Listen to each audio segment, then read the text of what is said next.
new blood in the ring.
There we go. Okay.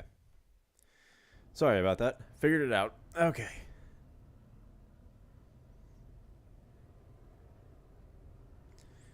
All right. Black Willow, thank you for the follow. Okay. How's everyone doing? Yeah, I'm gonna take that. So for today, I'm just gonna. So I have two things I gotta get done today, which is I need to record some footage of Curse of the Dead Gods because I am making some videos on that at some point in the near future. So I need to get all the footage for that. I did the Jaguar Temple last night, but I still have the Eagle and the Snake. Or the Thnick. So, that is what I will be recording today. And then, depending on how we're feeling afterwards, I might do some behind-the-scenes commentary, I guess you could say. I'll just talk about, like I might pull up the Ancestor video that I made and then just kind of talk about that process and how we kind of calculated things out. I did that already, but I feel like I want to talk more in depth of like why did I do this here, or what was going through my mind when I made this scene, that kind of stuff.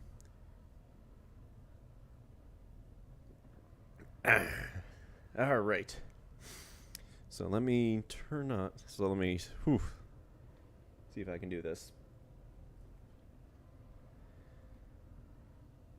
Bear with me for one moment. I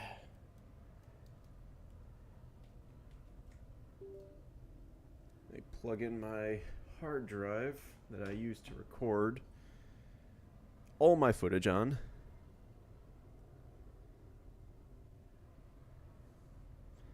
Give me one moment to.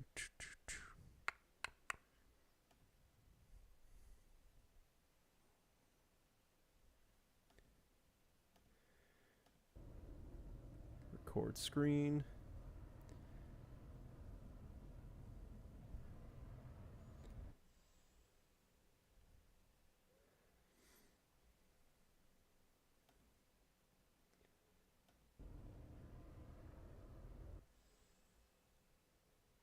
Zale, thank you for stopping by. How's it going?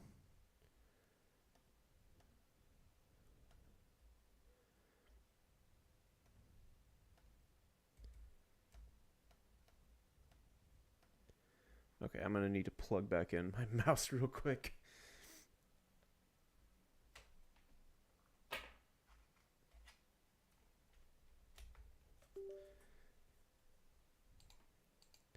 I don't know what is going on today with my setup. It's all over the place.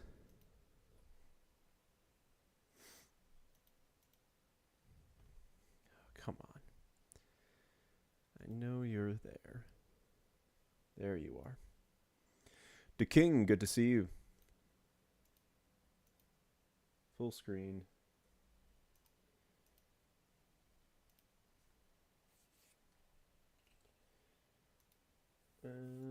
Curse of the Dead Gods. No, wait. That's not where I want it. There we go. Select folder.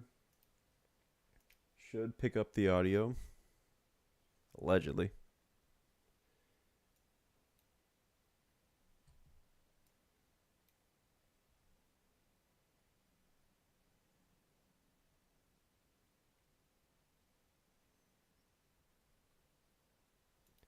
Sure which screen it's recording. That should be good. All right, 3, 2, 1.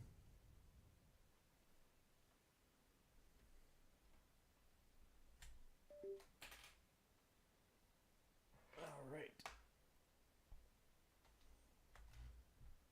I'm doing all right. Sorry, I'm moving around got a lot of wires and cords around here, so I'm ducking, dodging, dodge again. What's that joke?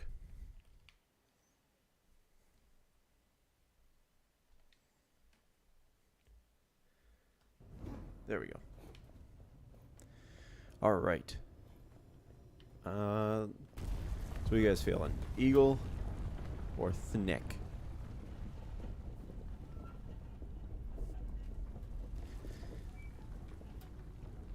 I might do Eagle first. Because I can handle the bosses pretty well on the snake. And I don't even need to get to like the final boss. I just need to get most of the footage of the enemies. Yep, let's do it.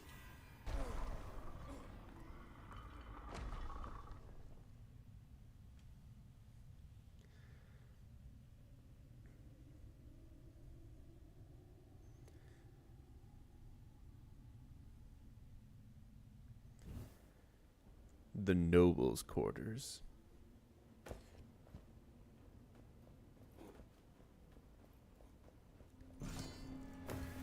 Yep. Yep. Stop.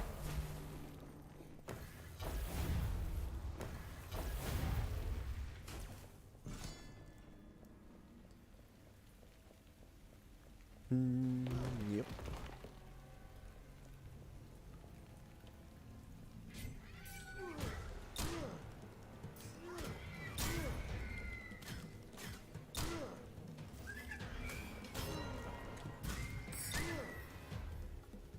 this? Also, let me check.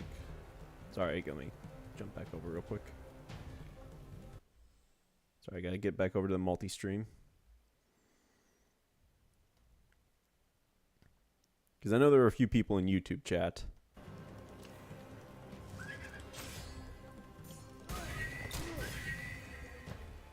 Nothing wrong with that. My setup, I mostly stream on Twitch, but I know a lot of people know me from YouTube, so that's why I do the multi-stream if I can. If it'll allow.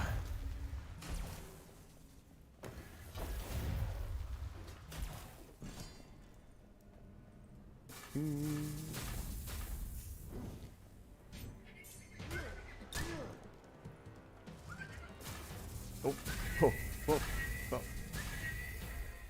Yep, totally planned that. I mean, yeah, I'll take it. Okay, now remember what weapon is Curse of a Dead God reference in Dead Cell. Yeah, I know they had a crossover at some point. I never played Dead Cell, so I wouldn't know.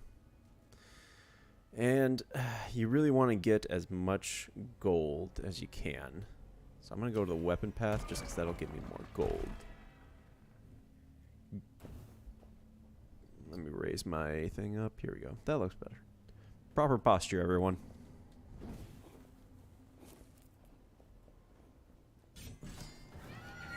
Let's do this. Whoop.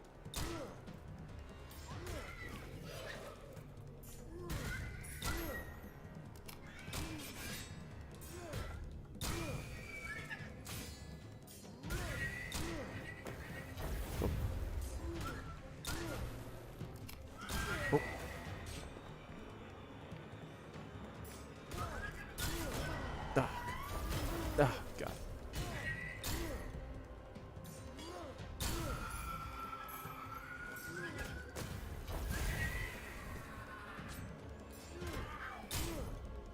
These fucking things.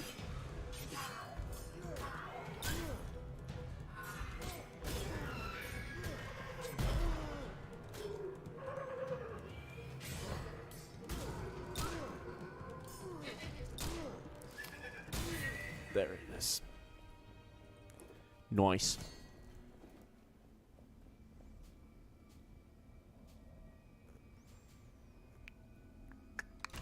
No. Yeah, it's gotta be something good. This is pretty good. This is pretty good. Do I want to use this much blood right at the start? I don't know. I'm gonna do it. 30% while in darkness. That's pretty good. Plus lightning. Also had a crossover with games like Hollow Knight, Blasphemous, Hyper Light Drifter, Hotline Miami, Inscription, and more. Oh, nice. I had no idea that it was Hotline Miami and Inscription as well. For Dead Cell? Huh. Bloodlust. Okay. We're gonna have to get that removed just because we need gold more than we need health, actually.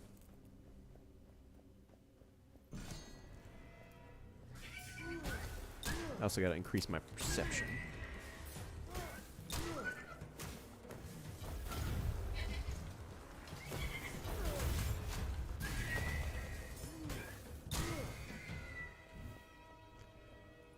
I'm gonna go left.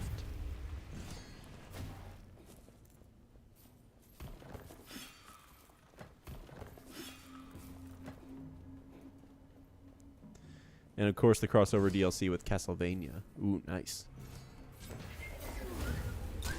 Oh. Oh no. Come on, come on.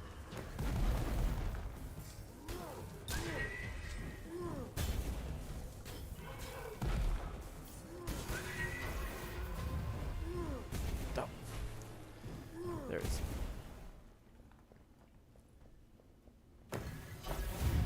Oh. What we got? No.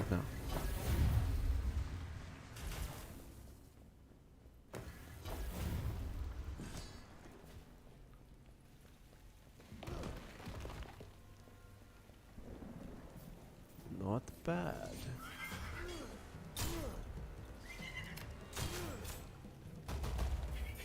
Oh god. Too many groups. Pulled too many. Too much aggro.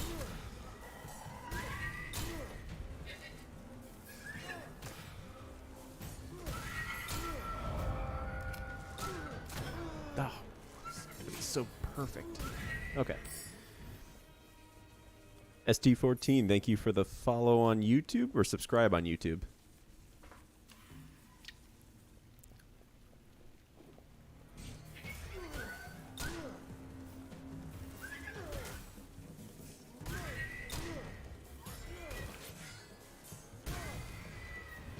Not bad.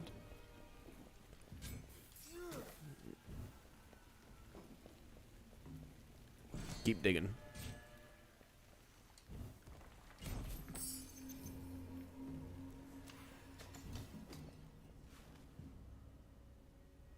Keep hitting the gold.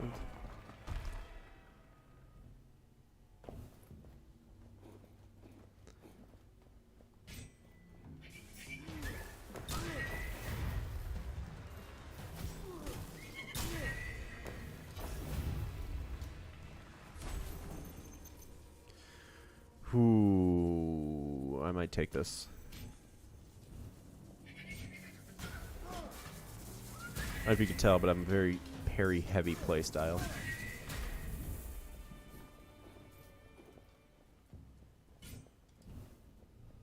I blame Bloodborne for that.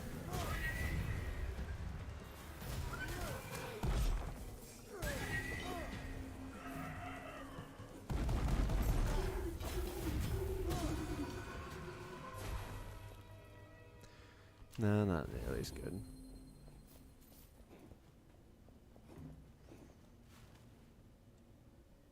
Gold.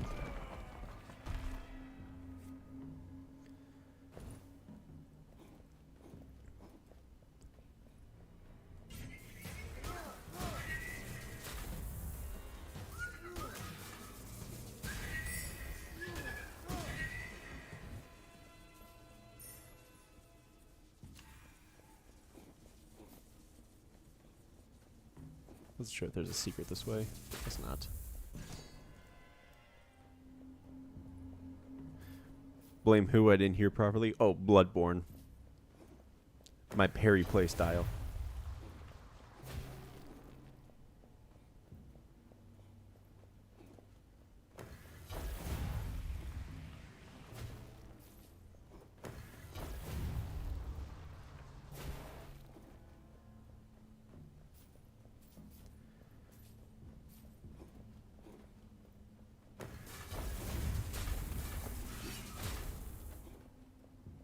Just gonna keep dodging.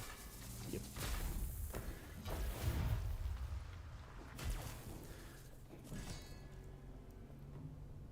Drink some tea.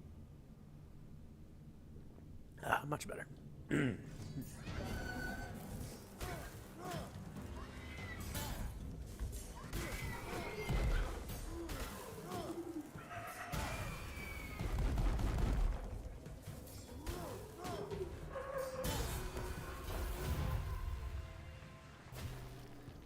Love that game. The best FromSoft game made to date. Yes, I agree.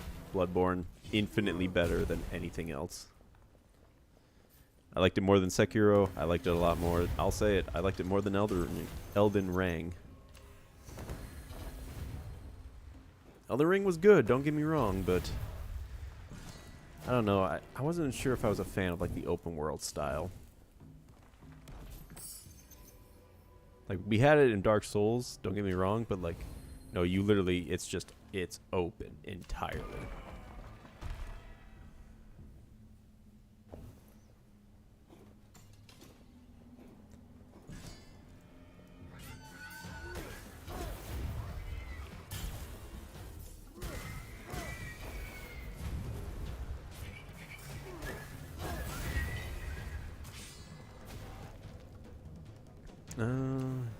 Start getting our dexterity up.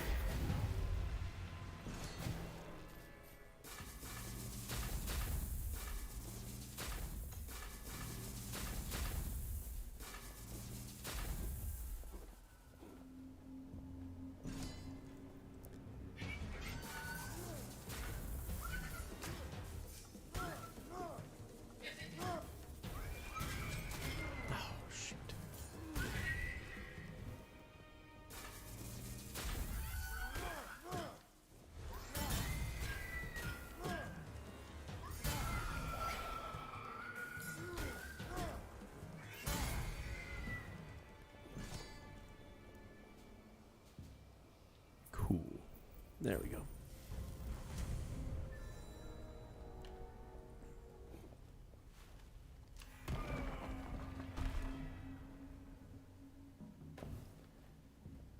Now this boss is actually kind of a pain in the ass. It's not even him, it's his fucking floating orbs that are the real problem. Those things. Of course he just sits right next to him, so...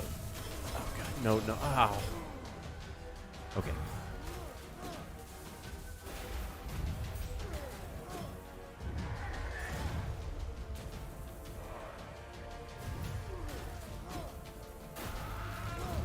Oh, no, wow. That did so much, oh my god.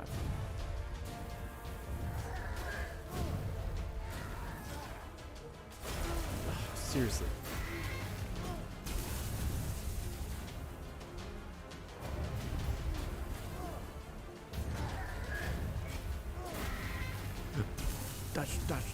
Dodge.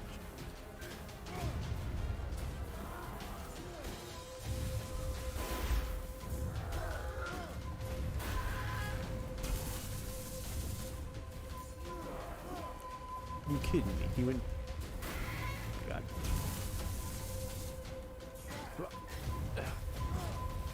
Aiden, good morning. I would talk more, but I'm fighting a dead king or something. There we go. There's the parry. Oh, oh. Okay.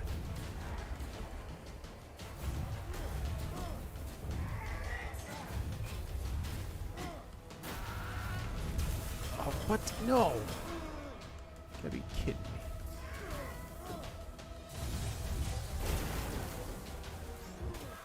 Dead.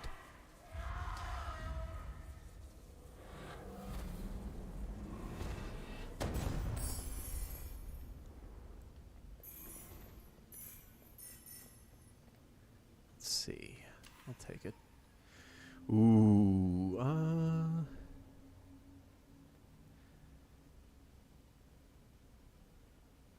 it is technically weaker, but poison damage plus area, yeah, I'll take it.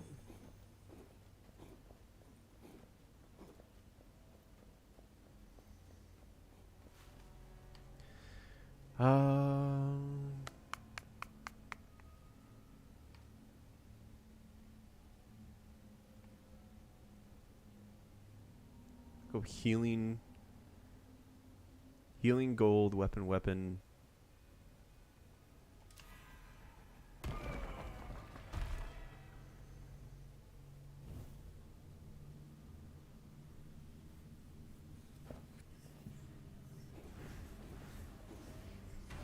Heal just enough. That'll do. Okay, maybe one more just to top it off.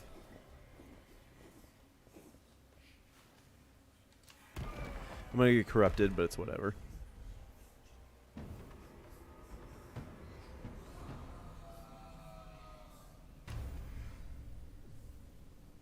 They cost health instead. Ooh, damn. What is this game about? I haven't seen it before. Okay, so this is Curse of the Dead Gods, which is all about Caradog McAllister, I believe his name is. He's cursed by the god of death into a cycle of living and dying over and over again. And he's trapped inside this temple, and it's a temple dedicated to 3 ancient gods of a very Mesoamerican culture. And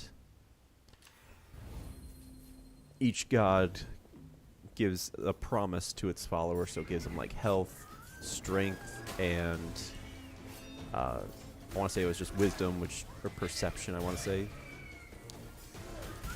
And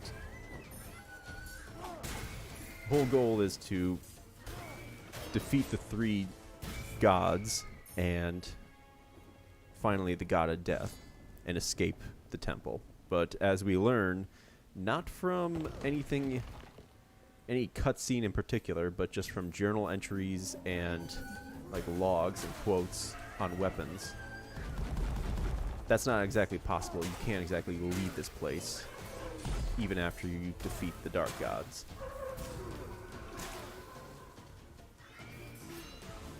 I should say that. You could, but you shouldn't.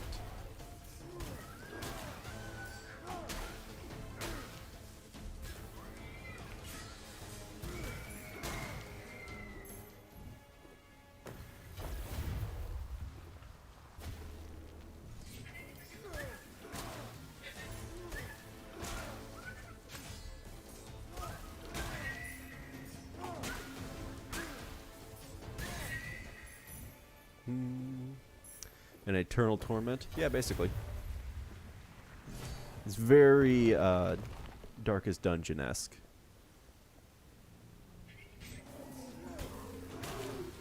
So I think this game came out either right before or right after Hades. So it kind of got overshadowed. But it was still good. Now I'm going to keep my hammer. Seems fitting. Plus, you learn so much, like, weird stuff that I really do enjoy about, like, the gods and how they act and what they value. So, like, the temple that we're in right now is for the eagle god, or goddess. And her whole thing was about power. So she would make, or I should say her followers made, like, automatons. Like what we face right here. And they make offers and deals to their followers. To, like, turn them into robots, essentially. But they have absolute power. They can kill with a thought, is what they promise.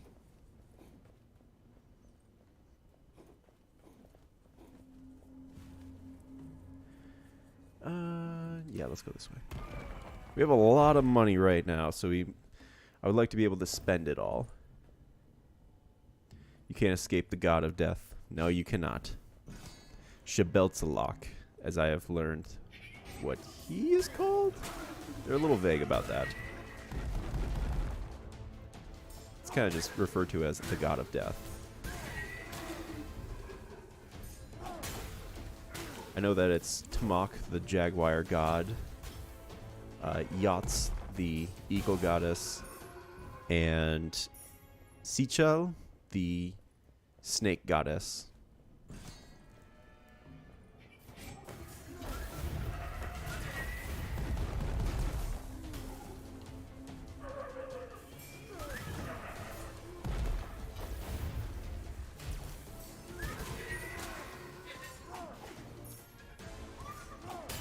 Whew, there we go. There we go.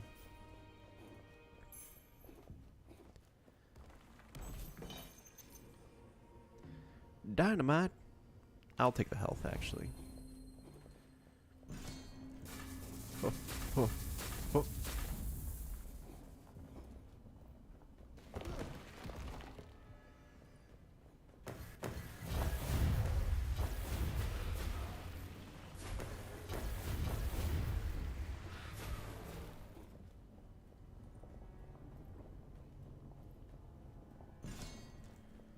And so as you kind of progress through these through these temples, you get more and more corrupted. And corruption works that it's essentially modifies the game. So like right now, I don't remember what mine. Oh yeah, like I can no longer offer up corruption. I must offer up blood.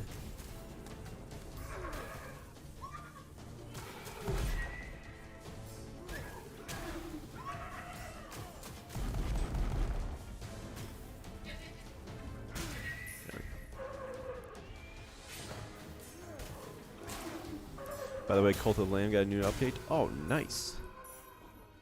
I've actually been playing a little bit of it, so we'll have to jump back in. I'm probably going to make a new cult at some point and just start over. Because now I think the Cult of the Lamb extension, I think it's working a lot better now. So that's good.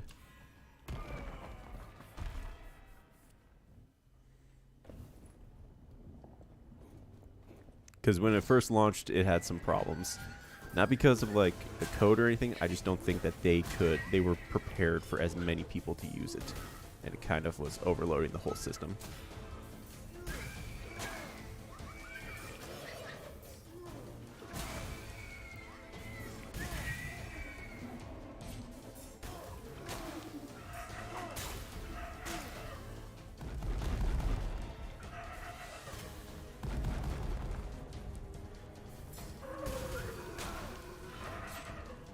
Ooh, okay.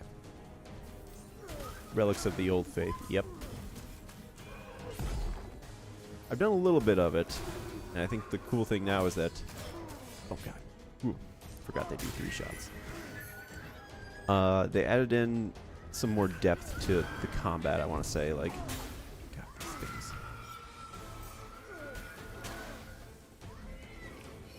So like all weapons now have like an alternative fire, which is pretty nice. They have like heavy attacks now, heavy and quick attacks. +6. I'm gonna take it because I don't have a bow.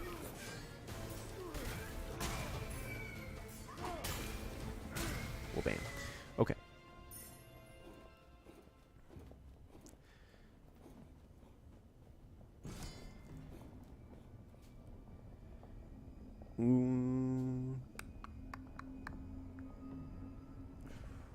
Let's see. I want to swap out my whip for something better. I think this would work. Charged attacks weakened enemies. So yeah. If I can hit an upgrade station, because I would rather do an upgrade than swap out my mace. My mace is really good. Or maybe I can find one. I like it right now because it has corruption reducing, and it has, I want to say, oh yeah, more damage in the dark, which is useful because you cannot hold your torch and your weapons at the same time. Oh god, the babies. The baby! These babies, oh man.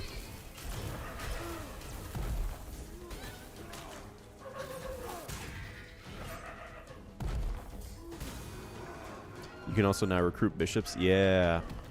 Pretty cool.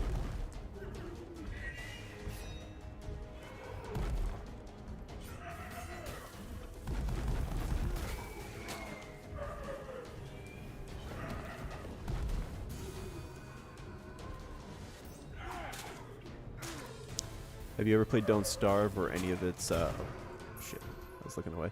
Or any of its other series? No, I have not, but it's pretty, it looks interesting. Consider me interested, but I don't know, I'd have to think. Unless I could get a claw, maybe. That would, ooh, here we go. Yes, yes. This is slightly more in line with what I was thinking, so let's do it.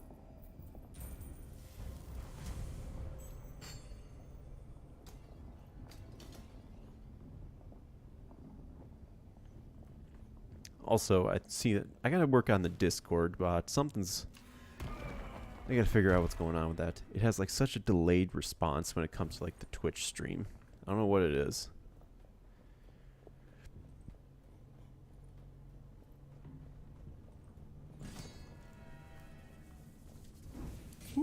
Okay, here we go.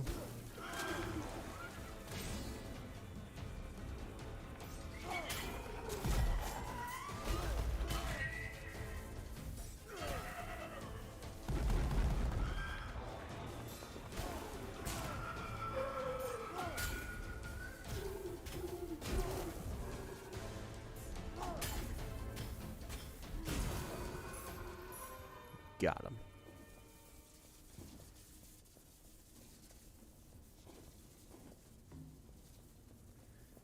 I must say, Don't Starve Together is my personal favorite game. Nice. I'd have to check it out at some point.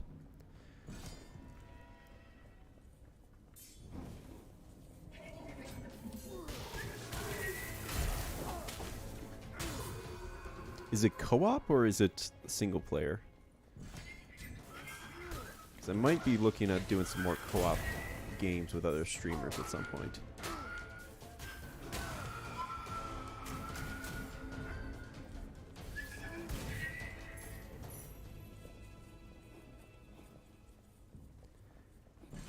Let's go the left route.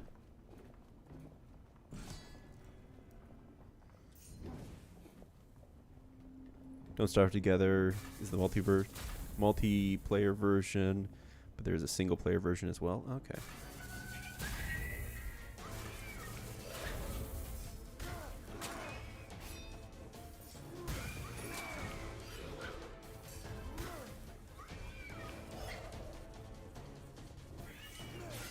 There.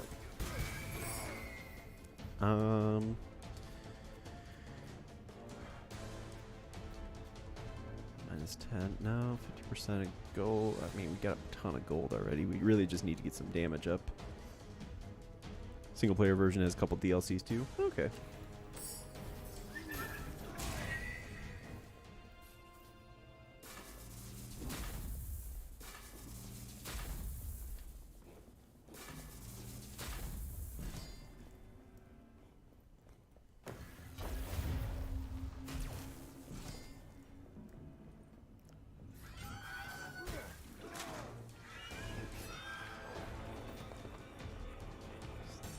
There we go. Oh, crap.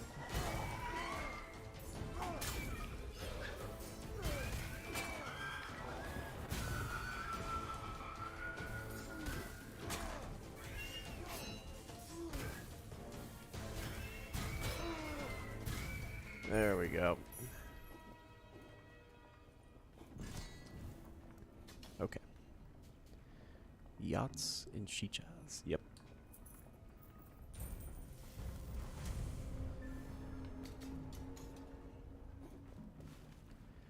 Okay, here we go. This champion is actually kind of a pain in the ass.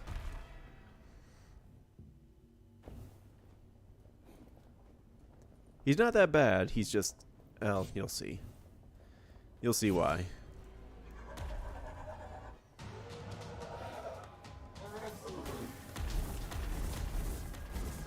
Yeah. Whoa.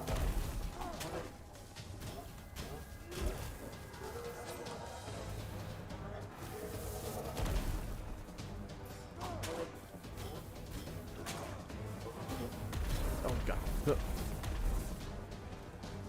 my stamina. Take it. Oh god, come on.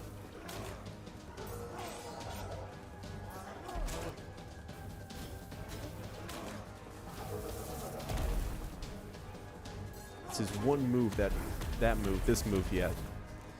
That's just the worst part. Everything else, like, oh.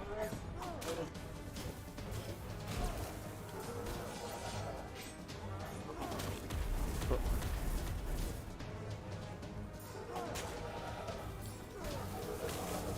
Oh, shoot.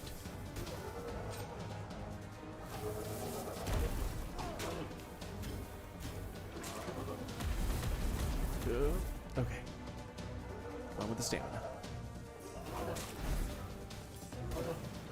Oh yeah, we got this. I'm wondering if I can get a special item though. You have to parry him like 5 times in a row or something like that. And he has a chance, a 20% chance of dropping like a special item. Curse lifted. Okay, let's see. Nah, I don't think I will.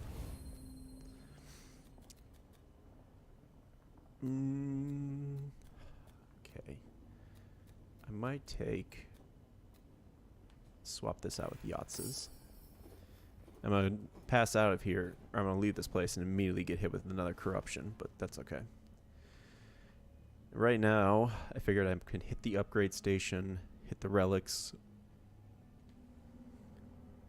Yeah, I'll either do that or... yeah.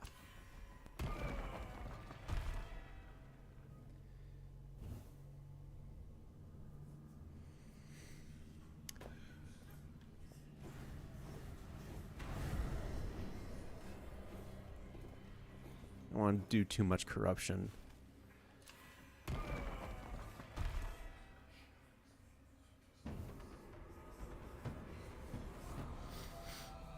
Ooh. Urns no longer contain gold, but are filled with blood. Blood heals, but inflicts corruption. Ah, oh, come on. I mean, some of the ones that you can get, so those are like the curses. Some of them are actually pretty useful, in my opinion, but a lot of them are just kind of meh.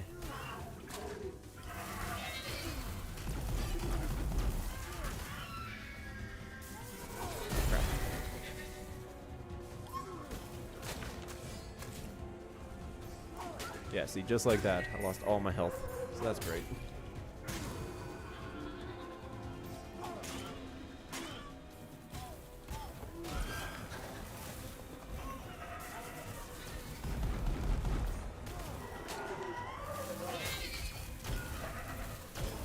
Oh my god.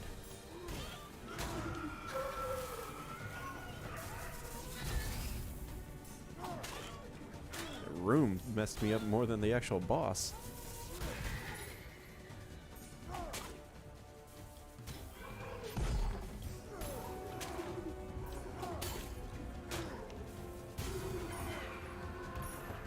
Holy crap, I gotta fight more of these guys.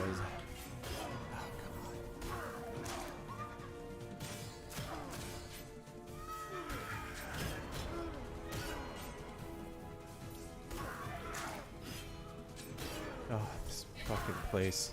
Oh my god. Oh my god. Right out, they sit right outside of where my mace can hit. There we fucking go. Awesome. Lost all my health.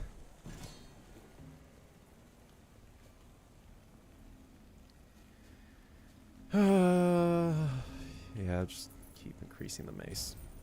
It's the only way I can heal.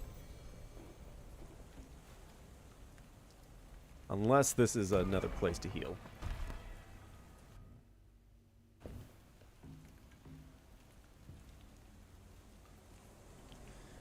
Nope.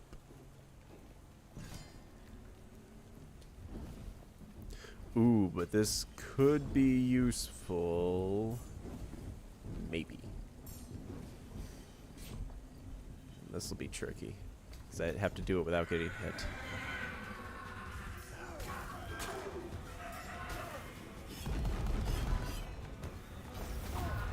Oh god.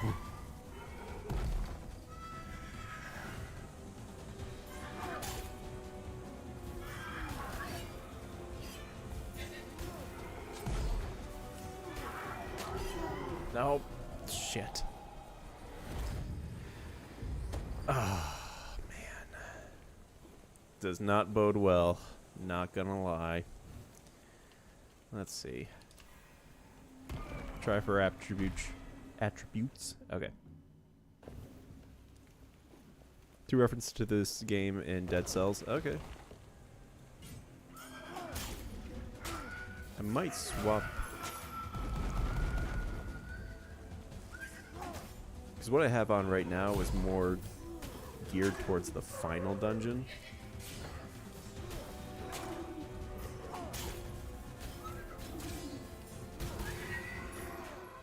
So I might swap out some of my like blessings, so that way I'm a bit more tailored to certain dungeons. Or certain temples, I should say. 'Cause this one's, like, you'll see that my corruption meter is still slightly, the limit is higher.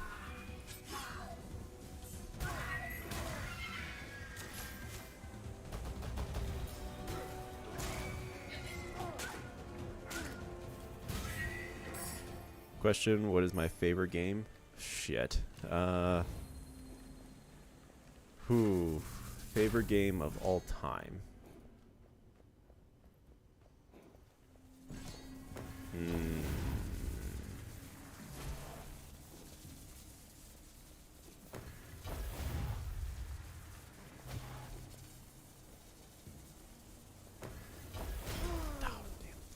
I think it'd have to be Fallout. Fallout 3 and Fallout New Vegas. If you just asked me to try and decide which one's better, I don't know. That's a tough one.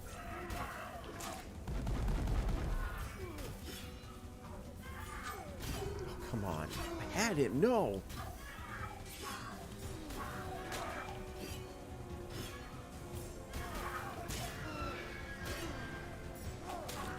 Awesome. Good times. Oh, God. Here we go. Well, maybe. Actually, shit. No, probably not.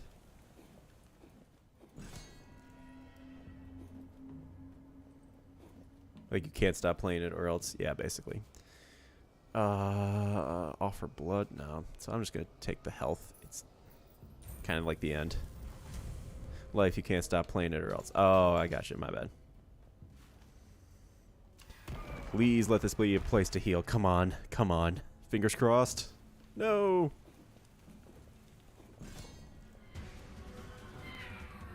Damn it. Whew.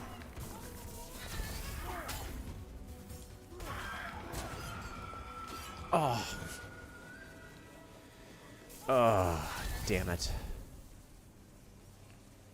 Blade Masters. Son of a bitch. Okay.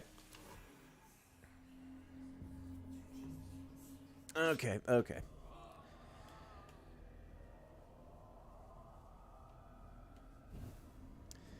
Damn. Unfortunate. But wait. Ooh. Now this. Shabeltalok's sword and Shabeltalok's gauntlet. Ooh, this could be useful.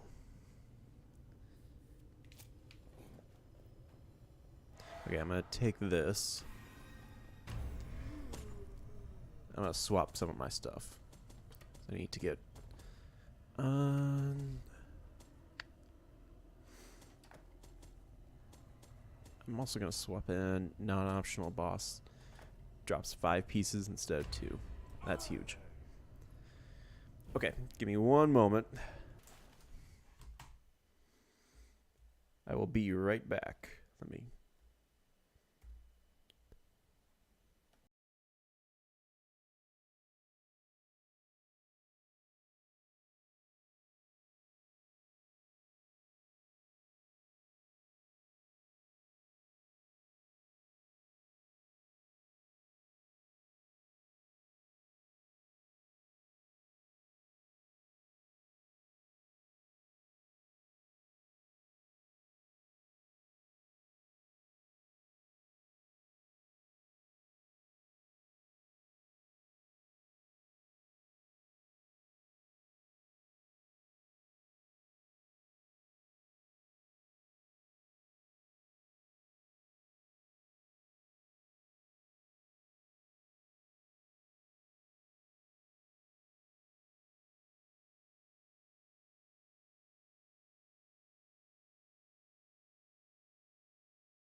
Okay, that should do it.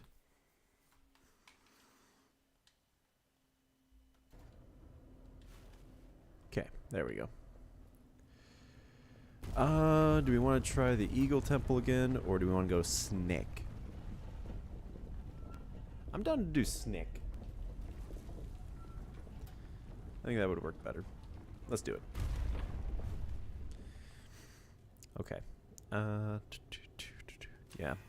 Let's get some gold.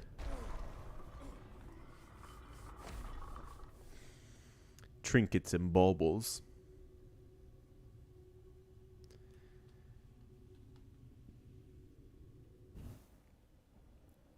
Necropolis.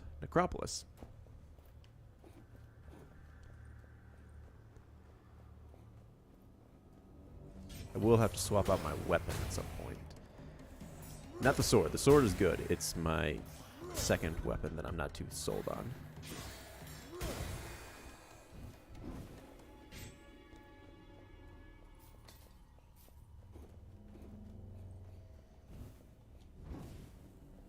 Oh, whoops. My bad.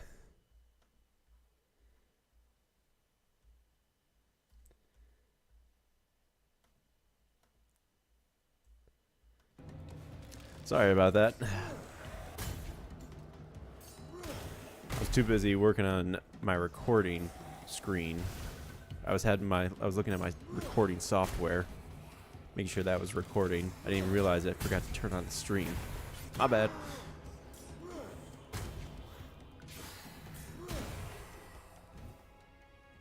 I'll take it just because the bow is kind of useless. Happens to the best of us. Yeah, you know. It's been a rough, it's been a long morning. That's all I'll say.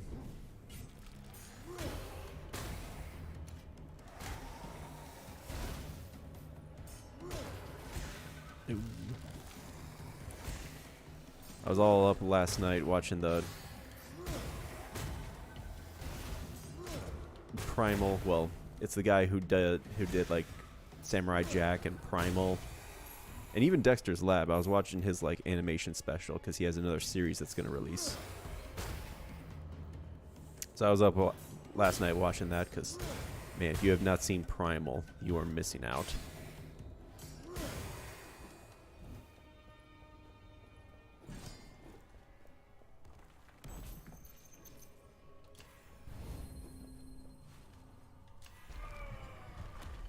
Didn't get much gold on that one. That's unfortunate. But whatever. I mean, I have the Sword of Shabeltzalak, so I'm good.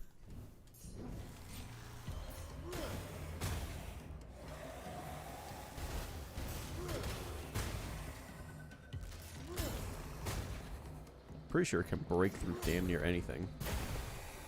I think it might even break through guards. That's huge. Yep, it breaks through guards. Holy shit.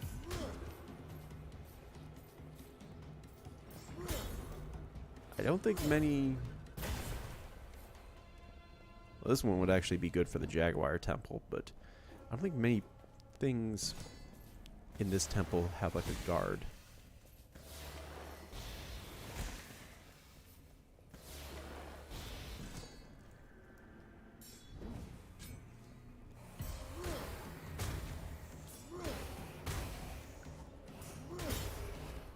Nope.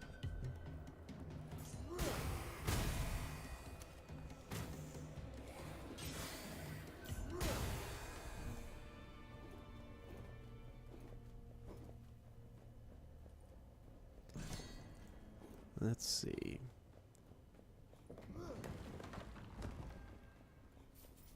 Whoop.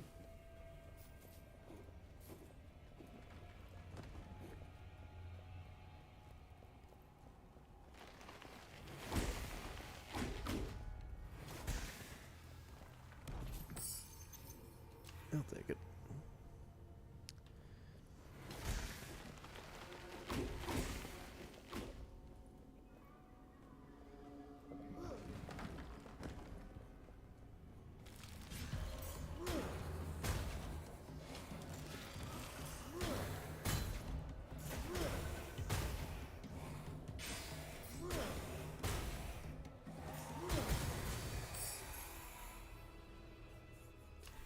That'll be good.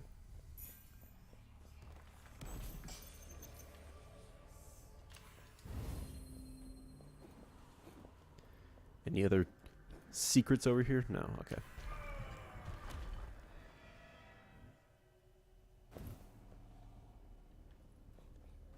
Gold. Nice. I gotta increase my perception. Cool.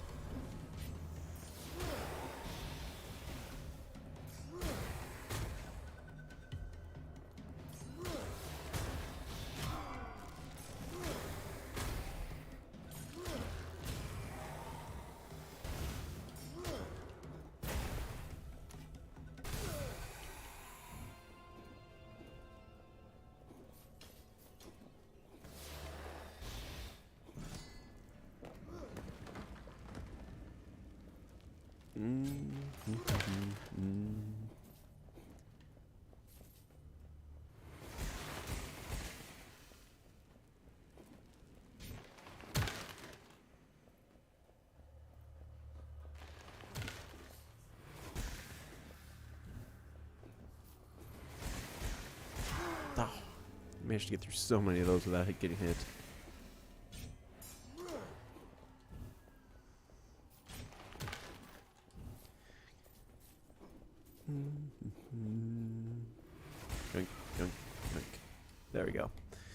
let's hit it.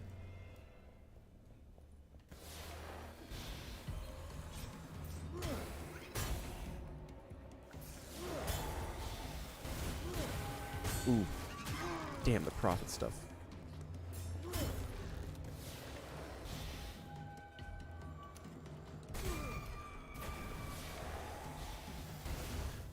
Could this be... Okay.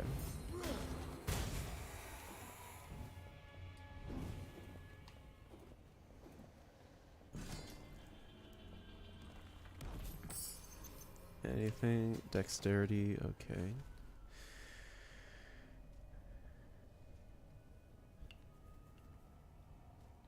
Let's hit attributes.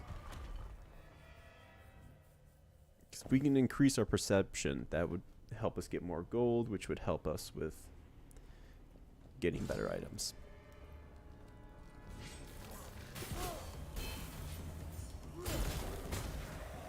Okay.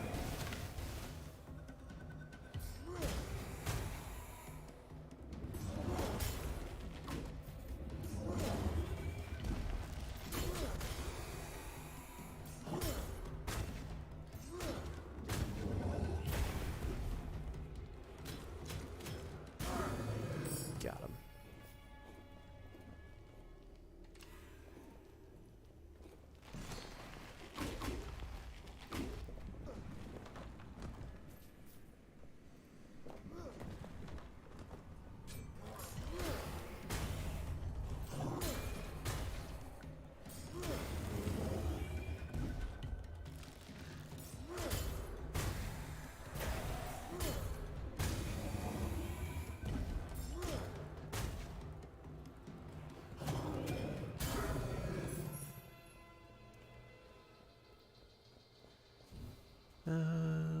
Yeah, there we go. Treasure find. That's huge.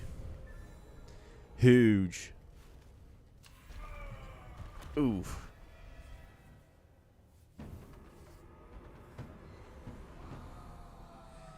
Oh, come on. Well, alright. Actually, not that bad. Not gonna lie. Because let me check my weapon. Each attack consumes 5 gold. Okay, so maybe not.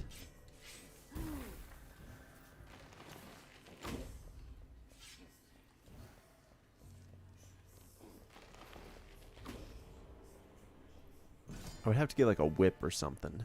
That would help.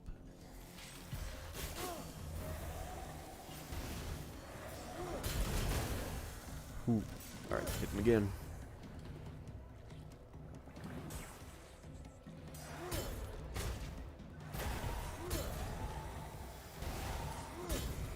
Kill me, Smalls. There we go.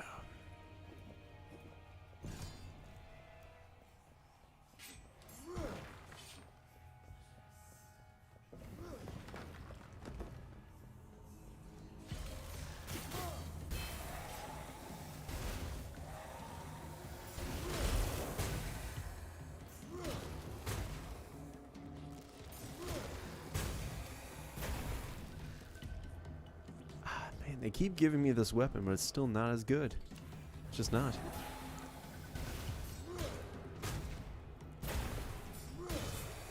So, like, the big gripe that I have with the crossbow is that it's a lot slower on the draw, as you'll see, but otherwise, it's a pretty decent weapon. Actually, I think it's one of, like, the higher tier, I want to say.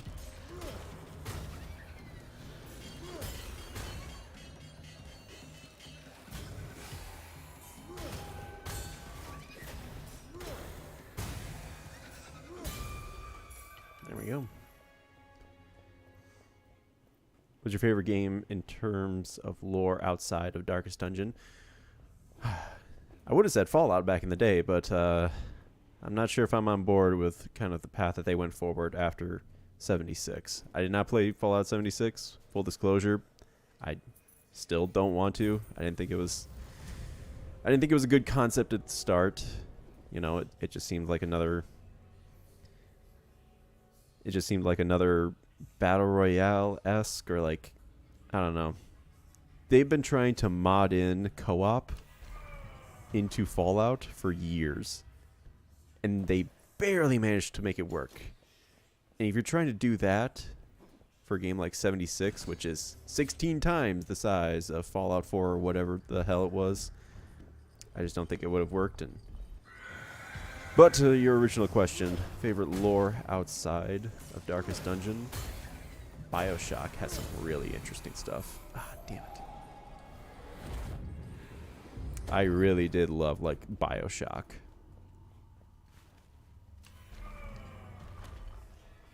No, says the man in Washington. It belongs to the poor.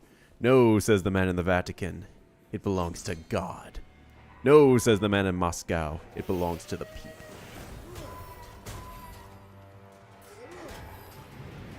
Whoa.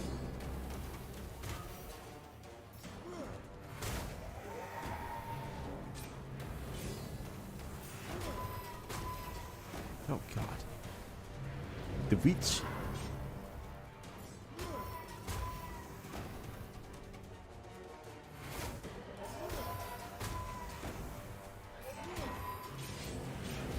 Oh, God.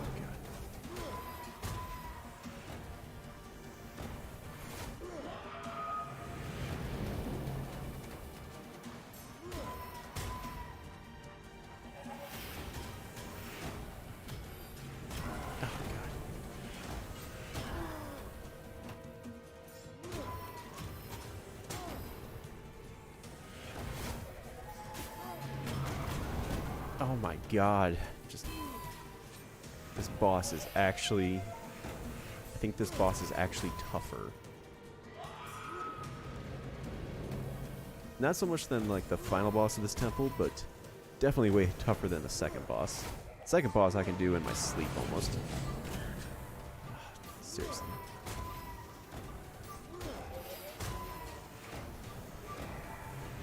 Just because he has a pretty decent pattern.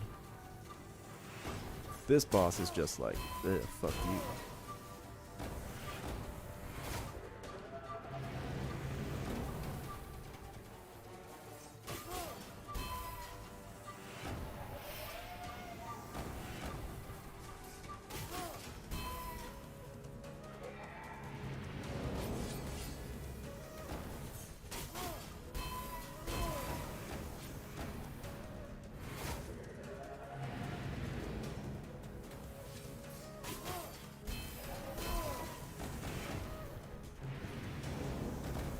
Oh my God.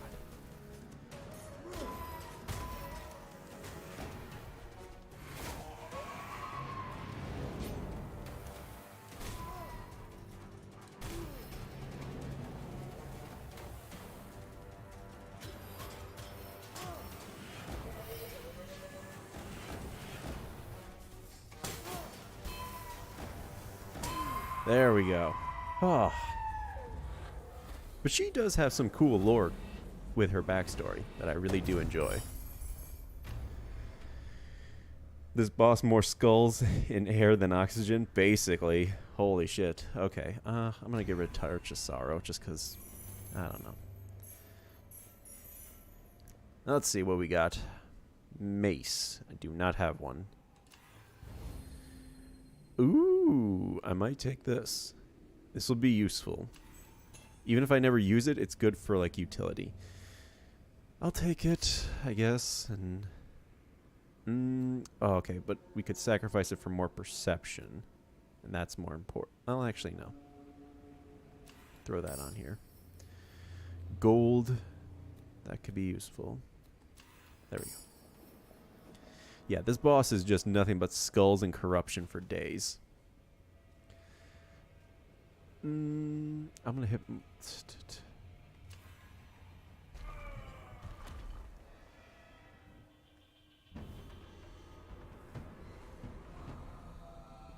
Fungal awareness. Spiked mushrooms automatically trigger their attacks if you stand near them.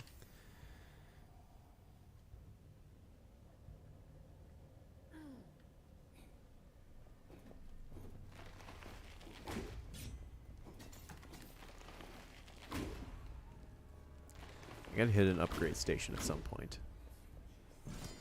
I need to upgrade my sword.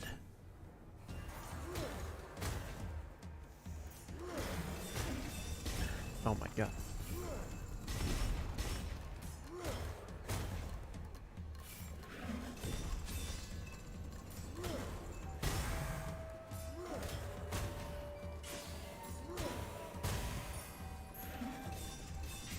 Oh, what?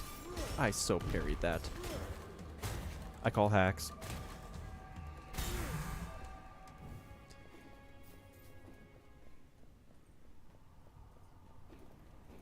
Actually, let me go this way.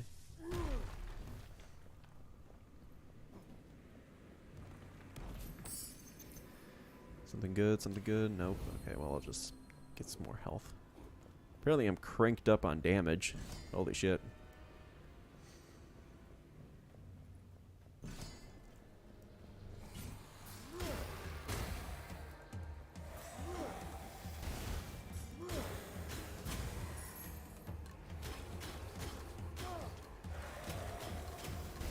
Oh, crap.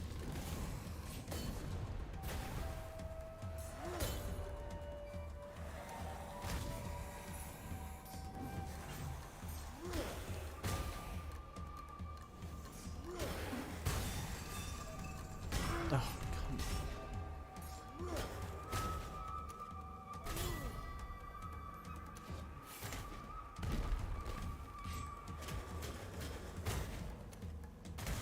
There we go. Yeah.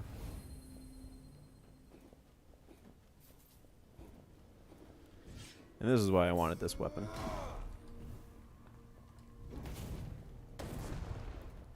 Even if you never use your third item or your third weapon as much, you could keep it on standby as a utility. And like bows are only really useful in some situations when you can like just rapid fire. But for the most part, like I would take a mace over that. Or I'd take one of the hammers over that, just because. Hammers are bombs because you need to be able to access certain parts of the, like the hidden temple.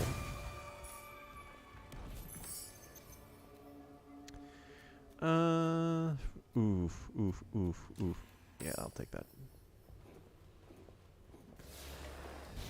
Oh, come on.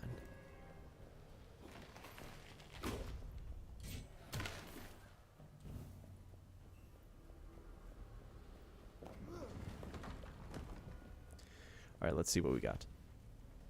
I'm saying upgrade. We need to get an upgrade. I need to upgrade my sword. Oh god, these things are automatic too, aren't they? Is it just when you come near them, or is it... Oh god.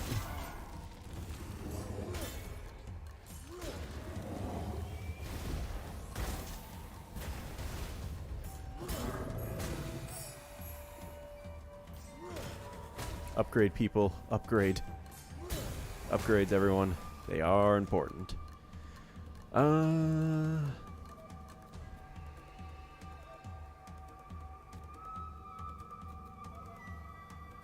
just get rid of some of the corruption. I really don't need it, but whatever.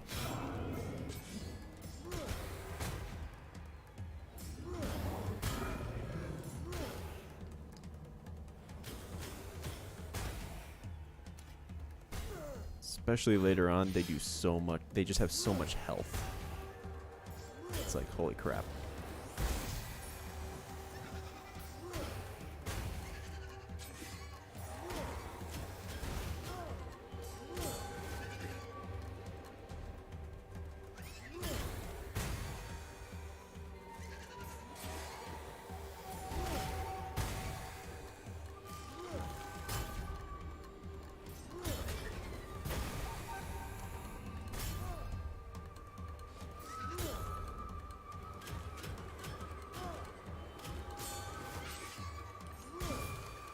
There we go. Whew. Okay. Okay.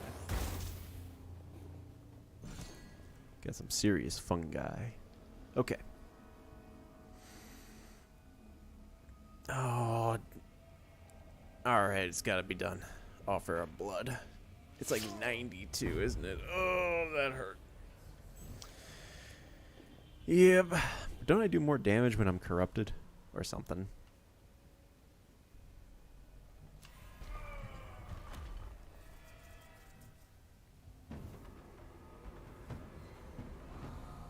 Sincere offerings. Oh, blood does not cost corruption. It costs health now. Alright. It's gotta be done.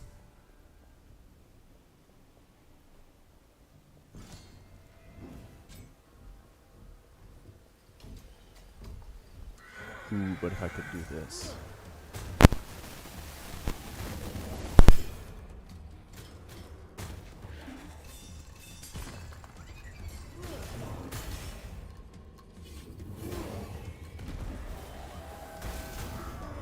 Oh, it doesn't count if it's not from them. Awesome.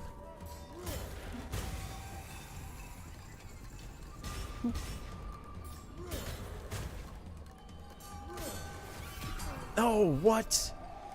Oh, that could have been so good.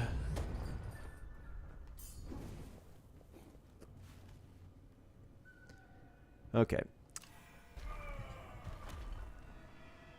I'll do this, and then I might do a time attack. If that was so close. It was just that one fucking prophet.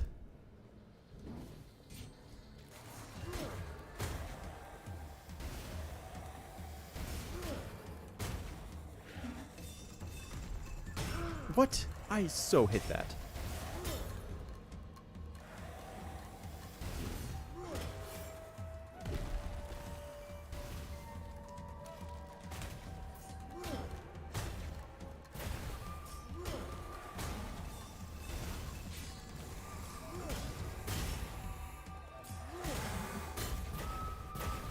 And there it is.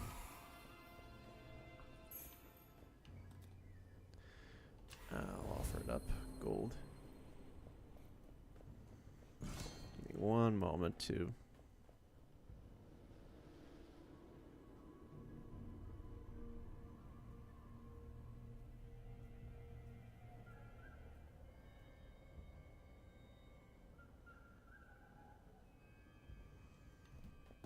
There we go.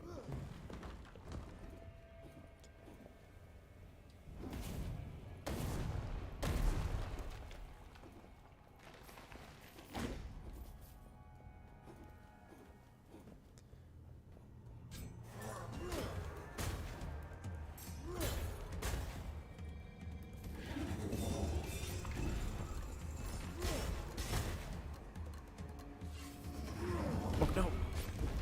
Whew.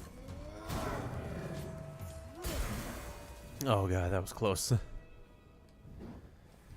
Okay, here we go. Do it again.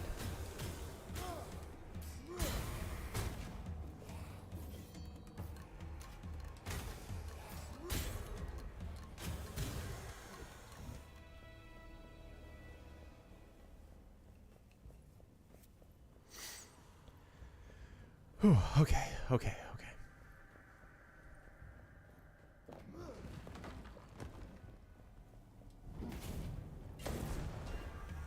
Not that. Oh, shoot. These fucking things.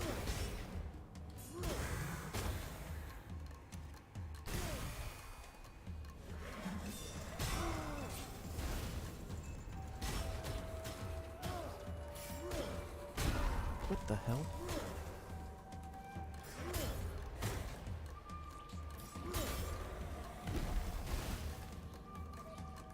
Okay.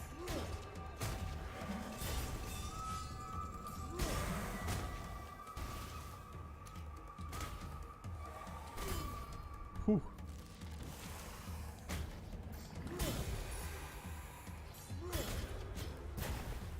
Come on.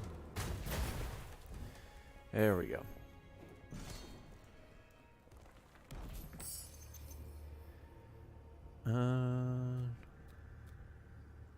Throwing weapons. I don't have any.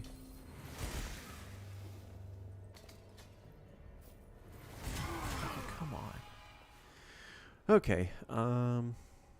Could try another upgrade, but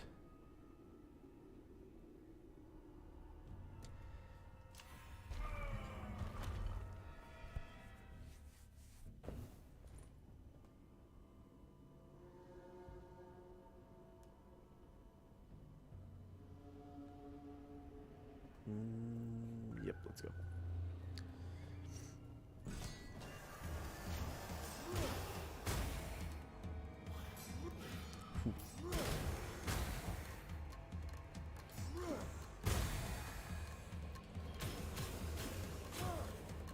See if I can keep pushing him back. Kind of get the plant to do it for me. Come on.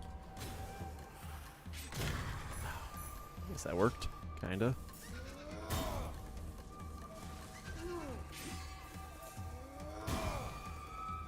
Hit him again.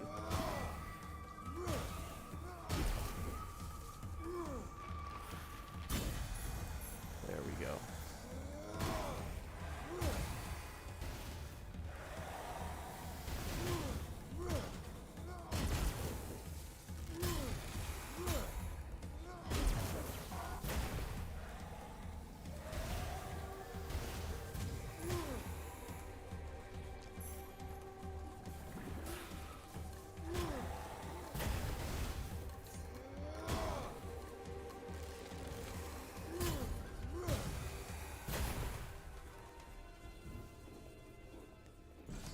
Oh, please tell me I have enough. No! Okay, well, I can upgrade my crossbow. Ooh! Deals crit, so that'll be good.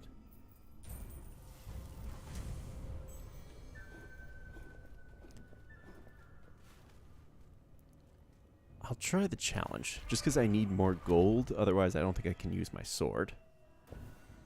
My sword.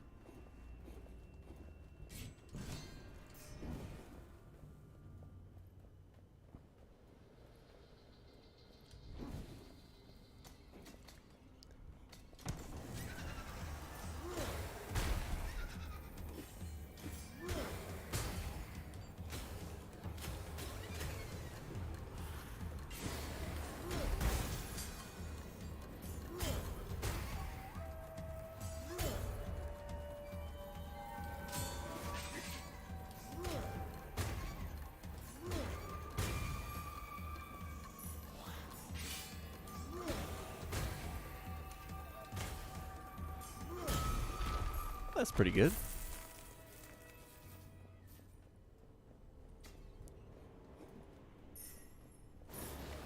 Yep.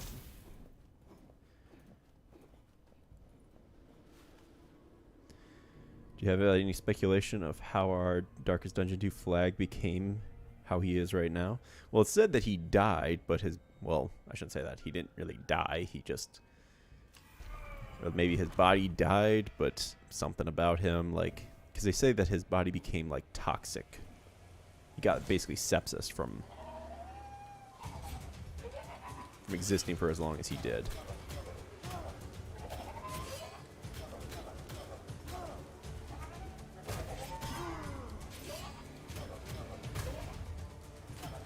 This boss is actually pretty straightforward.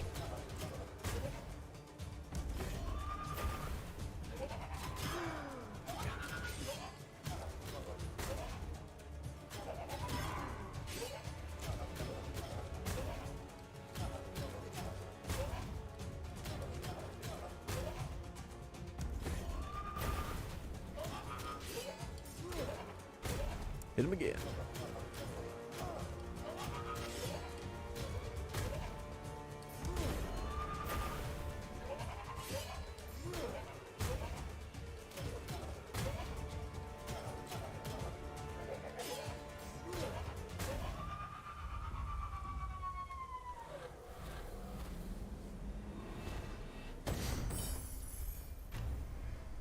Let's see. I'm gonna get rid of that.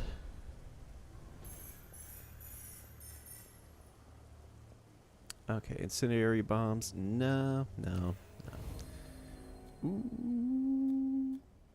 Do we have? I'll take that, yeah.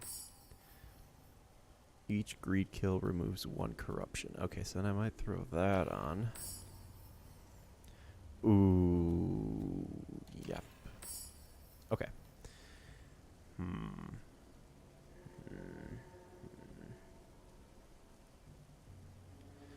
Could do this sword and shield combo. Would be useful. What I might do...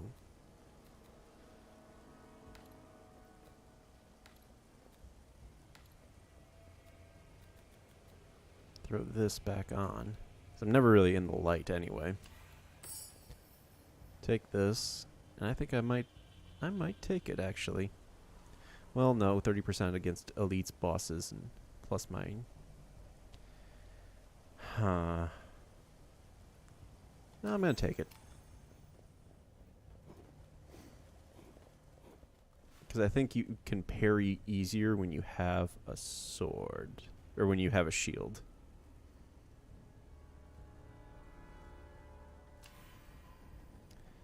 Were you killed? Sadly, yes, but I lived. Basically. Rumors of my death were greatly exaggerated. Oh, what the fuck? One of the relic slots is slot. I lose a relic slot, but...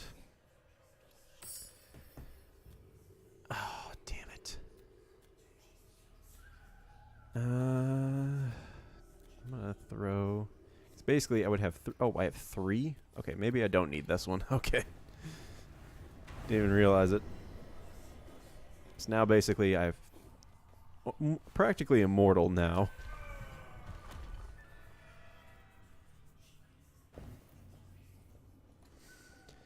Any kill I make does like 99% more healing, so that's pretty freaking good.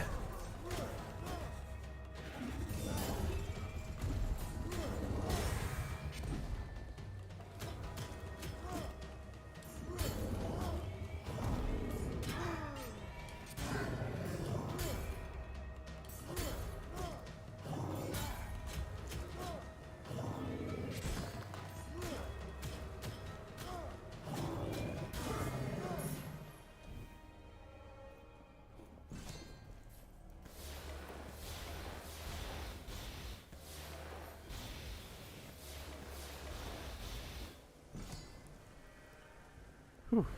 Okay. I could have gone back for that, but poison is literally like the worst thing in the game. Worst to deal with. It's a great tool to use, but man, is it rough when you are poisoned.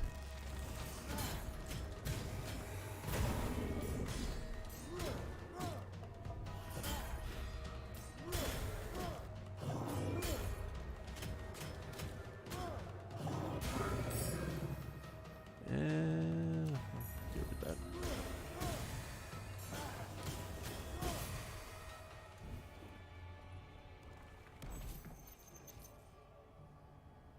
Oh no.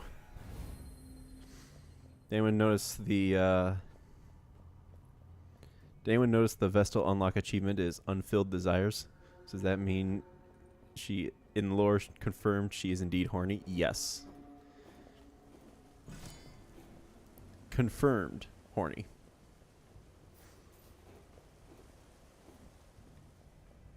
I think this way is blocked. Oh cool, I can go this way. Get some items. Oh, God.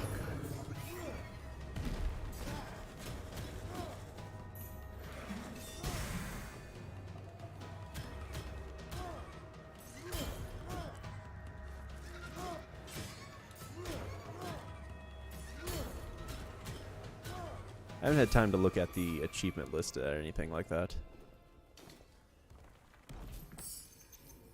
Nope.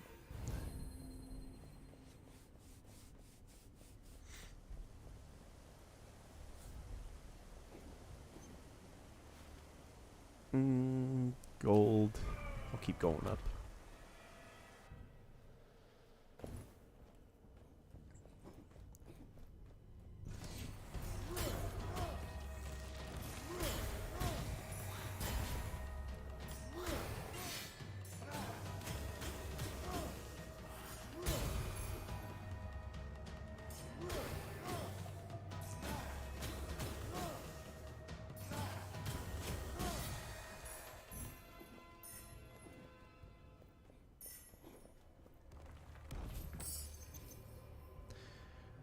Ooh, this could be useful.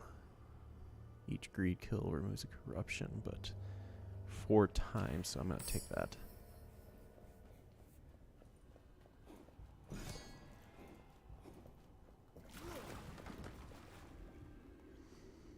Achievements have some interesting names to it, but I leave the rest to you. Yeah. I will have one video going up the day of 1.0 launch, but it's going to be a little bit before I really kind of dig my teeth into it. because I'm hoping that they add more, like, quotes to the regions. I hope that's in the books.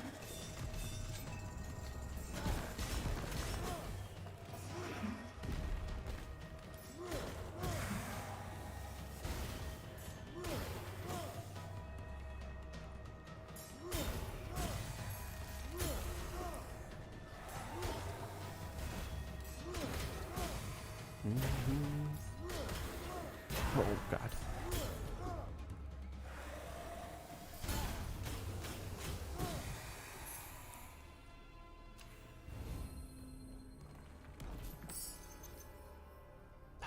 Some good stuff here, but it's...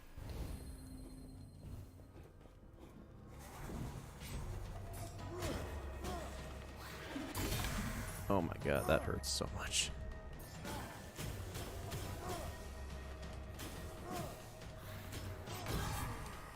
Why? I parried. Ah, whatever. Nope.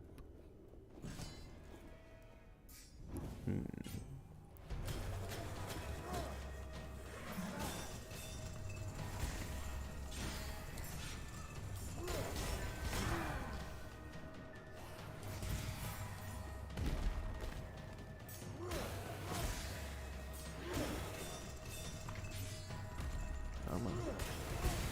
There it is.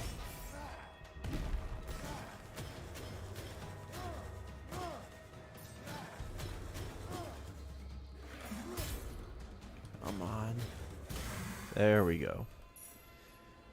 Holy crap, how many times did I have to hit that guy? And... good for health, but I'm waiting for the flag lore side because if it's right, it will confirm one of my theory about DD and deity alike. Okay. Yeah, I'm curious to see what the flag lore, like, segments will look like. I don't know if it'll be about, like, how he died, or I shouldn't say died, how he got to, like, the state he is currently in, or if it's going to be, like, what we saw in the one comic, where he's, like, he approaches some drunken people asking for alms, and they start beating him up, but then he just unlocks the power.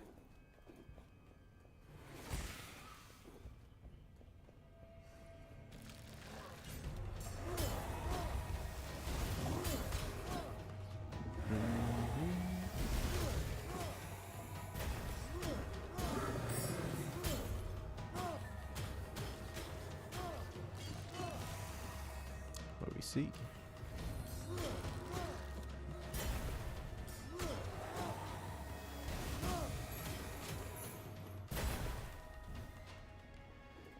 Right. Is there anything over here?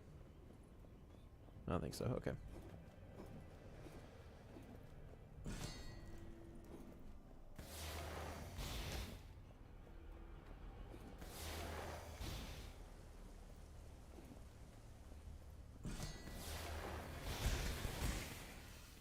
Oh, God. Whew. The Vestal's DD2 lore gives some interesting contradictory about the Abbey of the Light and their rules. Yeah, I mean, you have to remember is that each sect is probably a little bit different.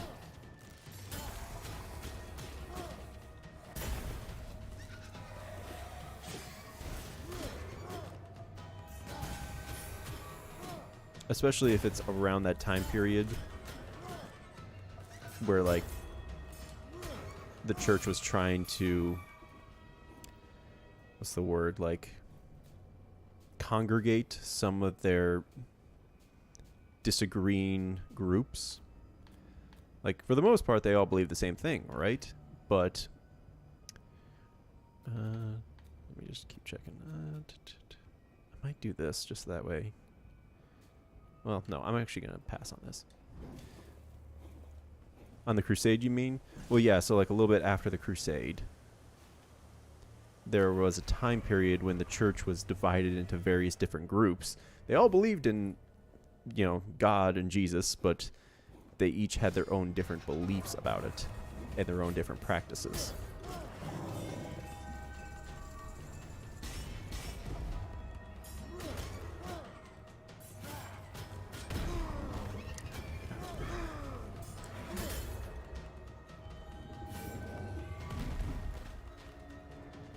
Sucks that I can't parry some of these moves that are just...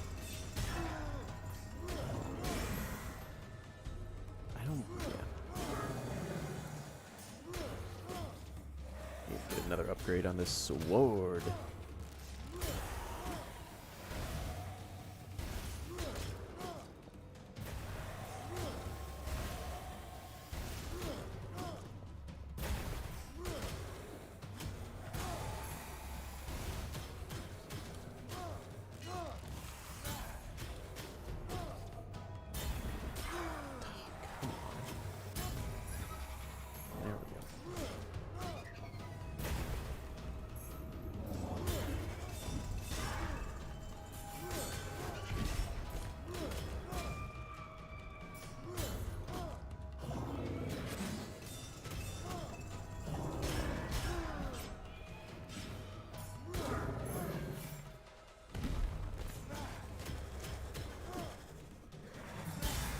There we go.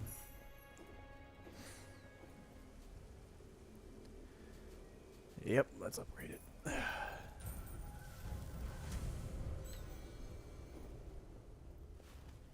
Basically wiped me out of all my money, but whatever.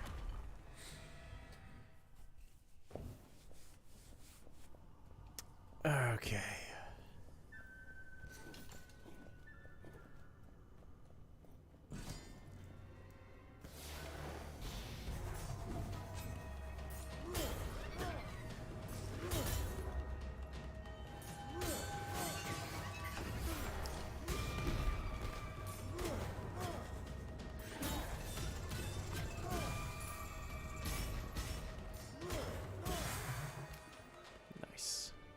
Schofield. No.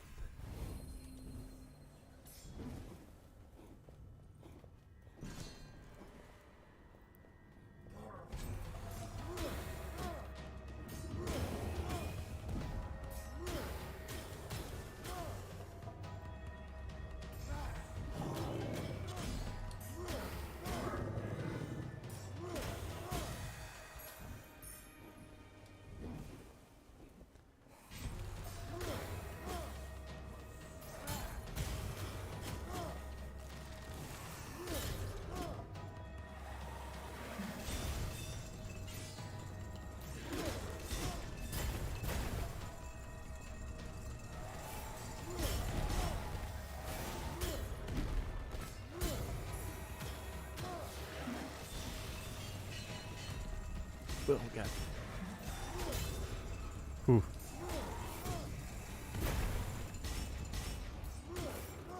God, I got two of these fuckers now. Target the weaker one.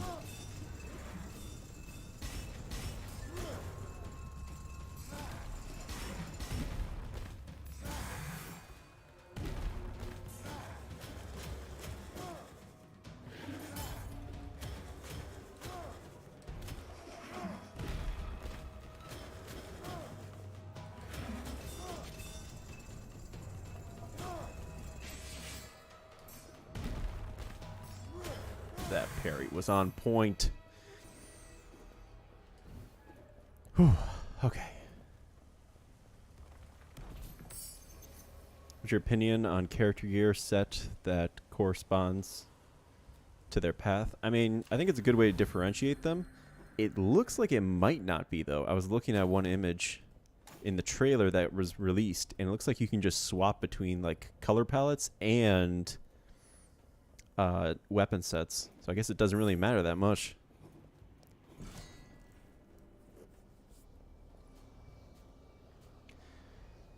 Let me check to see how many areas we have. Oh, this is the last one? Then yeah, we're just going to go right for the power. Maximum damage. Not really, though, because there's an achievement if you get each of your stats up to 50. Oh. All right.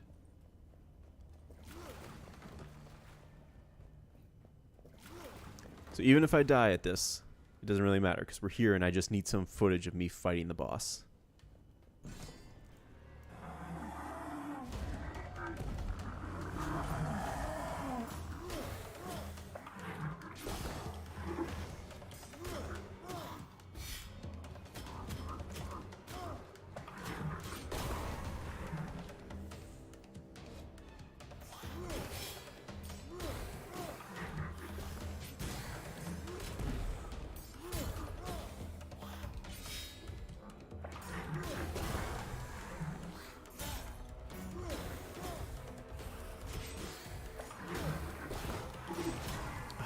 There he is, yep.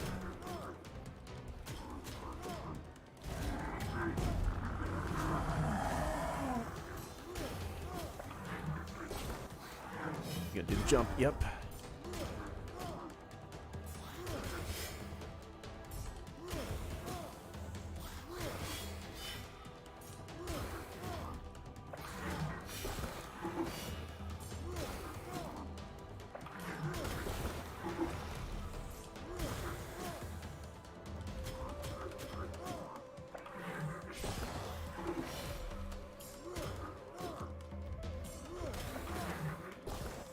Do a jump, yep. Oh god. Fucking things. I don't think he heals from that, does he? Whatever.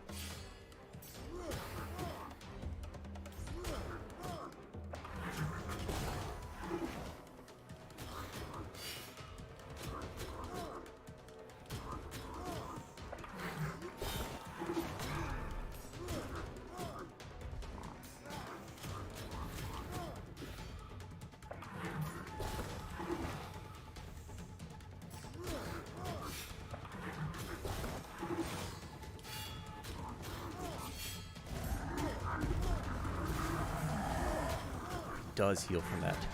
Fucking A.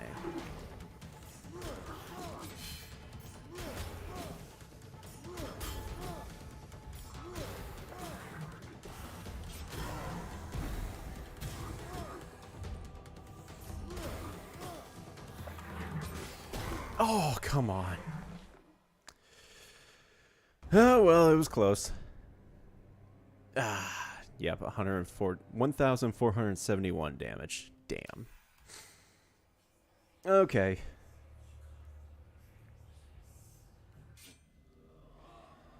Alright.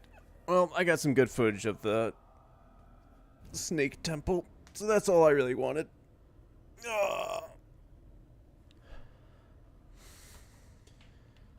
Okay.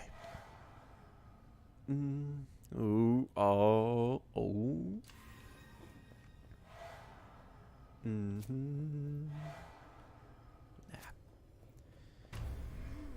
Check the blessings again.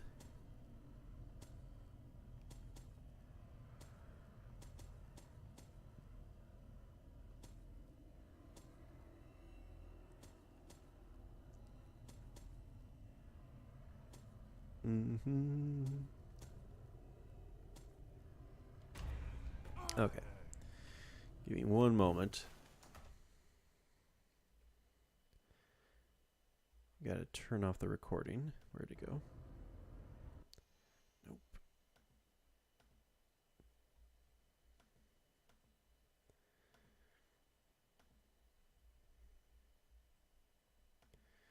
Stop that. Okay, there we go.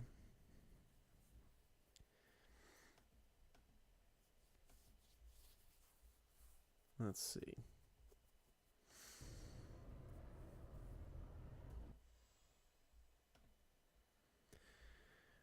Do we want to do another run at the Eagle Temple?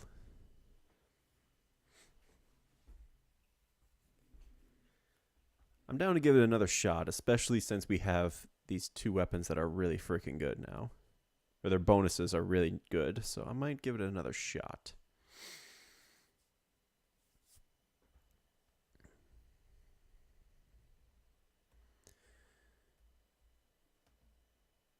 Let's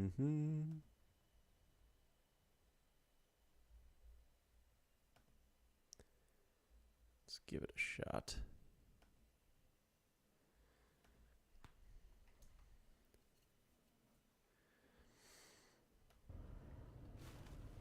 Okay. Path of the Eagle. Unless there's something here. No. Alright.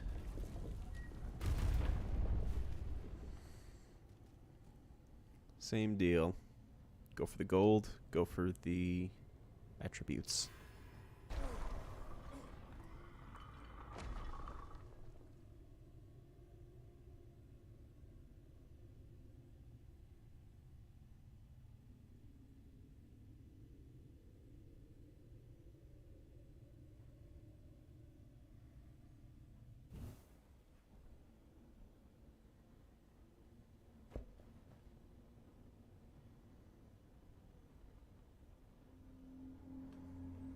Okay. Go.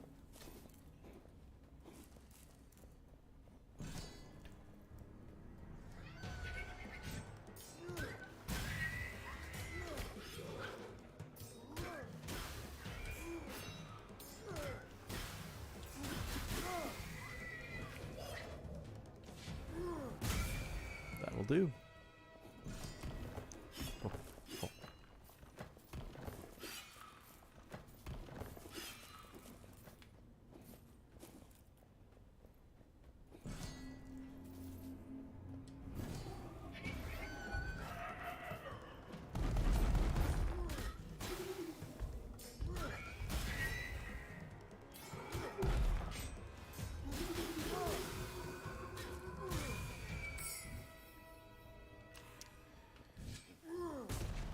Let's see.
Damn. No, I'm not going to take a bow.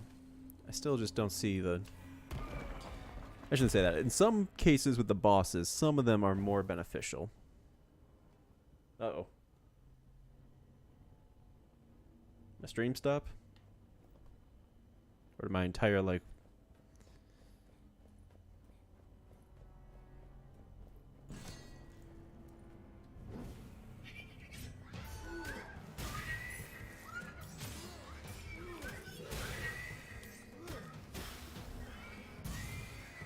There we go.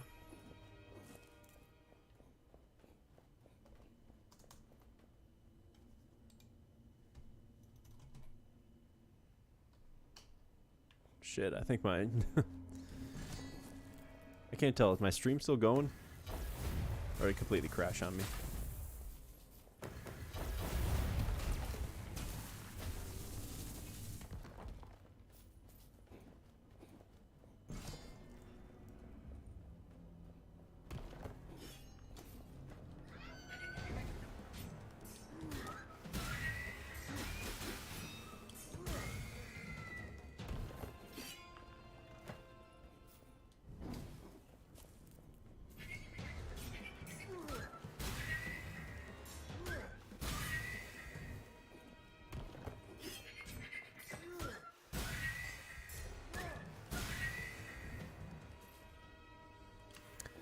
I'll drop that, yeah.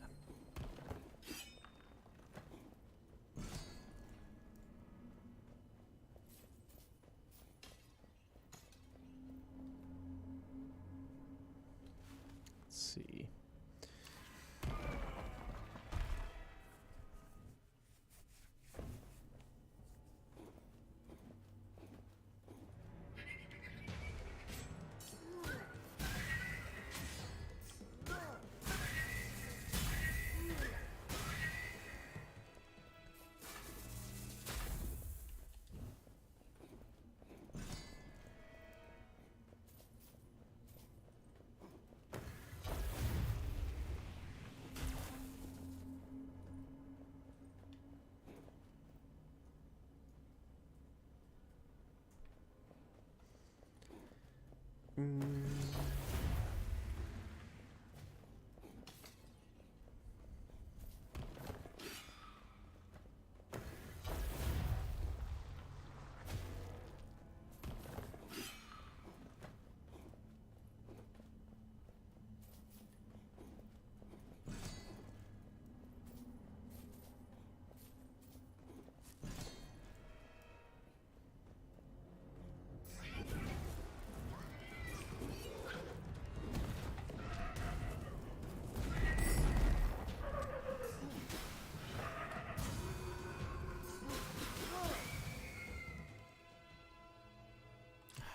Still no good. Like, I don't use a bow, so why does it keep giving me bow relics? Again, no, it's still not as good.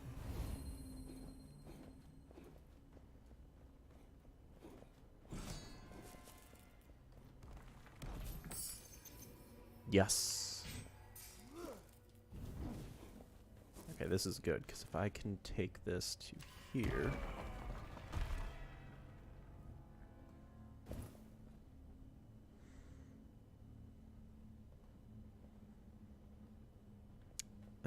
let's see.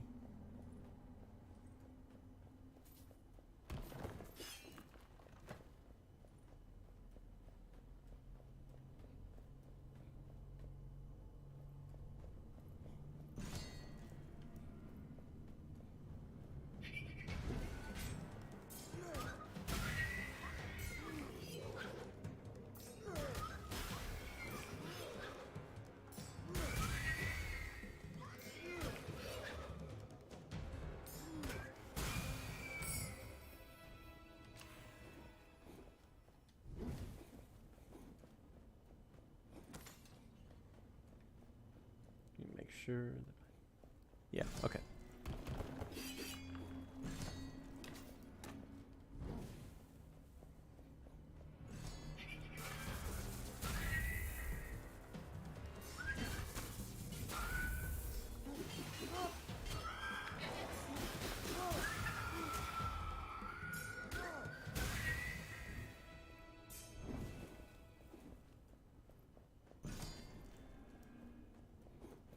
Let's keep digging.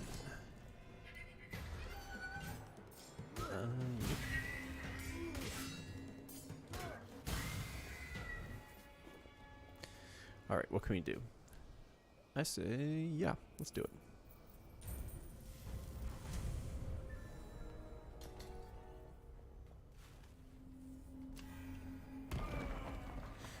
Corrupted, but whatever.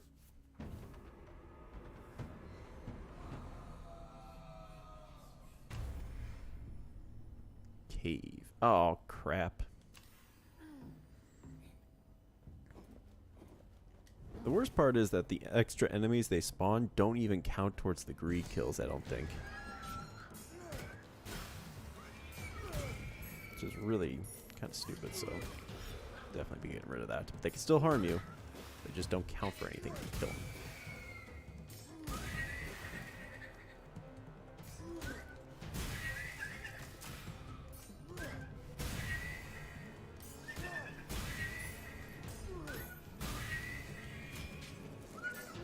Though you could still parry them, I guess.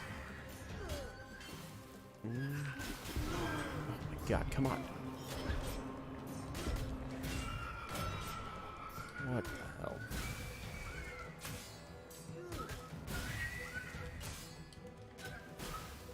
Oh my god. I need something that like replenishes my stamina.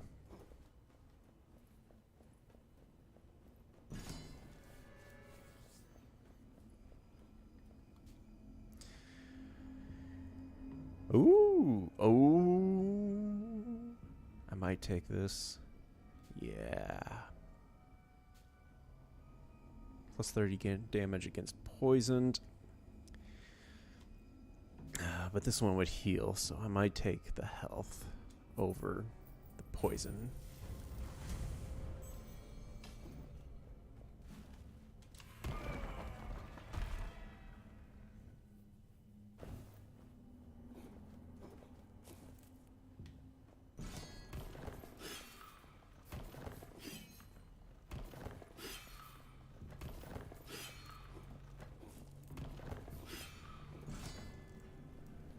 Okay.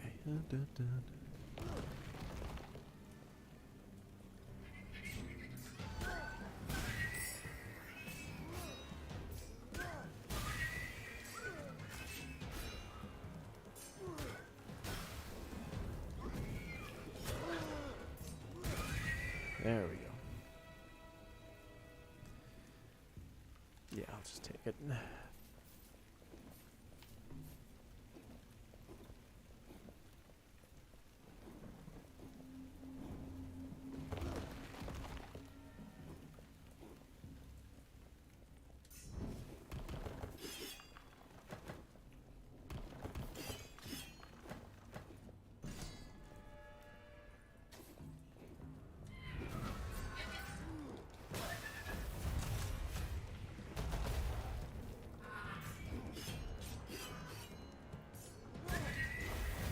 Oh god.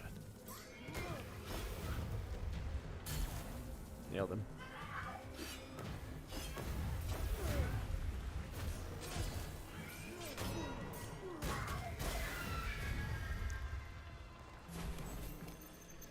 Oh, okay. No.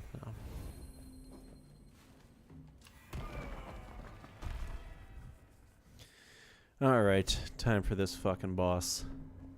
Again, not even that he's crazy difficult, he's just those stupid fucking balls of lightning that he... Yeah, those things.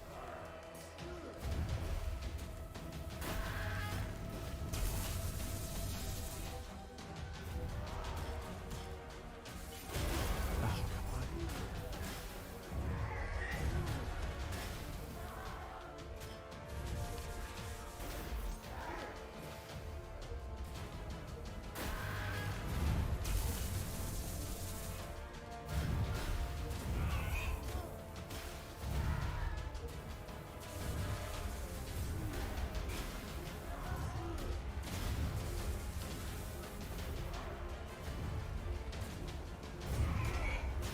No.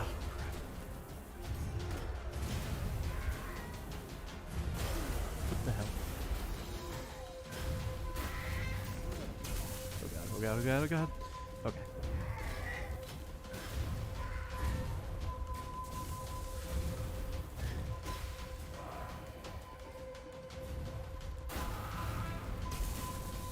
Duh.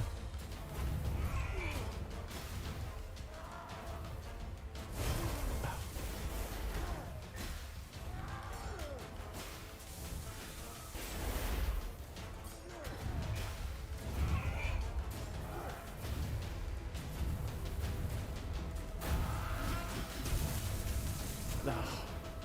One less hit. There we go. Easy.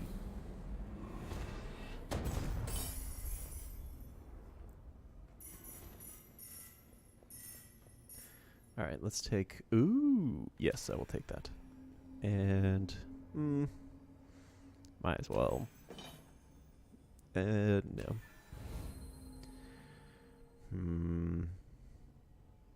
Yeah.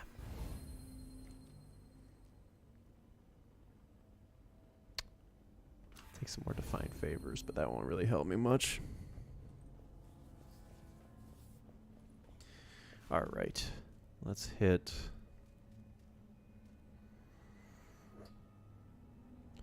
Heal.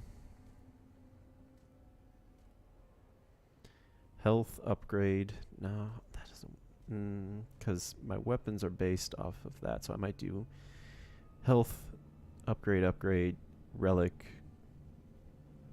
or health, attribute, relic. Yeah, I'll do that.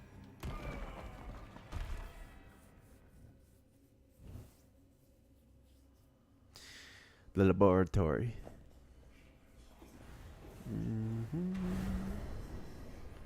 There. I'm corrupted again, but it is what it is.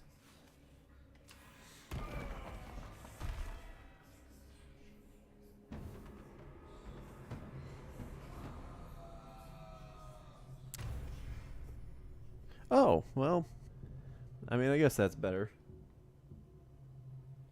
Hey man, just wanted to let you know that I love your stuff and that I've been working on a homebrew D&D campaign with custom classes. I haven't been able to work on it lately because of a D&D game.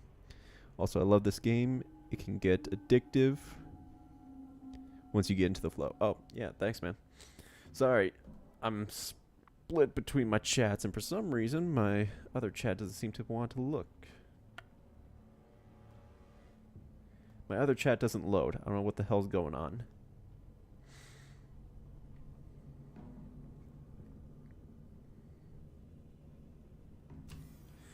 Alright, I'll figure it out.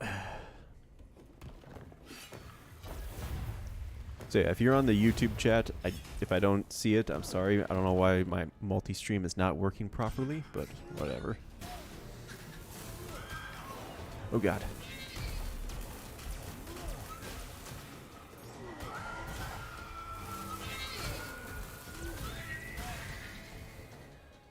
There we go.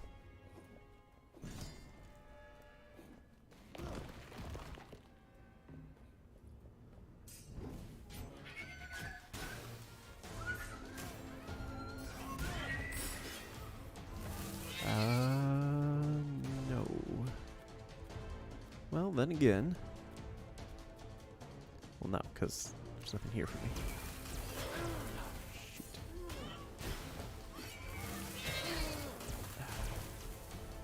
Come on, come on. See if we can trick the boss.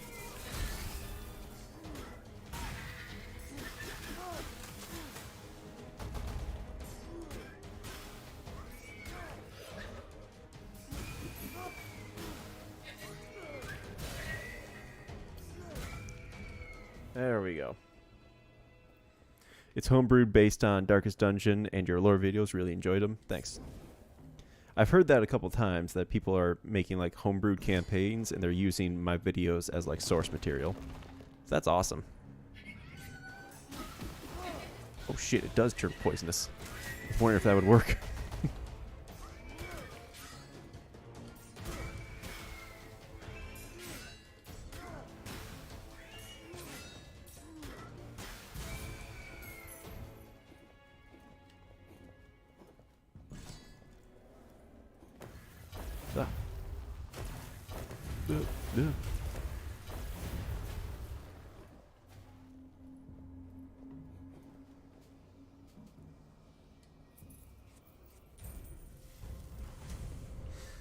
Do some more gold. Nice. More attributes.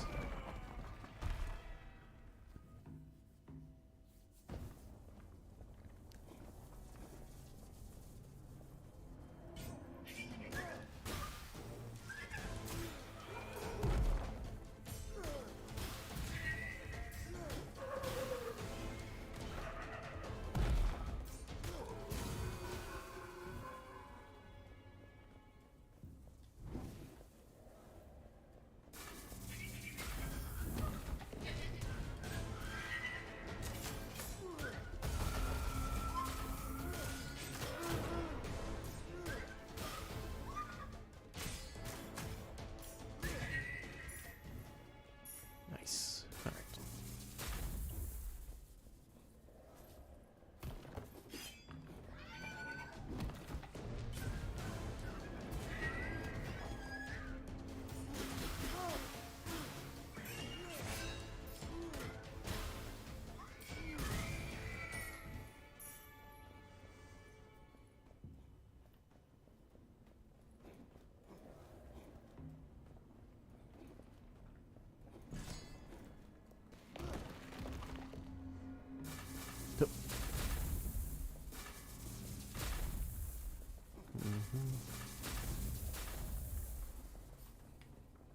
I honestly might increase my corruption just so that way I can still keep this passive corruption, because I think I prefer this. Or like every time you go through a door, 30 corruption.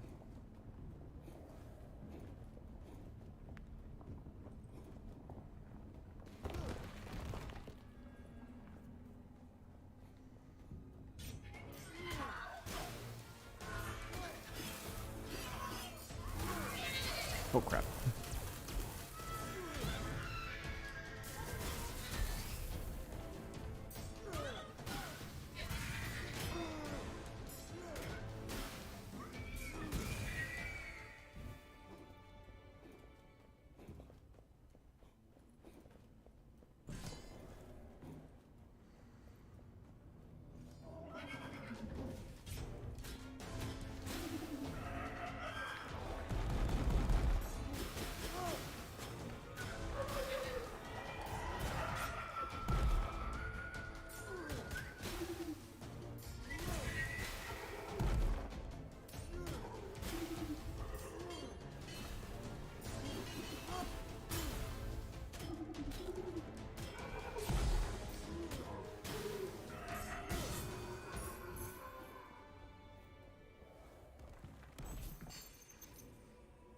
Palork. Hello. How's it going? Doing some Curse of the Dead God recordings because I need footage for a video I'm making.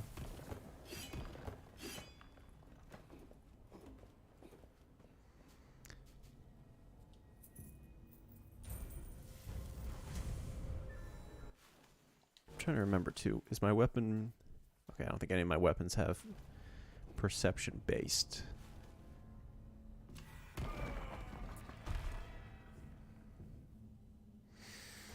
How was my day? It was alright. How are you guys doing?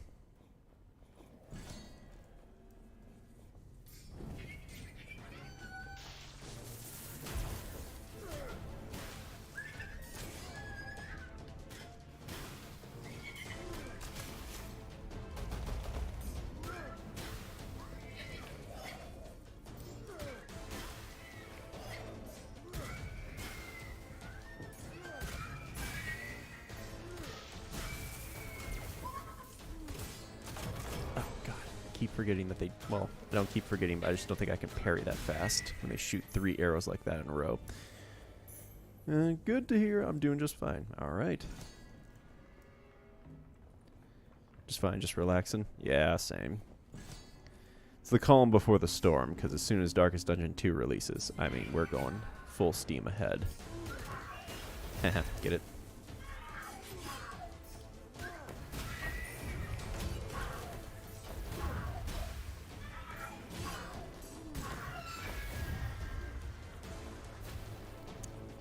Okay, because this is the one that I was looking for, but it's still pretty decent right now, so I don't know. 20% more damage, but...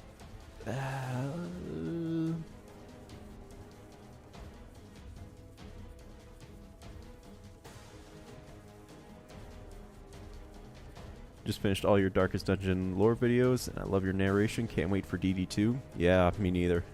And thank you. I'm gonna take this. I just want to see how it works, if it's any better. Okay, that one's pretty good, not gonna lie.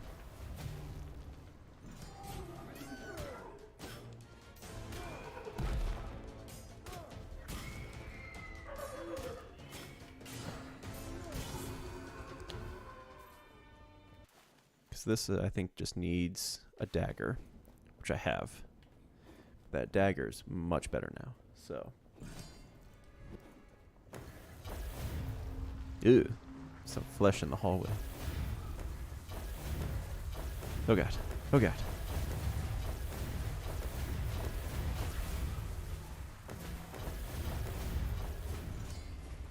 They left their meat toboggan. Yeah. Yeah.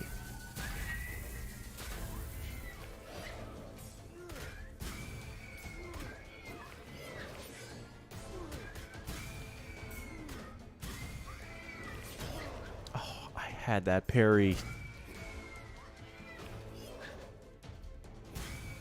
There we go.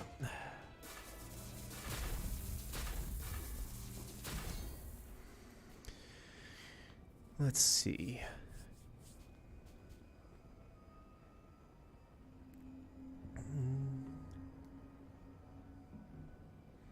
Funny you mentioned that. I'm playing the early access of DD2 right now. Nice.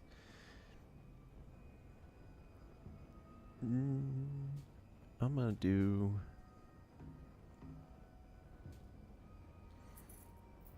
These harpies look annoying. They are.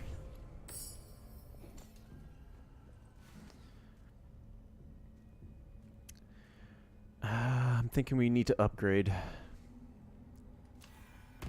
It's gotta be done. It must be done.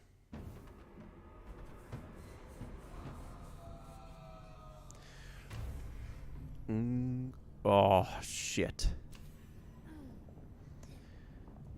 Okay, yeah. At least now I have one I can get rid of.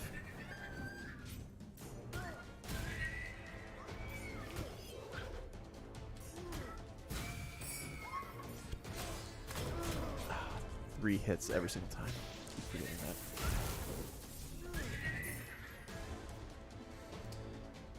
Nope, I'm good. Don't need it.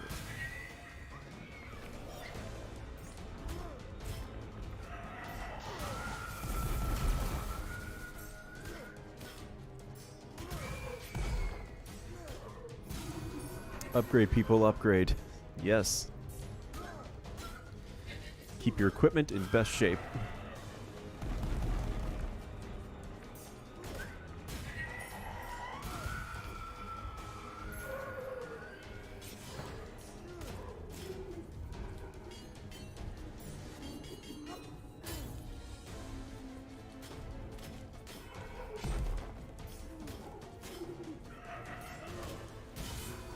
Ooh, that was a close one. I'm not gonna lie, the dark swiftness is okay. I just don't like the way it gets rid of the torch. Okay, let's hit this. Against burning enemies. Ah, damn. Okay. It's gotta be done. I don't think we have any burning enemies, so... Okay, we could go gold or we could go unknown. I'm gonna risk it. We got plenty of gold. I'm curious what we got over here. It's another relic, maybe?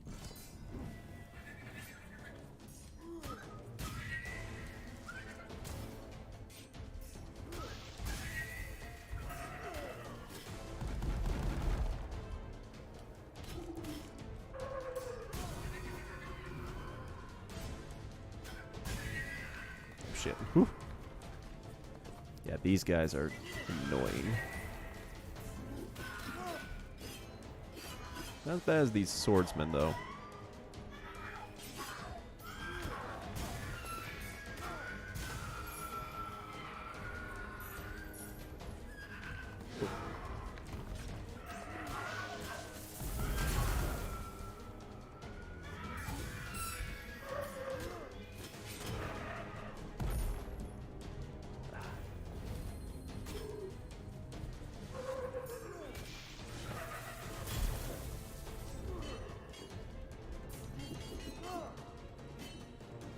Nice parry, thanks.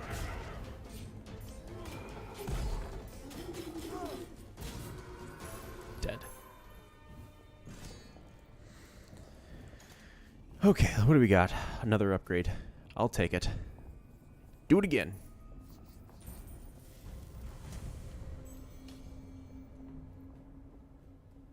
Now I have no gold, but that's okay.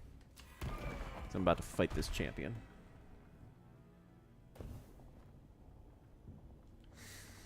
Alright, now again, this guy is a little bit more... I'd say he's less annoying than the first one.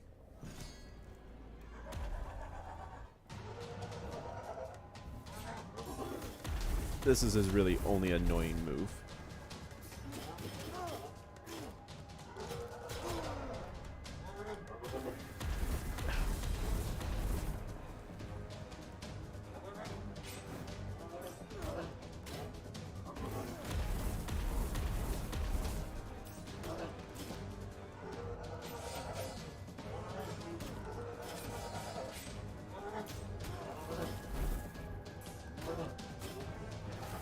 Okay.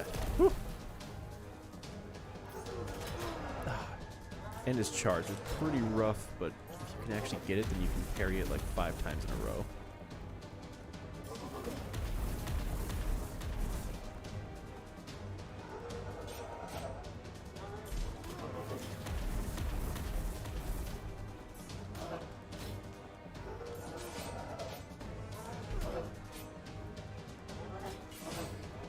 There's the weekend.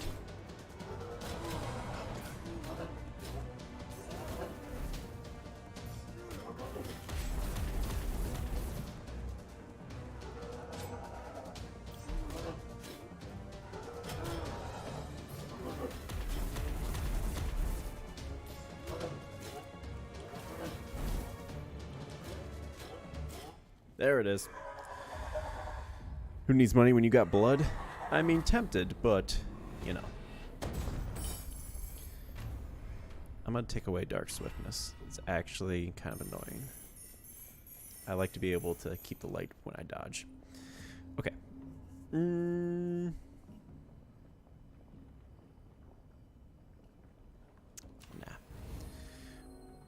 Dexterity. Plus it would increase my level, so maybe. Let me take that. to. Primal Hammer. I might actually take this because it's pretty decent.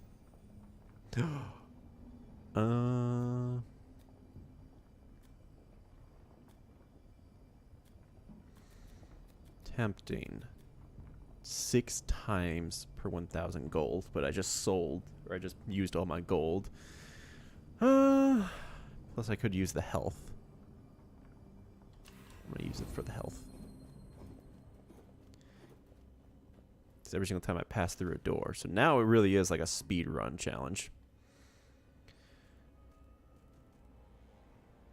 I guess we'll hit another upgrade. Yes? Or relics. Let's do relics. I have so many divine favors. I need to find a really good one.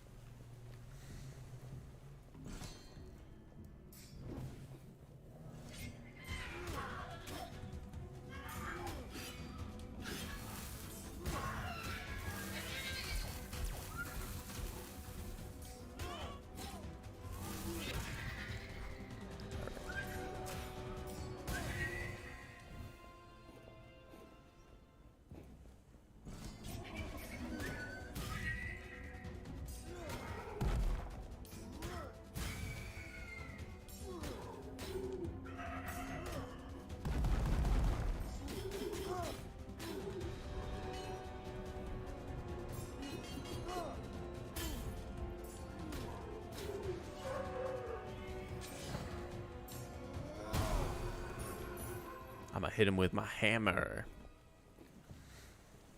Hammer, hammer, hammer.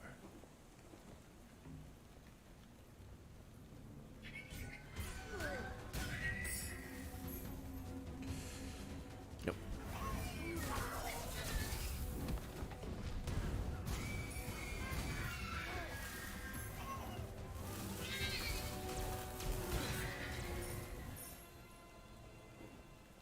I think I'm gonna get my mallet.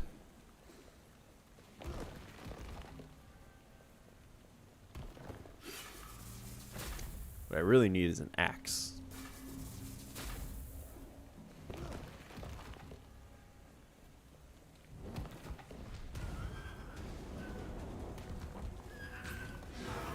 Ooh, crap. Baby.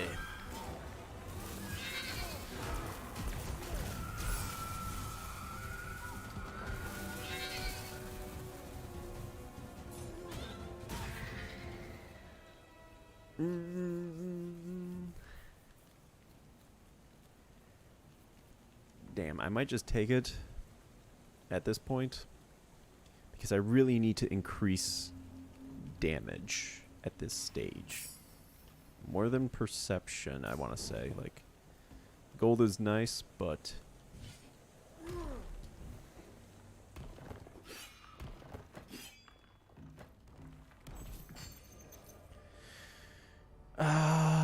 no, still not worth.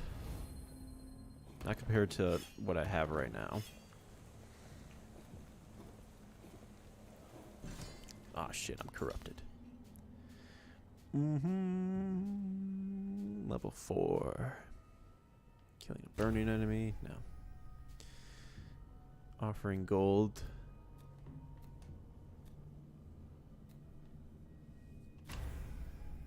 Oh, this is what I was looking for. Yeah, something like that.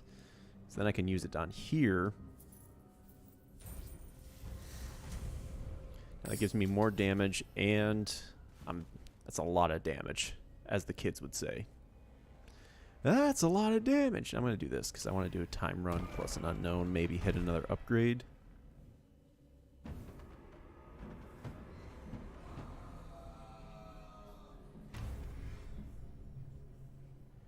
Oh, Mia, good to see you. Again, sorry, I have my YouTube chat on one screen and my Twitch chat on the other, and I'm going cross-eyed. Also, son of a bitch, maximum stamina reduced by 1. Ooh.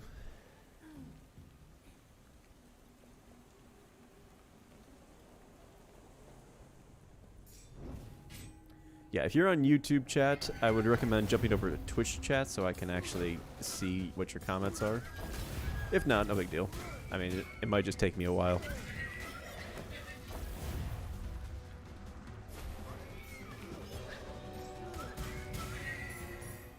Got him.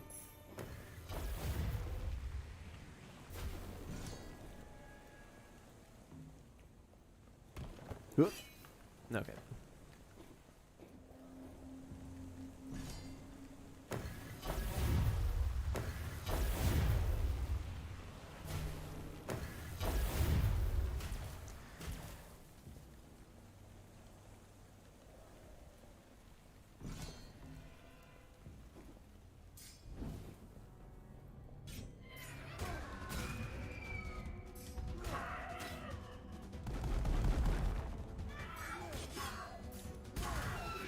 Yeah, dunked on. Oh god. Playing this now with 4 tokens is so much more difficult. I might have to find the relic that lets me get one of mine back, because I'm gonna need 6.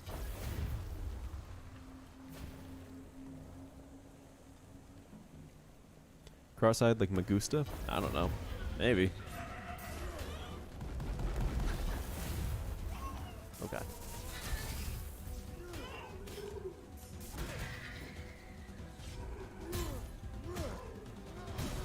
Well, bam. Okay. Oh god. Run, run, run. Okay. Whew.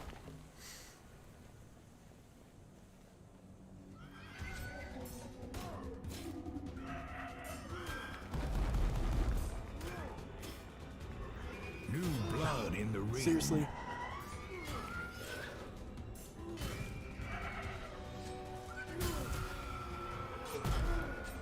Oh, bitch.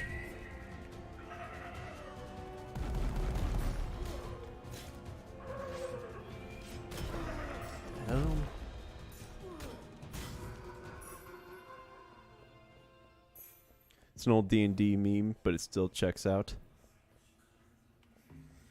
It's an old meme, but it still checks out? Oh, okay. I don't know if you guys know this, but I'm out of touch. But am I out of time? I don't know.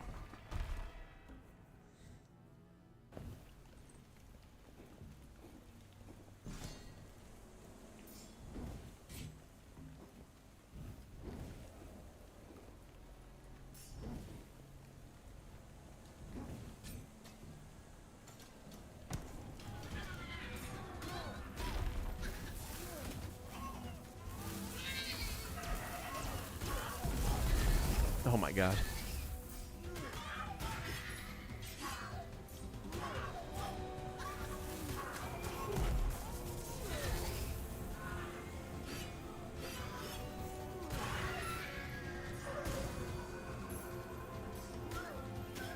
It just does so much damage now. Holy shit.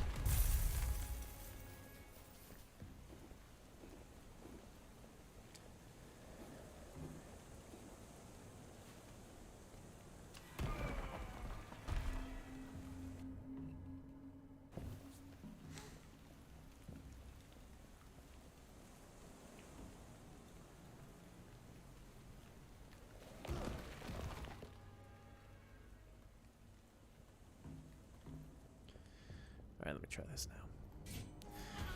3 babies. God. Oh shit. Oh my god.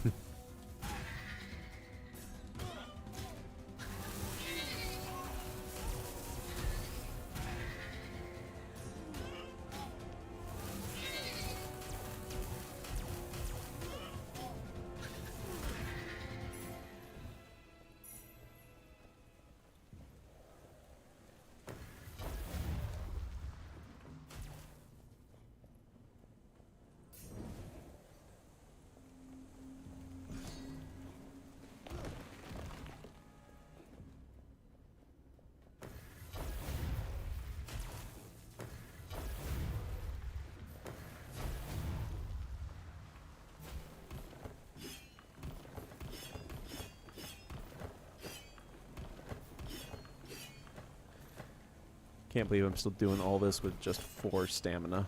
Oh my god.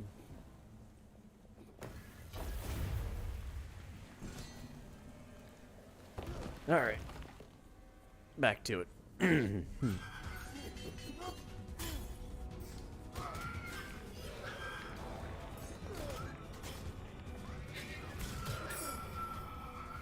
Anything? Nope. Okay.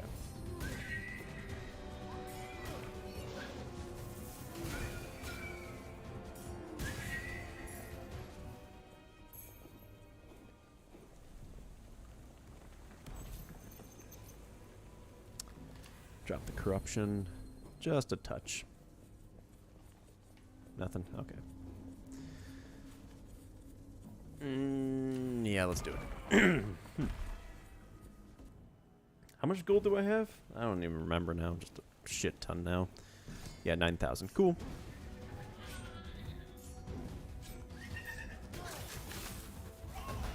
Huh.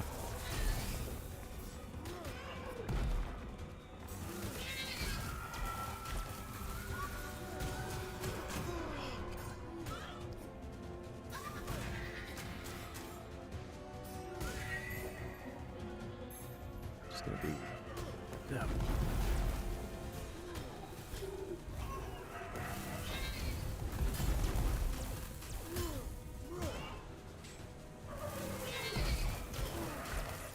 Kidding me? Oh my god. I just have no stamina. I can't do anything.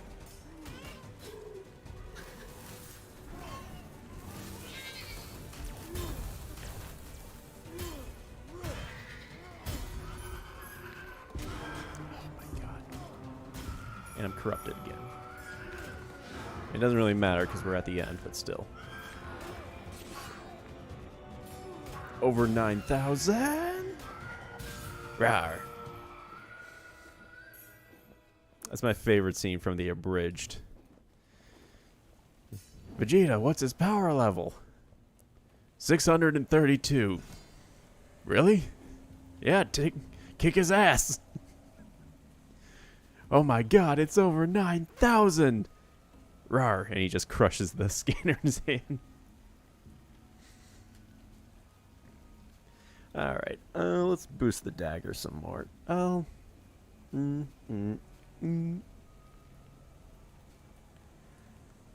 Maybe not. I'm gonna do the dagger. I don't want things to get too off-put.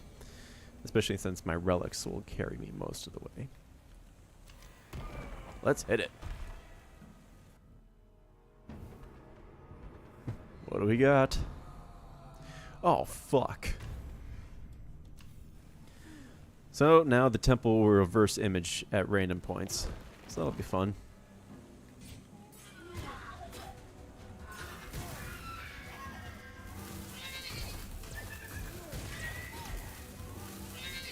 Oh my god.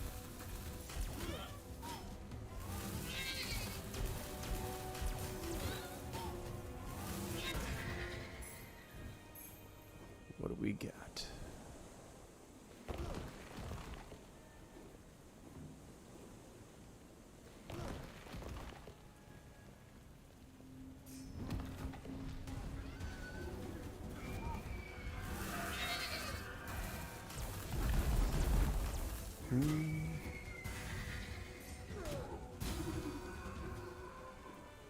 Am I still going the right way? You reflected the image.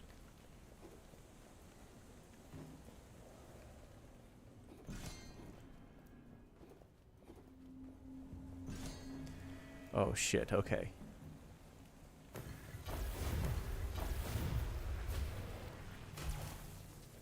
Gotta be careful, because, yep.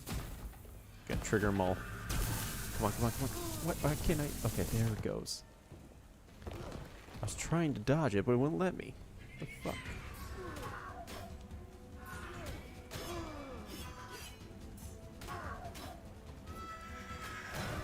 Mm-hmm.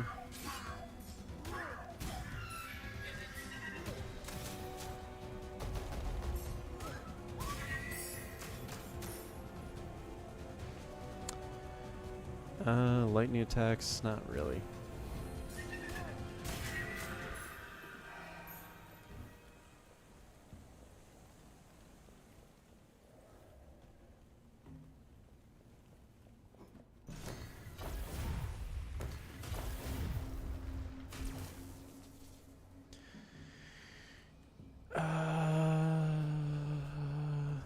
just going to go for the damage. Because we kind of don't need anything else. We're at the end. And I still get some boost to damage as long as I have a certain amount of gold. It's every 1,000 gold I get +2 or +4 to my 4% damage. So, Dark Avatar of the Eagle. Oh, crap.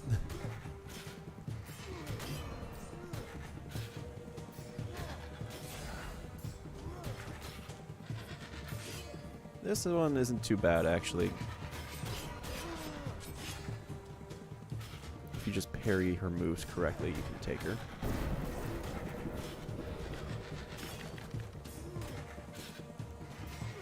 Oh, crap. I say this as I've been unable to parry a lot of... She parries one too, but you can do that.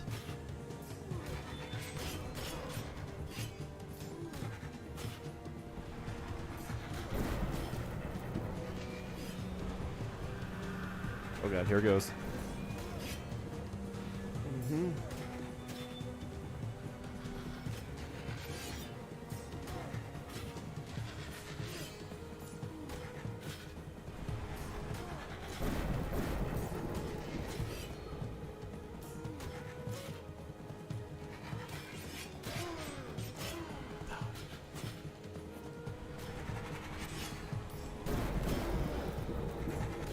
There it is.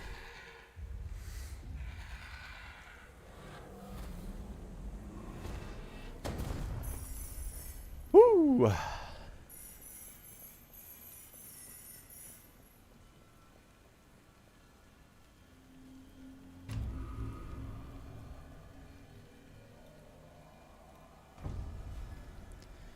Nice.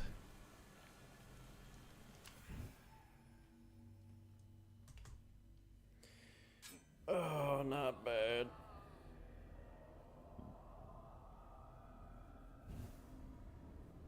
Sweet. Okay. Let me quickly turn off my recording.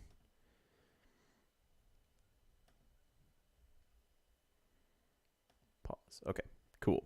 So we have the snake and we have the eagle. I did the jaguar last night, so we should be all set.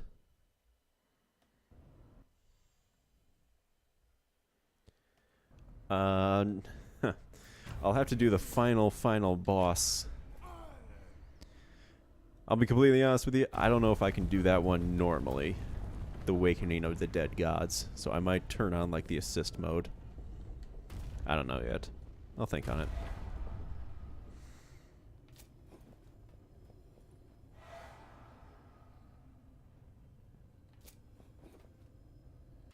Alright. Oh yeah, and here's the bestiaries. This is where most of the story is actually told.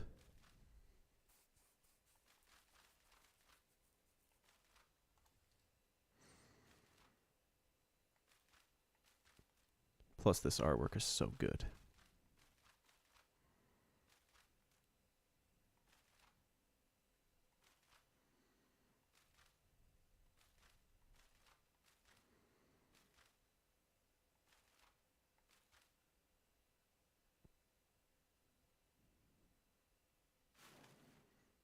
Okay.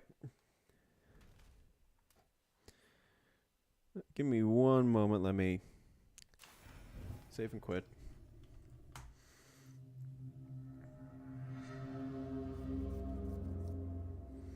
Also, Pixel Cat, thank you for the follow.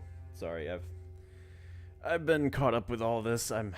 Something's going on with my stream where it's not showing me the full multi-stream. Let me try refreshing.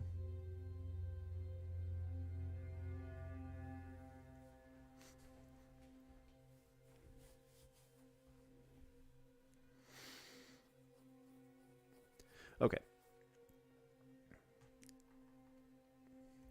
I will be right back in a moment. Just give me 2 seconds to do some stuff, and I will be right back.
All right.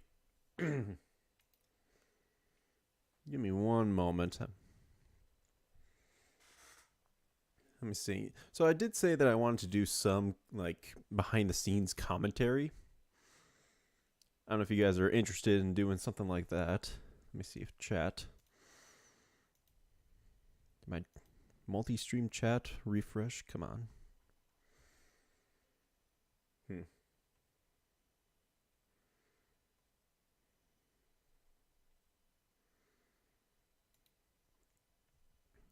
Let me.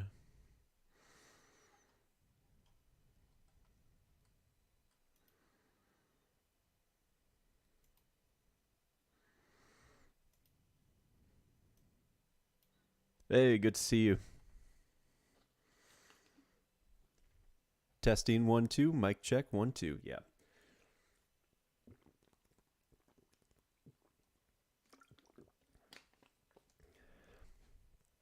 All right.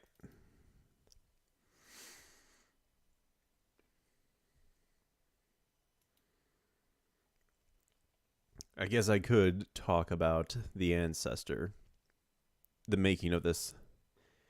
If you want. Oh, hey, what's good? What up?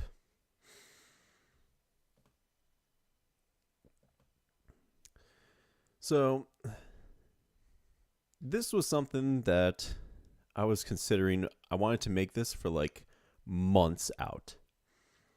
So, when I wrote this script, it was, I want to say like 6 months back when I was still doing like the leper lore. I think it was around that time frame is when I started writing the script and getting all the information together for this.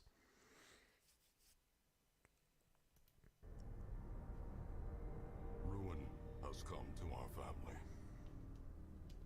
These are the first words we hear, and they are uttered by the very same person who brought this ruin. He is both our guide and a cautionary tale. The ancestor is the driving force behind everything in the estate. Darkest Dungeon would not be what it is without him. That being said, he is also the definition of an unreliable narrator. How much is true and how much he is just telling us what we want to hear is unknown. So take everything that you're about to witness with a spoonful of salt.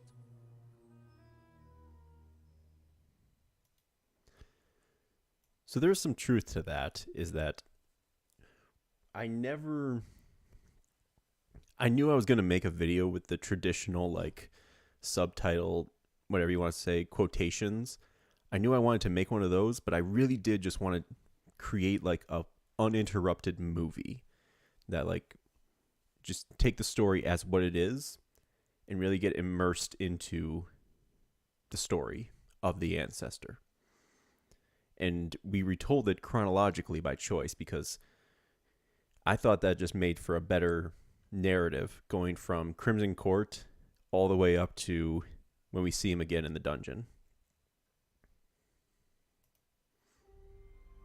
We don't know much about his early life, but as far as we can gather, he was born in the manor on the cliffside of his family estate.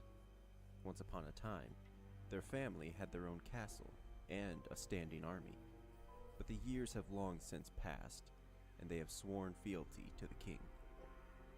When he was old enough, he inherited the lands. So that's the other thing, is that we made the assumption that like the ancestor is clearly some sort of nobility.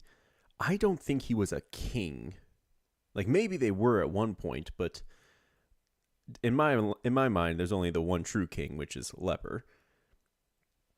Or maybe there is a few other like lords, or maybe just other nobility out there, because we know the jester kills a king. So that's what I was thinking. And he doesn't strike me as a king.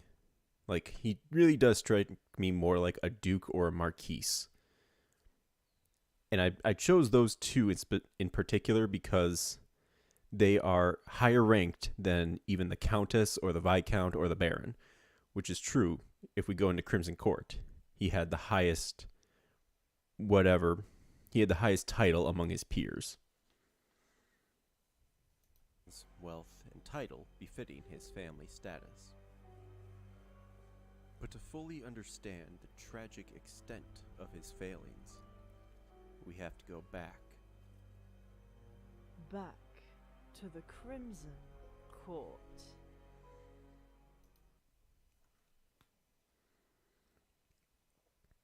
And so that was another choice. I was thinking, well, it could just be me making the narration, but there's no real point to that. Like, I wanted it to be distinctly different between the segments. So, like, I handled the main narration, but then I had voice actors. So I had Renara, I had Eldarino, I had who else did I? I want to say it was Jet. The whole list of voice actors is in the credits, and you should definitely follow those people because they are top tier voice actors. I think the ancestor is more a Baron or a Magent. I could see that. I don't know. I still want to put him higher than like a few other titles or like the few other nobles that we see. Like, I gotta imagine that he would be higher than the Baron. And he could possibly even be higher than the Viscount. But that remains to be seen.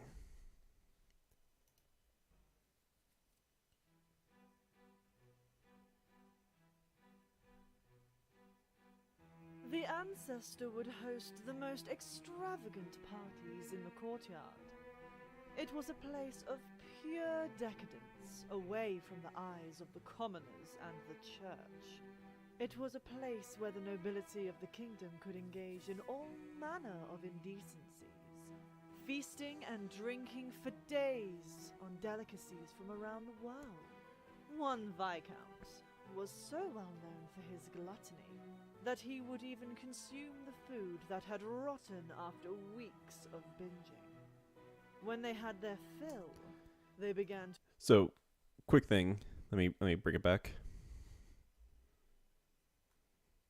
So these are all the so this curio, I pulled these right from the in-game files, the PNGs, and I threw like, this is a piece from the Warrens. This is like a Warrens table, and yeah, we have some of the blood, and then I think this is from the there's a food like supply run quest, and I want to say it's for the Warrens as well.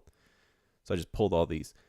Hello, I was wondering if the winners for the stories got announced. Yes, they did on the Discord.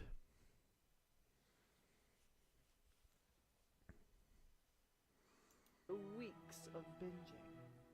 When they had their fill, they began to engage in more violent and sadistic games. Same thing, piece from the Warrens, and then the Iron Maiden was from the Ruins. Relished in the suffering of others, whipping and beating the unfortunate souls who found themselves at the mercy of the court. While the ancestor could have stopped these acts, he was more preoccupied with his own vices, and did not want to be labeled as a hypocrite. After some time, the ancestor grew bored and spiteful of the court, tired of having sycophants and psychopaths come to his home, draining his immense wealth while engaging in their base urges. He needed a way to rid himself of these parasites. During one party, a particularly beautiful young countess caught his eye, but beneath her veil of innocence, he could tell she was a predator, seeking her next kill. He opted to dispose of this problem before it escalated, playing along with her scheme until the perfect opportunity to strike.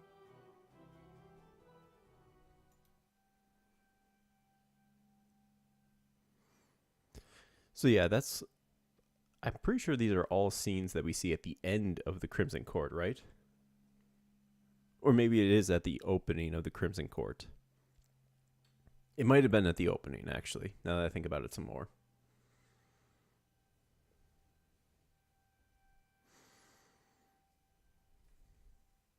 It's pretty telling when you are always the party spot where people fuck around. Tells you that people don't respect you or your stuff. True. True. I mean, the biggest thing is that he was stupid rich. And when you are stupid rich, you can afford to fuck around as much as you want. I wouldn't recommend it, no matter how much money you have. But yeah, true, true.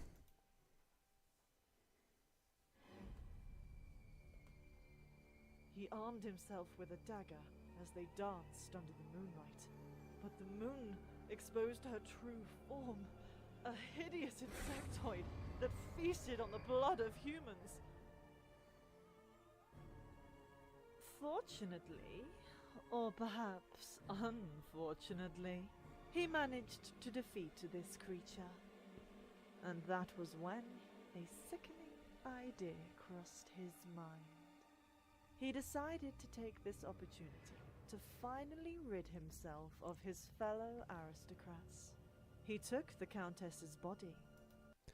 So I think in that previous scene, I just needed something that like showed that he was in like a dungeon area. So I think I took this from the sanatorium actually. Of his fellow aristocrats. He took the Countess's body and began to drain it of blood, mixing and preserving it in wine bottles to be served at the next gathering. Also, I don't know if anyone saw this, but I always point out the Iron Crown whenever I see it. Right there it is again. At the next gathering. Why he chose this particular route is unknown, but perhaps in his mind it would be the ultimate form of revenge and humiliation. To label his peers as what they were. They were not nobles or lords. They were less than human. They were cannibals, consuming his wealth and status. Or maybe he just hoped the blood would poison them all. At the night. Yeah, we really have no idea why he chose, like, okay, let's assume, like, first off, let's assume that this is the first experience he's had with the occult. And his first experience is a mosquito vampire tried to eat my face off. But I managed to kill her. Now I'm going to drain her blood and mix it into my wine, and I'm going to serve it to all of my guests. Like, what is the leap of logic between A to B? Like, it is so bizarre that, like, why? So that's the thing. We never truly know why he did it. We just know that he did it. And he uses the excuse of, I was half mad at the time. So I guess we could just say, sure. Tainted blood being the downfall of the blooded nobility is quite a poetic fate. True. True. And I say again that I don't think he ever planned to drink this, like, he ever planned to drink his glass. Like, he was raising it up and he was about to be like, haha, see, I got you. It's going to be the wicked prank, bro. But, like, I don't think he planned to drink it himself as, like, a suicide pact or anything like that. Night of the gathering, he was raising his glass to make a toast. I could be wrong, but that's just how I see it. Reveal the sickening truth behind the wine the partygoers so eagerly drank. When something horrible happened. His guests began to change, morphing into the same monstrous creature as the Countess, as they began devouring their own flesh. The ancestor dropped his glass, but a single drop landed in his mouth, and gifted him with a vision. A horrible and beautiful vision. It showed him the truth. The truth of the world, of life, of the thing that slept underneath the manor. And in that moment, he was reborn. He had glimpsed beyond the void, to know what it means to have true power. He walked out of the courtyard, leaving the swamp of hedonism behind, and sought to pursue a new path.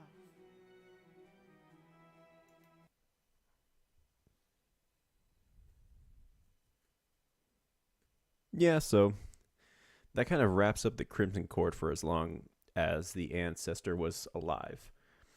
Like, we know that he locked the door or the path was forgotten, but he just never stepped foot back into that courtyard. At least, not that we know of. He might have, because there was that time gap. So, who knows? But yeah.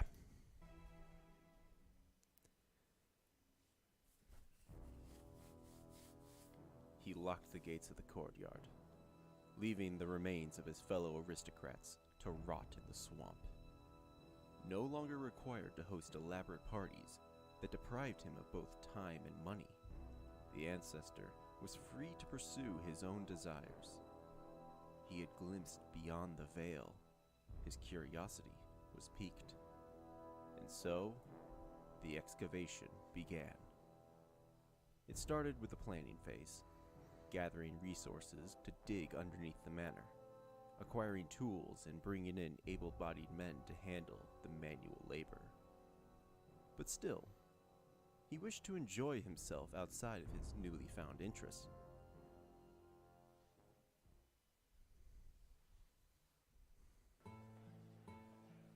In his free time, he chose to walk amongst the commoners in the hamlet. It was a refreshing change from the rigorous rules of court life. He would often raise a glass at the tavern and enjoy the simpler things in life. One precocious waif. Okay, so quick thing. I actually really loved animating this scene.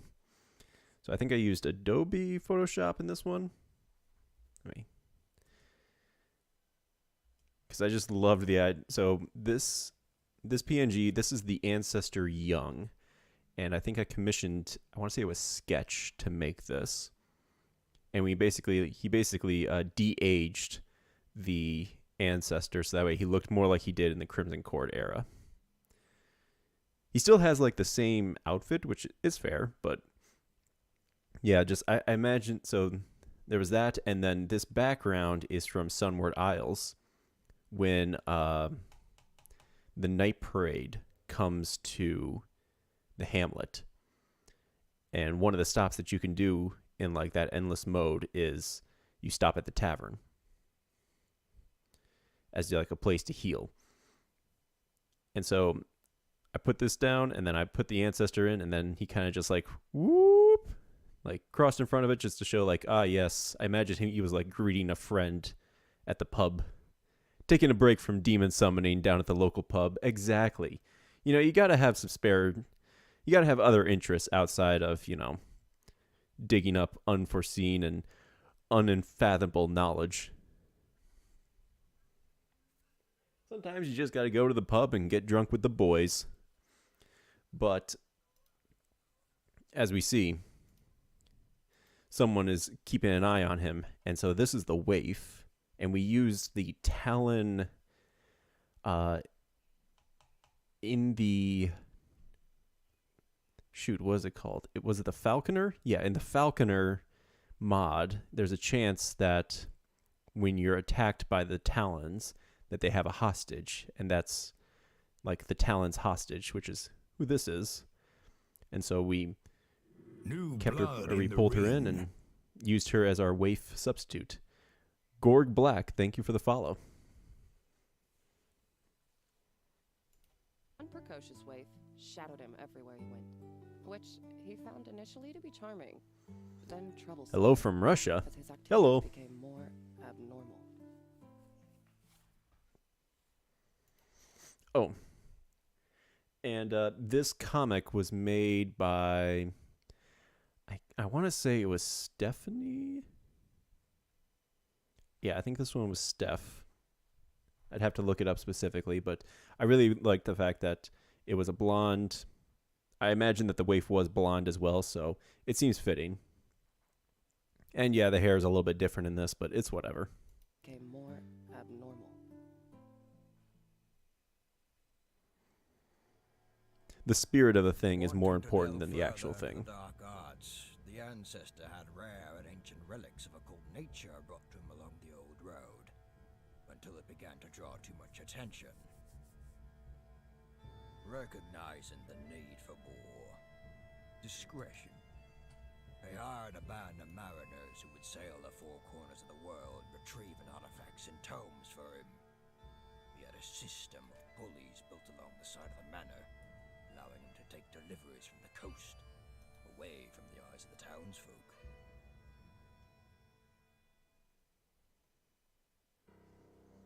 While the work Yeah, so that's something that's mentioned a few times, is that the ancestor wanted to keep his actions discreet. So I appreciated that in this comic, it's mentioned that he does have like a pulley system built around the cove. That's where he like took his deliveries from. At least the occult ones, that's where he took his delivery. Let me see if I can find who did what comic. Let me check. I want to say this was so. Oh, my bad. That was Yellow. Yellow did the Siren comic.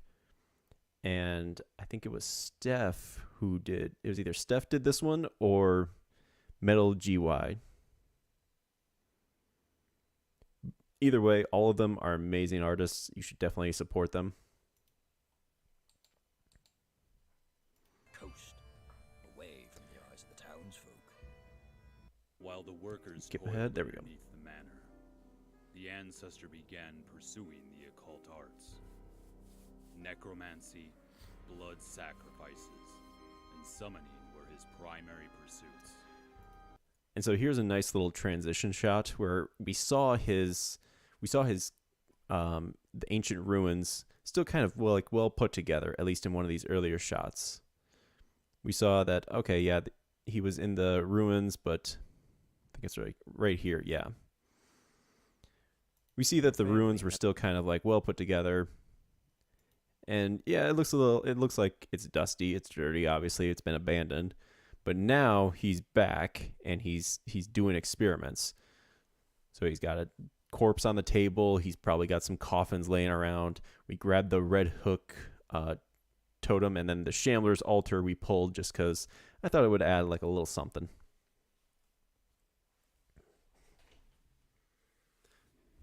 I should say I pulled that, yeah.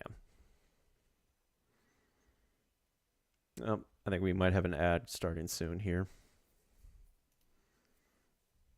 And summoning were his primary pursuits. Initial attempts in summoning creatures from the beyond all ended in failure. But still, he did not stop. He continued to experiment, making discoveries about which set of circumstances produced the best results, or rather, the least amount of failure. He found pig flesh produced the best results, but the mountains of unusable flesh it cost him to make this discovery were beginning to cause problems.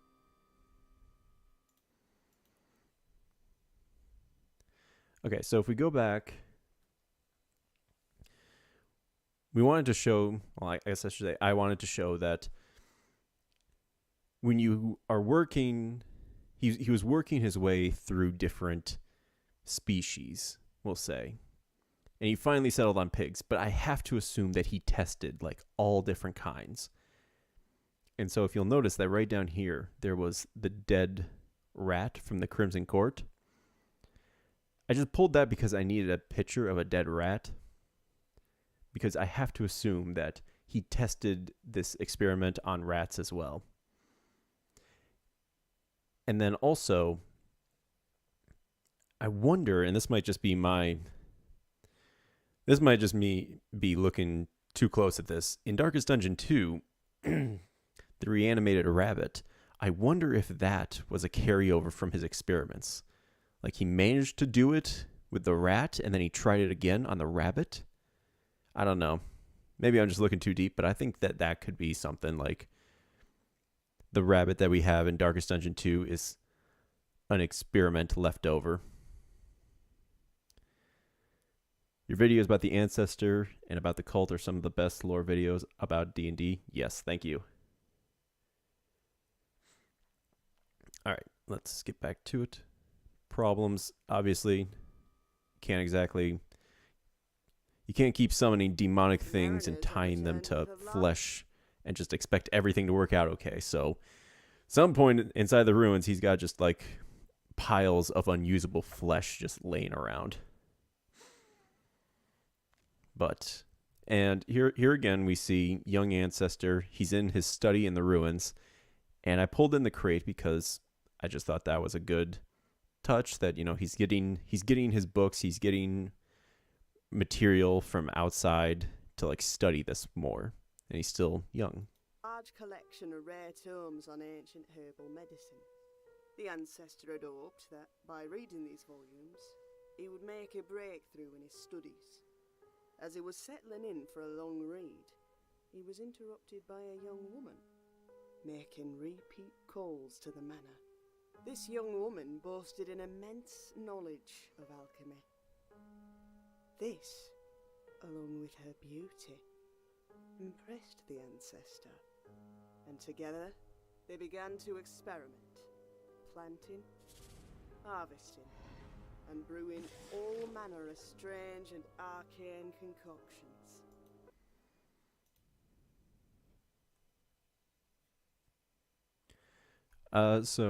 And also thank you for the video about XCOM. Very few channels about XCOM lore. Yeah, none of them on Russia YouTube. Yeah, I'm not sure how that works with like country locked videos. I don't think any of mine are, but maybe I'm wrong. I don't know. But where was it? So the young hag we found that was from Keese. I believe that's how he pronounced his name. He's French. I messaged him like way back in the day. Like I want to say like almost 6 months before we actually managed to get the video together. Like way back then, I messaged him because I was looking around for like, are there younger or like not pre-ancestor bosses was what I was looking for. Like, was there anything like that? Because we have kind of once we figured out a timeline of like, okay, he finds the hag, and then he learns something about, herbology, and that improves some of his skills. But that's the first instance, at least to what we know of. I could be wrong. Darkest Dungeon 2, the ancestor could come back and it's revealed like, oh no, his first encounter with the occult was way before the Countess. But this was like the first field that he was like an expert in, because he had a teacher who could help him. And that was the hag, until eventually the hag snorted too many mushrooms, I guess, and went crazy.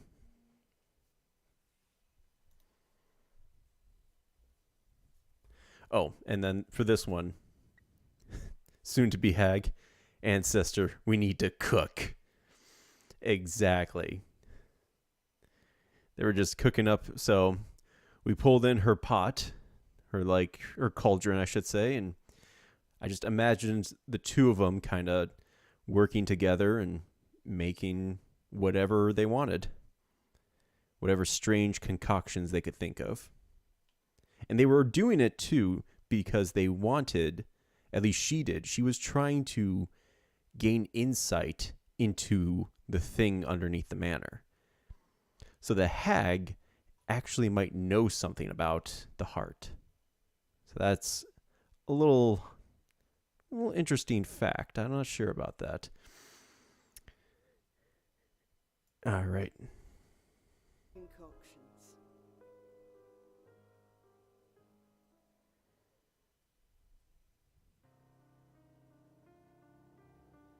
The ancestor incorporated what he had learned from the young woman into his summonings and blood sacrifices, hoping to finally make a breakthrough. His interest was beginning to wane, as each attempt resulted in more failure. With one final attempt, using all he had learned, he had finally managed to summon something from the outer sphere, only to find it brutish and stupid. With that final failure, the ancestor would cease any... So, again, let me jump back here real quick. I gotta believe that he used some of the... He's like you. He's like me for real, I guess. Incorporating everything, and then... So he was experimenting, he was trying his best to fuse like an outer... something from the outer spheres of the world to flesh. And so he incorporated it the best he could. He used everything in his power to like make it happen. And then it still failed. It still failed. Just, I don't know if it was just because the conditions that he thought would create the perfect whatever was just not the right conditions. Like maybe the moon was out of order. Maybe it was just the wrong time of the year. Maybe it was just something wrong. But whatever the case, it failed. And so when I did the scene, we still had the young ancestor. I had him in this pose, and I pulled this, which is that eternal, they call it like absolute nothingness. That's what it's called in the game files. So I pulled this, and I just had it kind of set up right here. And imagined him like doing some sort of chant or summoning. And then he manages to pull something. And if you can't tell, this is actually the Swine Prince. This is like his back arm right here. Those are just like the bones sticking out of it. And then I really like this scene because he just puts his hands on his face and face palms because he's like, we tried and it failed. Just, and then the Swine Prince is writhing there. Further experiments. Okay. Around this same time, the excavation had broken into an ancient network of aqueducts and tunnels, all that remained of a civilization that existed on the land prior to the ancestors' family. We know this area as the Warrens. With the excavation of the... Or maybe it was the wrong demon entity. It could be. It could be. Maybe he got the wrong one, and then it just failed. Because the Eldritch gods that we know of, at least in Lovecraft lore, in Lovecraft lore, not all the Eldritch gods are considered smart. Even Azathoth, they call him the blind idiot god. Not because he's actually stupid, but because he was struck blind, and I don't think it's because they can't understand him. But he clearly knows what he's doing. It's just what he's doing makes no sense to anyone but him. Or it, whatever you want to say. That's kind of the cornerstone of, what is it called?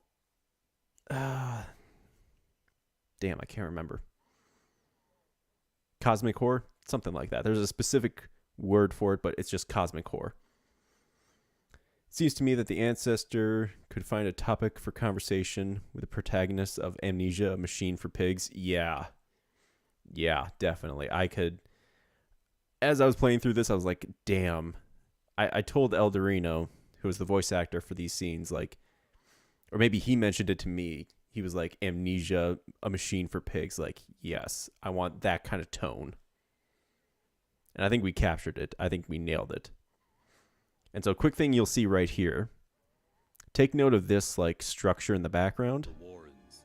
The ancestor had discovered a solution to one of his problems. He had the wasted flesh of his previous experiments, along with... Like it was just some random structure from the Warrens. And now here it is again from the opposite side. And we see that the flesh is all over there. And then there's just flesh pits right around through here. And so that was something that I wanted to show. Was like, no, this is like a before and after shot. Maybe like they were coming in from one side of the tunnel, and this is them leaving from that other side. And dumped into the warrens. The landfill of failed experiments will begin forming into the monstrosity known as the. And then we have the flesh kind of arriving. So I read somewhere that Lovecraft gods are more like a force of nature. Yeah, basically. Like, how do you negotiate with a tornado? You don't. You get out of the way. But in this scene, so we had our flesh pits, and in like the animation, what you don't see, I should say, is that right behind all of this, like underneath, there's just the head, the spine, the heart, and the butt of the flesh. And then as the scene progressed, and they shifted and wormed their way together, and then they just all kind of, that's how I imagined it happened. Like they all just kind of wormed their way out. Great thing, which we know as the Swine Prince, would also need to be fed large quantities of meat to sustain itself. The ancestor would occasionally lure someone near the warrens to be sacrificed as a meal to the beast.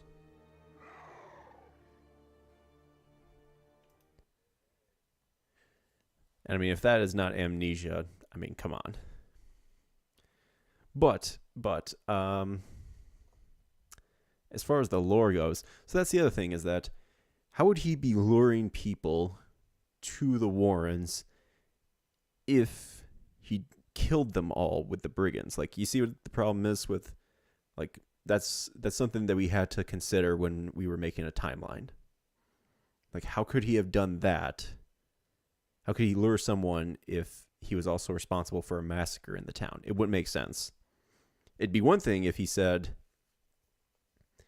like, oh yes, I took people from their homes, or I paid the brigands to take people from their homes and feed them to the Swine Prince. But he just said it would need a meal every now and again, which is fine. I had a whole town. So there we go. While the discovery of the Warrens had solved one problem, it would create several others. People would begin to talk about what they had seen at the manor. The possessed flesh, the unnatural experiments, the excavation. It would spread through the town like wildfire as gossip and rumors, attracting the attention of those outside of the hamlet as well. A ragged man appeared one day in the hamlet, proclaiming to know what the ancestor had done, what he planned to do, and that if he was not stopped, he would bring about the end of the world. Wanting to rid himself of this annoyance, the ancestor bribed the local authorities to have this prophet disposed of, but he proved more resilient than initially expected. He would survive torture, drowning, and even stabbings delivered by the ancestor himself. The prophet would continue to come back and denounce the ancestor to anyone who would listen to him.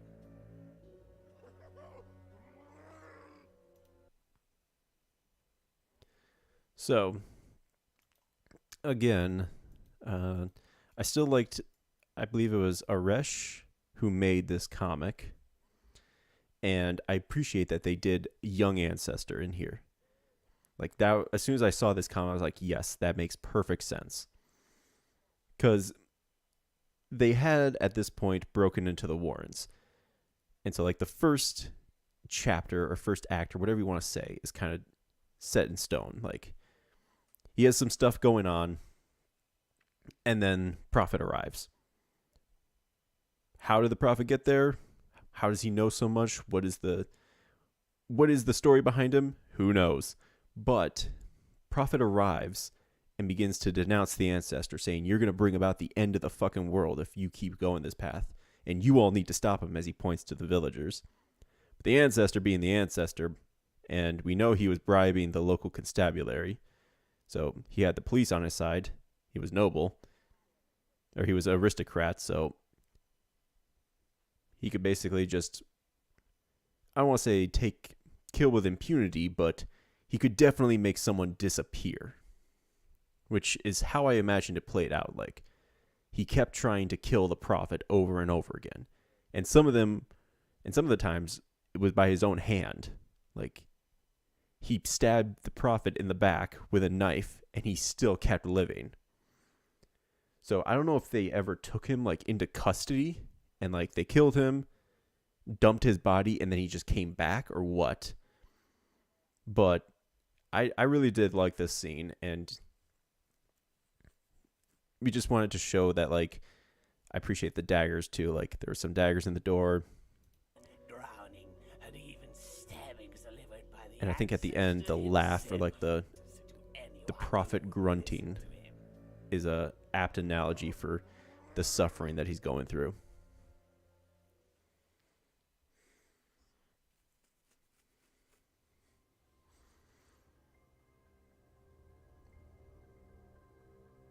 While the ancestor was dealing with the excavation Yeah. and an immortal prophet, the young woman who he invited to live with him began self-experimenting, seeking to gain insight into the thing underneath the manor. The fungi changed her, both physically and mentally. When the ancestor saw her again, he could no longer tolerate it, and banished her to live in the Wealds, where she would become the hag. Why he sent her away instead of ending her life right then and there isn't clear.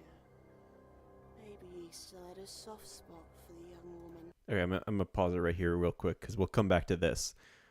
But I just want to talk about sort of what we see with the hag. So initially, like, it was the fungus that changed her. And she was doing this all because she wanted to figure out something with the heart. Also, a quick thing.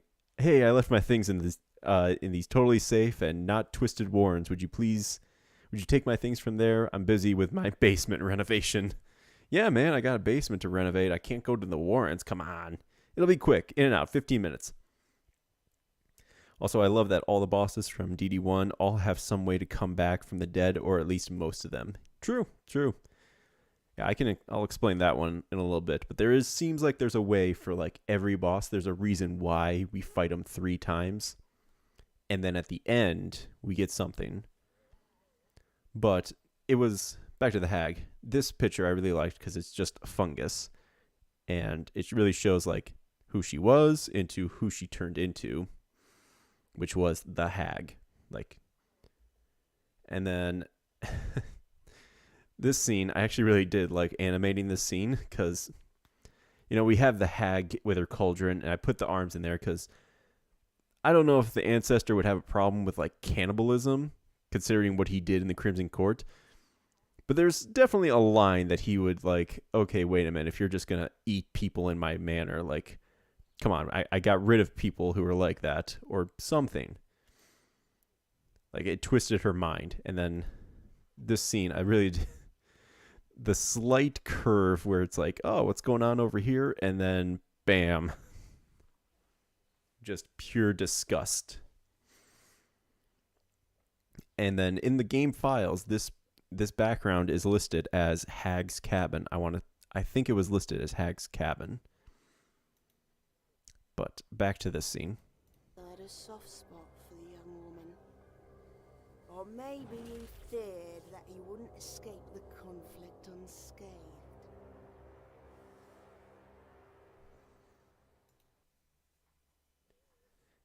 So yeah, that's the other thing, is that of everyone that the ancestor came into contact with, at least in Darkest Dungeon 1, all the bosses, the hag is the only one that managed to live. I say live, but you know what I mean. Like, she's the one person who got away. And did she really get away? Not really, considering what she did to herself. And then we had to also consider, like, well, why did she get away? Like, what was the point? what was the reason for why. And I gotta wonder that it was either he had a soft spot in his heart and he couldn't bring himself, because it's implied that they had like a pretty good relationship, or she kind of put him on the spot and was like, no, I won't kill you, but just leave. And like, if he tried to do something, I mean, we saw how with that mallet, I mean, I don't think he could have held his own, especially because she had so much more experience with the occult and at least with alchemy, that I don't think she could have taken the ancestor, or she could have taken the ancestor. And he already cut it close once with one woman. I don't think he was going to try it again with the hag. Don't take shrooms, kids. Yeah, it's good. While he had lost Good idea. an important source of knowledge, the hag also taught him something else very important. That there existed others in the world who he could learn from.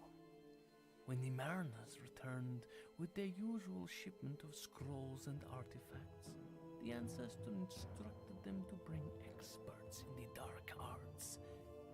The mariners agreed, for a prize. Okay, so just in this initial scene, what we saw, there's the young mariner, which was again from Keys, but also just a few shipment crates, the ancestor still young, but also this totem, which you'll see that this totem shows up a couple times throughout the movie. The mariners agreed, for a prize. The halls of the ancestral castle became a citadel of arcane forces, where experts in necromancy from all over the world shared techniques and secrets with each other. The ancestor absorbed these teachings, learning all he could from his guests, until he himself was a master. However, once he gained all... Quick thing too, if you look down right underneath the table, there's that dead rat again. Because again, the dead rat was the reason that got him into necromancy. There's that line of who could have provided such importance from a mere twitch in the leg of a dead rat. So clearly that rat was important enough. So I figured, I'll just include it in right here. Plus we have like, I want to say this was like, who did this? I want to say it was Dalton. Dalton did a few of these edits where he just took different pieces from different characters and kind of put them on.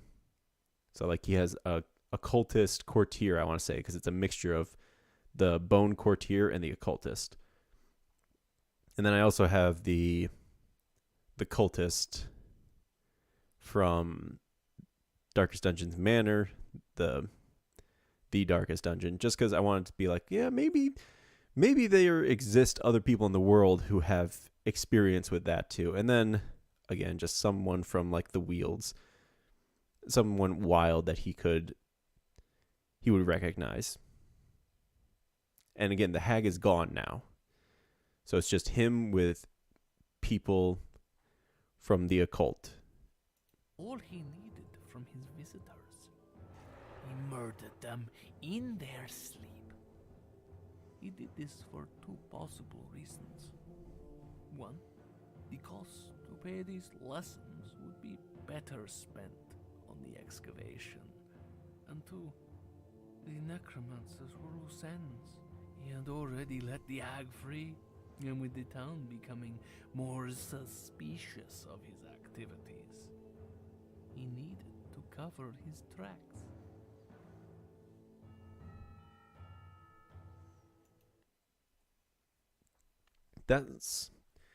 Those are the reasons that I could see why he would do that. I've heard some people say like, well, he just did it just to do it.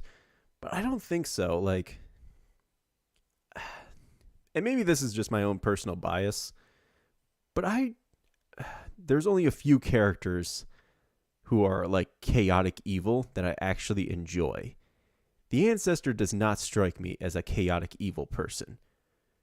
He strikes me more as a lawful evil. Because remember, he refused to still be labeled as a hypocrite.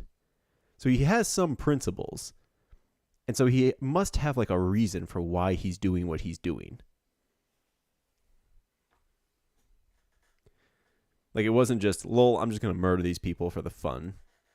Like, I don't think he's a psychopath. Well, let me rephrase that. I don't think he's just a killer for kicks.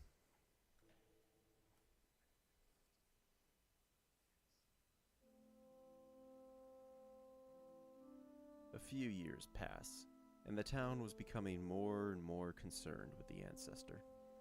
The ravings of the prophet could only be silenced for a time, and he would return again and again. Tales of the Ancestor's dark powers would reach the ears of the common folk, who listened in both awe and fear. Around the same time, a blight had taken the land surrounding the estate, making the soil infertile. Perhaps caused by someone who the Ancestor banished to the Wealds. Left unchecked, she continued to experiment with her fungi and caused more problems. Or in one case, opportunity.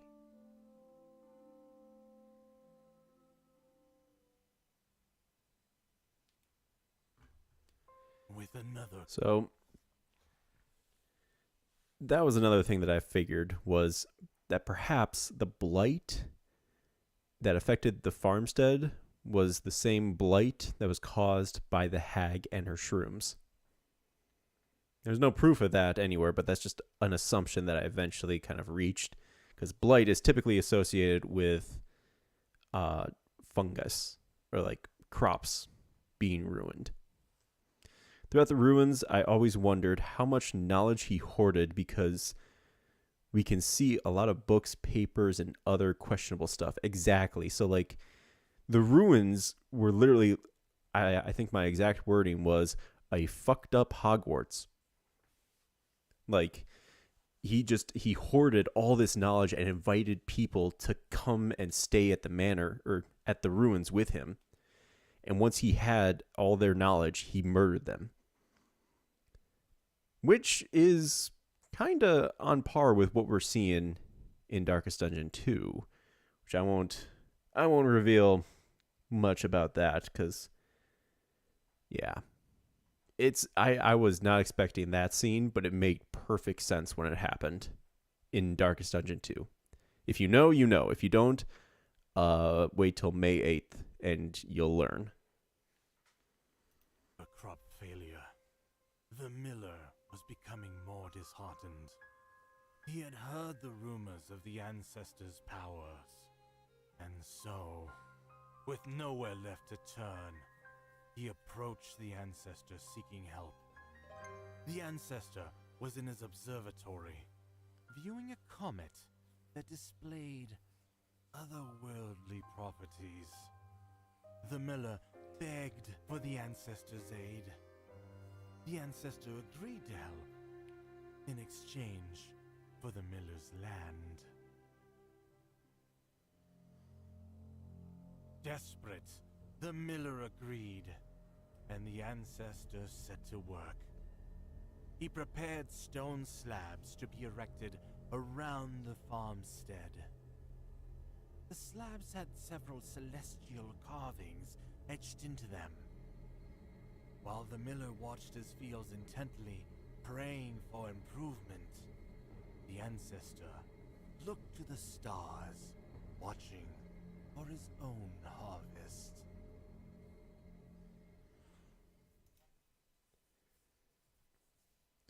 So yeah, that scene was kind of straightforward. Like, we set up the farmstead plotline just because we wanted to show that, like, the farmstead, that was a long con, I guess you could say. He was planning that for years, and I don't think he didn't see it come to fruition because he died before the comet would land. And we still don't know why he wanted that comet, but It happened. Also, I think I got to run an ad. So I'm going to run an ad and I'll be right back.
Okay, and we're back. That should be the last ad we have. Oh no, the Miller is the saddest character in D&D in terms of bosses. Yes. Yes, indeed. There's no getting around that. Like, Miller, saddest character. The financial cost of the Ancestors project. Okay, so this was finally one... beginning to catch up to him. He was burning through his family's immense wealth. I really did like this scene, actually, because I just love to...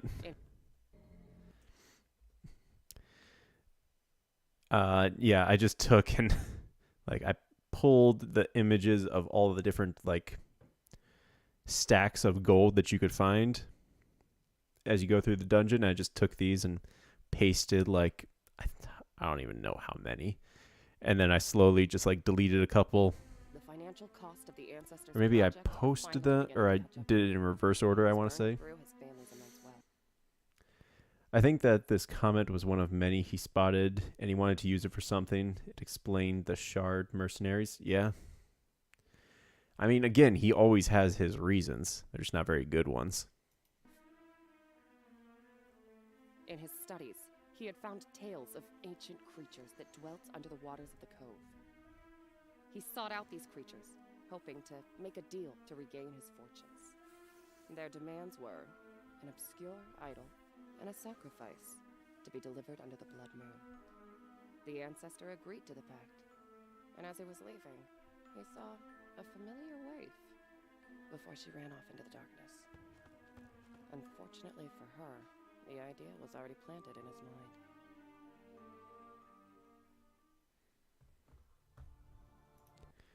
So,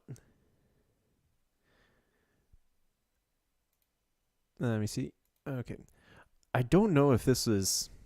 I can't remember if this is from a mod or if this was actually in-game.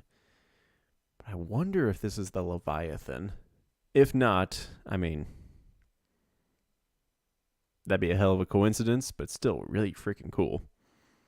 This idea of, like, a culture that existed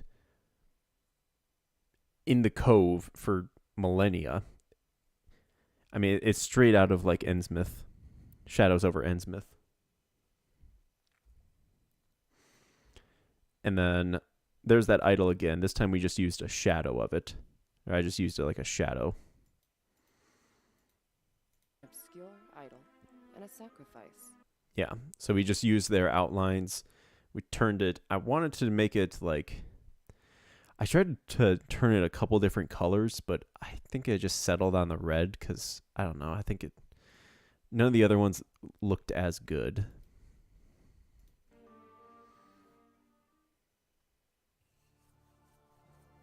The night of the sacrifice, the ancestor had lured the waif to the edge of the docks.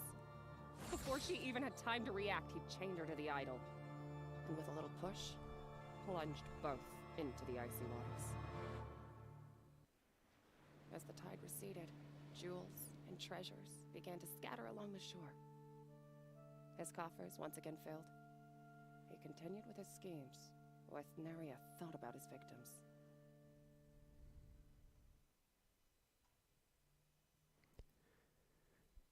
And I mean, that just sums up the ancestor perfectly.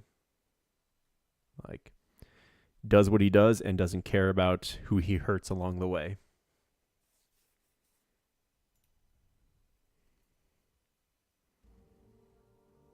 At this point, the ravings of the prophet had finally taken root. The ancestor's actions could no longer be ignored. The town began to turn against him. Even the local constabulary refused his bribes. Protests were being held, and soon the rioting would begin.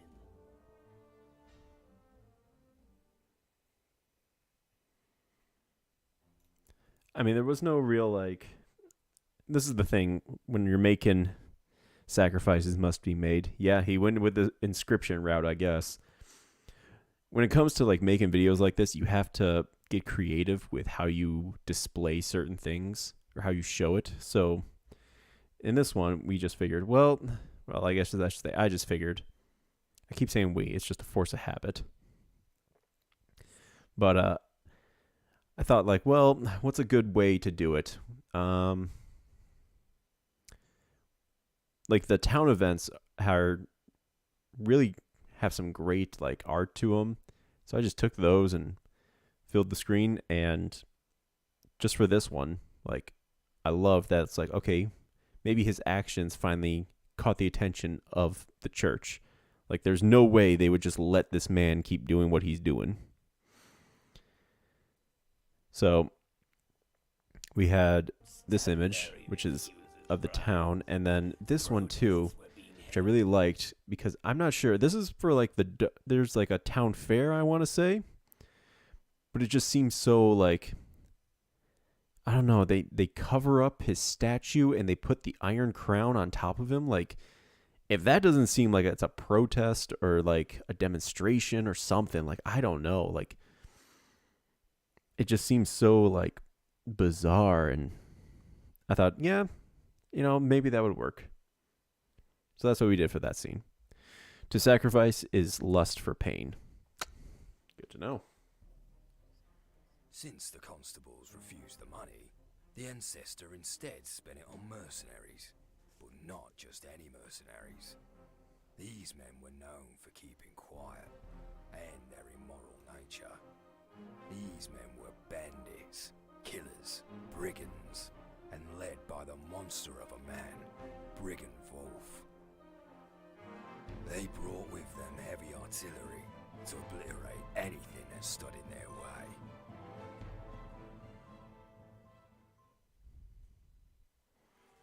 The assault on their hamlet was closer to a massacre. The streets the ancestor once walked down ran red with the blood of innocents. Buildings crumbled, and whoever was left alive after the butchering fell into line out of fear. After the skirmish, the brigands would set up a camp in the Wealds, enforcing the ancestor's will, so long as he had the gold to pay. It's a national fuck the ancestor day. Yeah, I could believe it. Especially after what we just saw, like, if he brought in the brigands to literally just massacre the town, like, absolutely, there's no way they would make that man, like, how could you still put him up on a pedestal? I say that, but, I mean, who knows?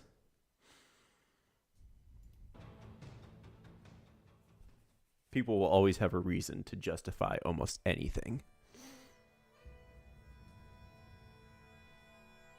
The Mariners' greed continued to be a thorn in the ancestors' side, as they again increased their terror from keeping the ancestors' activities a secret. But the wealth of the ancestor had finally dried up, whatever little was left was being spent on the brigands or the excavation. Instead, the ancestor prepared them an alternative form of payment, in the form of alcohol and entertainment. However, this was only a diversion.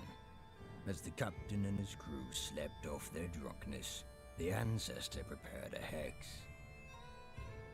Using the knowledge he had acquired over his long life, he cursed their anchor, imbuing it with the full weight of his ambition and the contempt he held for their greed. In the dead of night, the anchor shot underwater, dragging the ship and the crew with it. If they screamed, the ancestor did not hear it, for the tides of the ocean drowned. I love this shot. Cries. This is such a good shot.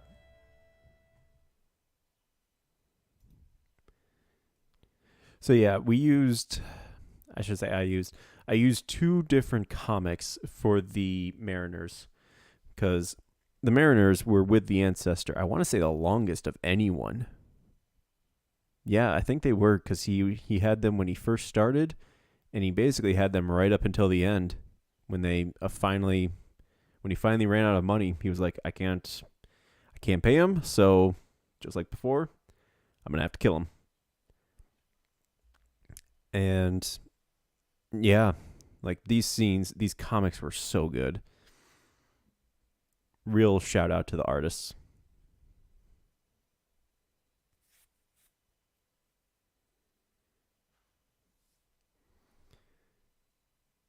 Let me see if I can find it. Yep. So we did this, like, here was the first half of, or this was the latter half of one of the comics, and you can see the anchor just dragging like the broken ship down. And the tentacles are, obviously, they're in the ancestor's thrall at this point. He was the founder and destroyer of the hamlet. Basically, I brought you into this world, I can take you out of it. But then we also had this scene, which was from one of the other Drowned Crew comics, from one of the other Mariner comics. And I really liked this scene because it kind of shows like the idea was planted in his mind. And it shows him performing it. Like, oh man, if I can curse and hex this entire ship, maybe I could try, bringing someone back from the dead again. They were the most useful for the longest time. Yep.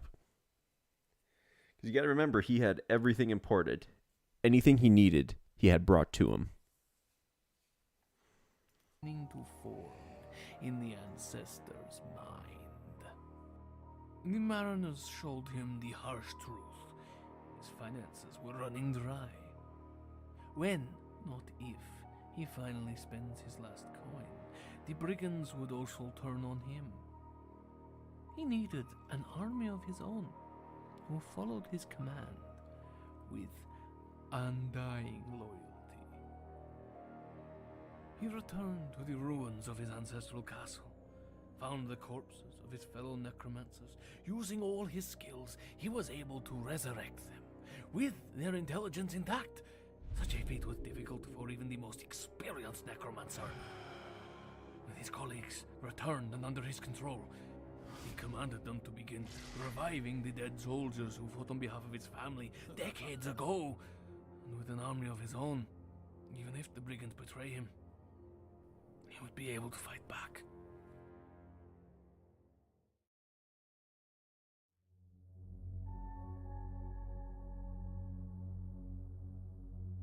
After you.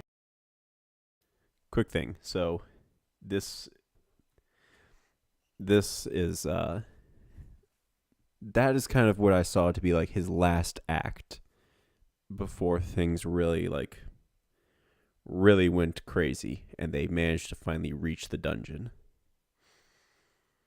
So at this point, he has the town under his control, and he has two armies essentially. He has the brigands and he has his undead army. Years of digging, countless lives lost, and fates even worse than death. He had finally done it. The dig team had reached the door to the darkest dungeon. They opened the door to another world. I'm not sure on this, but it seems like they were able to explore the dungeon, at least for a bit. Like, it wasn't like they opened the door and then suddenly, like, they were attacked. Like, they went in and they managed to explore it for a bit. I mean, they set up a base camp and they had, like, relics to protect them. But that was, like, I'm not sure how long that was. It must have just been, like, 2 to 3 days, maybe a week. That's all I could figure. But yeah. A realm of madness and terror that grew stranger with each step they took. As they explored the depths of the dungeon, the expedition team found the thing. The thing that had been sleeping for centuries underneath their feet. The very same thing the ancestor saw all those years ago in his vision. A creature of unfathomable power, as old as time itself. The progenitor of life, father and mother, Alpha and Omega, our creator and our destroyer. They found the heart of the world. Until they dig too deep, yeah. Perhaps he wanted Too to deep. mock his long-standing rival, but he managed to lure the prophet to the dig site. Once there, he opened the door, showed him the heart, and detailed the full extent of his plans. The prophet's mind was broken, both from the sight of the thing and the knowledge of what the ancestor had planned. He tore his own eyes out and ran away screaming that the end was upon us all.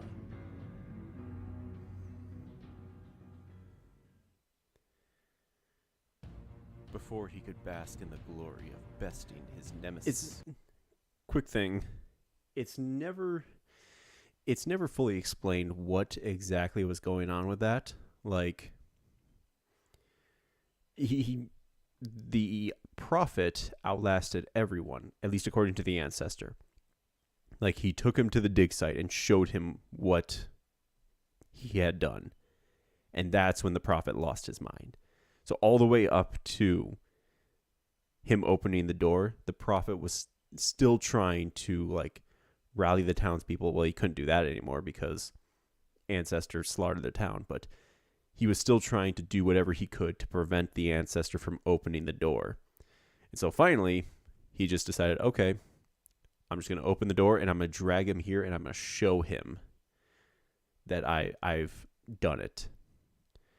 Which is a very sadistic thing to do. So, pretty in line with the ancestor. We could see his bags in DD1, 2, and 3 location. He could have gone deeper into the dungeon. Yeah. So that's the thing. I think that before the shuffling heart, yeah, he probably went all the way to the heart. Like, all the way to that door. He just looked at the hearth and then went mad, and then it went mad. I don't know. So that's the thing, is like, I'm not sure how much he's telling us about what happened after they got into the dungeon. How much of that he's telling the truth about. Because, again, he's the only one who managed to leave or escape or whatever you want to say. So he is the sole survivor of that expedition into the darkest dungeon. The only one. So if we take his words for absolute truth, he escaped. And he never found anything beyond, like, the monster down there. We know that's not entirely true, because we see him again way later on as the final boss. So, like, his scene here, we'll let this play out. But, like, I don't know if this is true or if this is just him telling us something and then we'll feel sympathy for him and be like, oh, well, He took his own life because he couldn't comprehend what he saw, but he's still a victim in the scene, right? Right? Before he could bask in the glory of besting his nemesis, the prophet's ravings unrested the heart, which caused its various protectors to attack. The creatures decimated the expedition as the ancestor fled, screaming and laughing until he fell unconscious. He was the only one to survive that fateful encounter. And that was when something bizarre happened. Perhaps he underestimated the heart. Maybe his near death changed his perspective. Or maybe it was just a cathartic release one gets after completing a long and seemingly impossible task. The sudden realization of everything he had done to achieve this terrible victory broke Hold up. him. Hold up. Seemingly impossible task. A long and seemingly impossible task. I think that was me actually just talking right to the audience at that moment.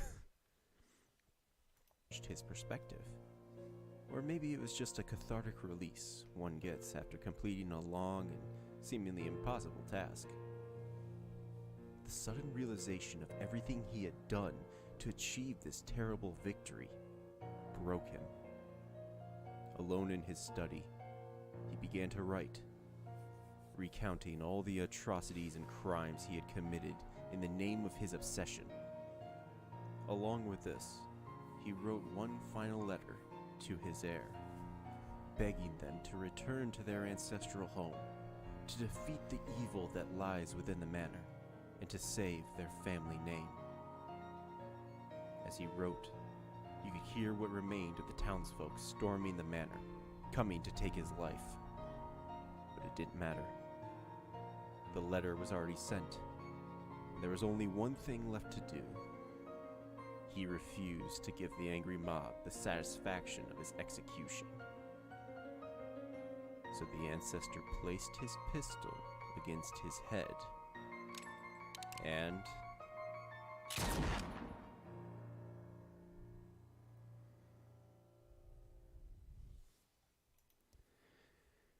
now another impossible task is on the horizon. Not yet. Not yet. So if I'm going to do like another one of these, I'm going to need all the facts. And I'm just going to need them all.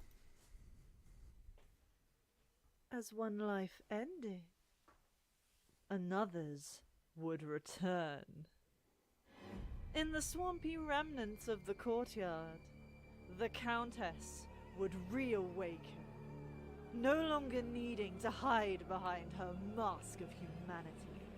She began to rule over the court, along with her faithful subjects. They would lure unfortunate souls into the courtyard, to either be a plaything for the Baron, or to be consumed by the Viscount. That was my favorite scene to animate, I'll just be honest with you. This scene with the Viscount eating a corpse, that was so much fun. Especially at the end when you see the manservant shaking. By the Viscount. The courtyard would once again become a hive of unrestrained hedonism.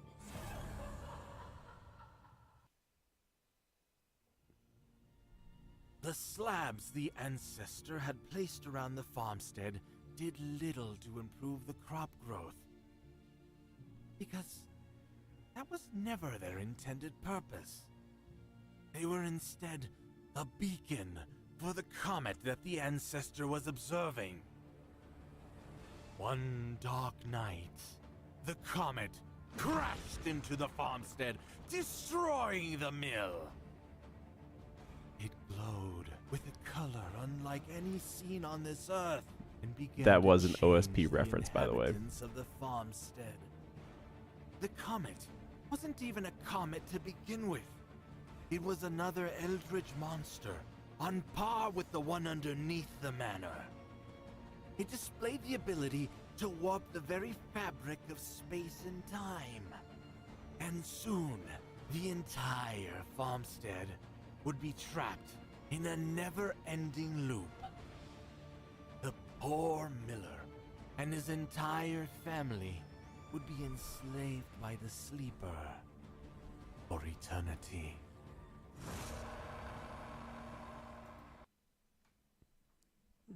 I'm talking about the prophet, like the ancestor just showed him the heart just to humiliate him because we see him in chains. Then he breaks one arm free and then he just takes his eyes out and ran into the ruins. Yeah, basically. I mean, it's pretty well established that like people who look directly at the heart go mad.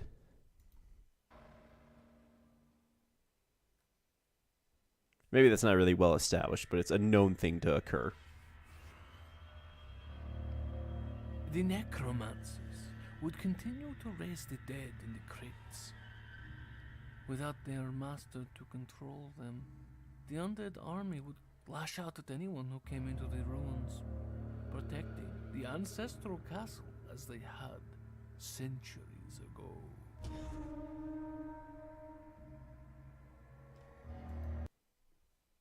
I could imagine DLC for DD2 going into the farmstead and it plays like an endless mode. Yeah, I could see that. I could see something like that. Like maybe it's just endless mode in the sense that, like, what if the entire region is completely changed? Or how would you phrase it? Like, you have enemies from all over.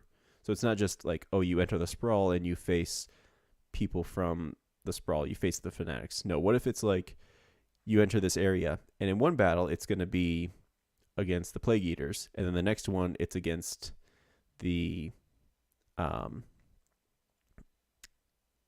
like the sea folk or the fishmen. Something like that. I think it could be really cool, especially if it's like we have a lair you have to clear a lair each area and you don't know what lair boss you're going to be facing.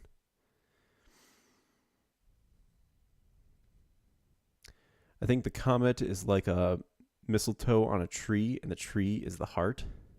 Leave him alone. Is just a miller. I'm not sure. I'm honestly not sure about any, like, I tried to do like a cosmic, like, occult and eldritch ranking system at one point to figure out who would be like the strongest faction in the estate. I'm not too sure now. And then these scenes are mostly just to like set up all the different factions that we encounter in the game, all the different factions and all the different bosses. Even though the prophet's mind was broken, his body would not allow him to die. Eventually, he would wander into the castle's chapel, and there he would reside, mumbling gibberish to himself until not even he knew what he spoke of.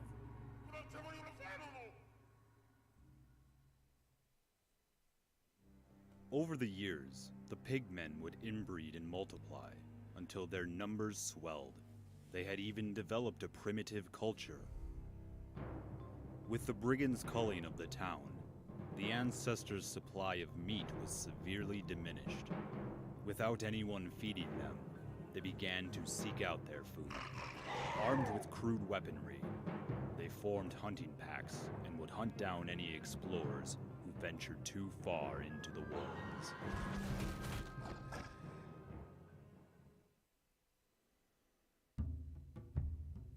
With no one to pay, the brigands were cheated out of their contract, either out of revenge or needing to recuperate their losses. They stayed in the estate, robbing travelers along the old road and ravaging the lands. An elite division is preparing to invade the hamlet again, keeping their cannons ready and awaiting the orders of Brigand Wolf to unleash war.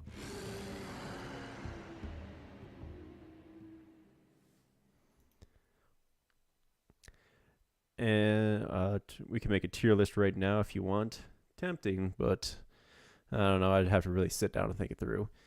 And eventually you would hit a tower crystal and it would change the enemies you would face / use the farmstead's color changing mechanics. I could see that. That would be good for like, what would you say? Like it changes the effect in certain areas. So like sometimes you go through and it's like, oh, -10 resist to all bleed attacks, or -20 resist to all blight attacks, or something like that, or like +200 road battles. You know, it's like when you hit the crystal tower, that's when it changes.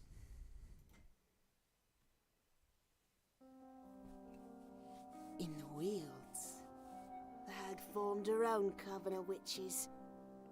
They would continue to spread the corrupted fungus throughout the woods, twisting the very nature of the forest into a reflection of herself, turning lost travelers into amalgamations of the fungi, or, if they were lucky, she would just consume them in a stew, and spare them the torturous existence of being thrall in her service.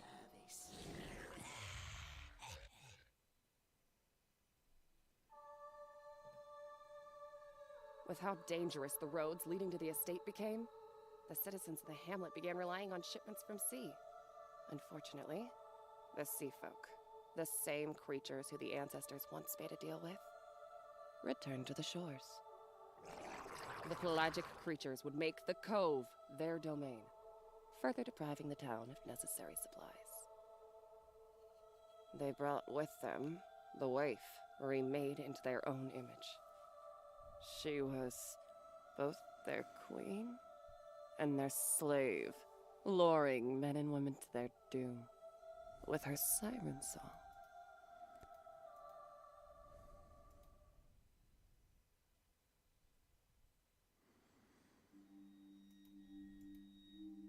Under the pale moonlight, sailors would tell stories of a ghost ship in the waters by the cove. A crew forever doomed to drown with their vessel. Tales of a captain barking orders to his crew as they continued to toil on that cursed ship. And if ye weren't careful, they'd chain you up and haul you down with them.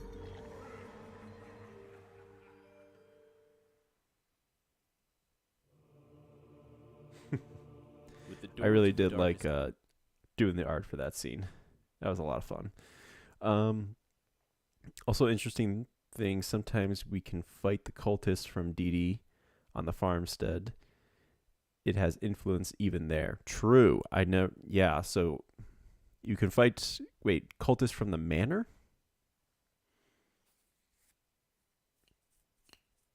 I didn't think cultists from the manor could appear. I know the regular cultist can. Can the ascended and the priests? Oh yeah, really? Damn, that is interesting. Huh. Yeah, seeing old enemies in that mode would be cool. This dungeon opened.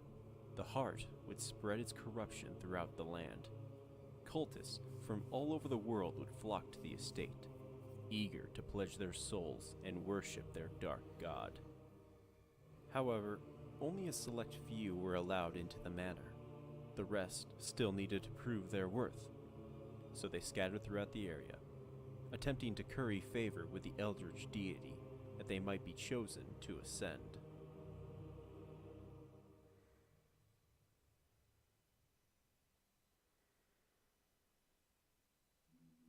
How much time had passed since the letter was sent is unknown.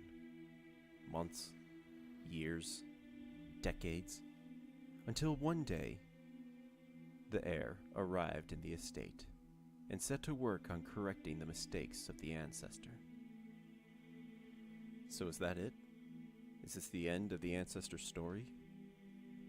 No, not yet. I feel like we overlooked something. Something isn't adding up. If the army of the undead was under his control, why not stop the mob coming to take his head? What was his plan to the prophet? Was it just waking up the heart? I think it was something more than that. What if his plan wasn't just to wake the heart, but to either join with it or become an avatar for it? To die is to be reborn, and he was reborn.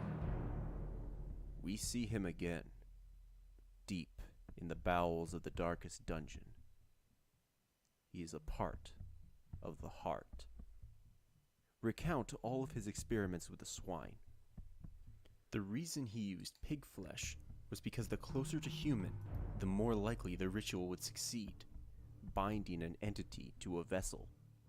He could have stopped the mob that was approaching the manor, but he didn't need or want to. His suicide was a part of a ritual to bind himself to the heart of darkness. Or maybe he was the heart the whole time, ever since the blood touched his lips. However we choose to believe it, it still leaves us with questions, but the most glaring one is, why send us the letter? It's because the heart isn't back to its full power yet. It requires blood, sacrificed in the name of a righteous cause to regain its strength. The ancestor sent the letter to lure the heir, and as a result, the heroes we recruit. Think about the way he pushes us to keep going and fighting, risking the lives of our heroes to be sacrificed. This could explain why the ghosts are pointing away from the estate. They're telling us to leave, to not play into his hands. Even in death, his shadow still looms.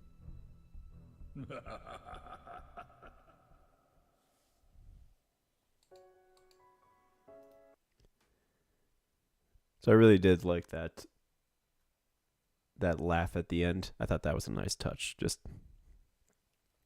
it was a little abrupt ending, but we kind of explained it more when I got to the cult itself. Also, this hypothetical game mode, once your team inevitably wipes, you would be rewarded crystals based on how many enemies killed / how far you got. You can spend them on special unlocks only for that game mode. Yeah, maybe something to start you off better.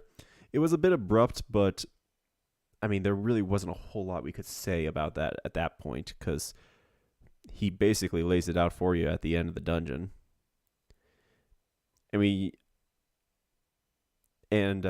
The start with the ghosts around the hamlet are us. It seems weird, but again, that's honestly not the weirdest thing that's happening in the estate. If Dismas can hold his own head from another timeline, or maybe from the past, us being ghosts is not that extreme when you really think about it.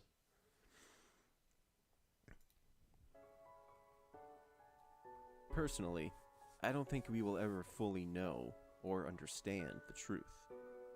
To go down that road is the same one the ancestor did. As I said, he's a cautionary tale. That some things in this world are best left undiscovered. The lengths we go to pursue knowledge change us, until we don't even recognize ourselves anymore. At some point, we just have to walk away. Turn our backs on the estate, and leave this hell behind.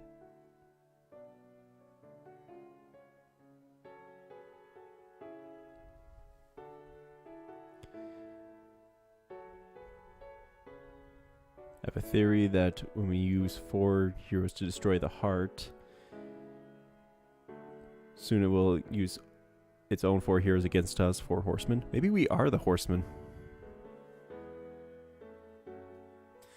I also like to think that the ghosts are pointing to the mountain, but I don't know how true that is. I think it is. It's 100%. If you've seen the opening of DD2, you basically know that's why they're pointing away from the estate. They're pointing you towards the mountain, which is what our ghost is trying to tell us. Get out of here, go to the mountain. which is what we do in the sequel. 2 of them died at the end. Yes, but which 2? That's the real question.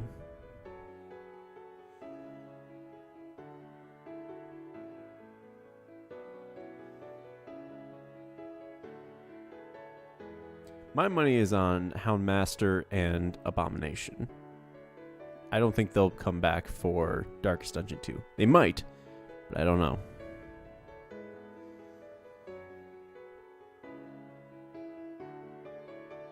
Like we're doing things in the wrong order? No, I think it's more that we're supposed to go somewhere else. And like, us going to the Hamlet is us kind of shackling in the denial.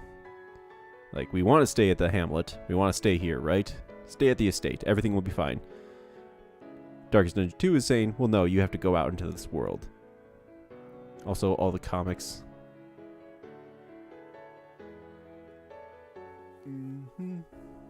Additional backgrounds.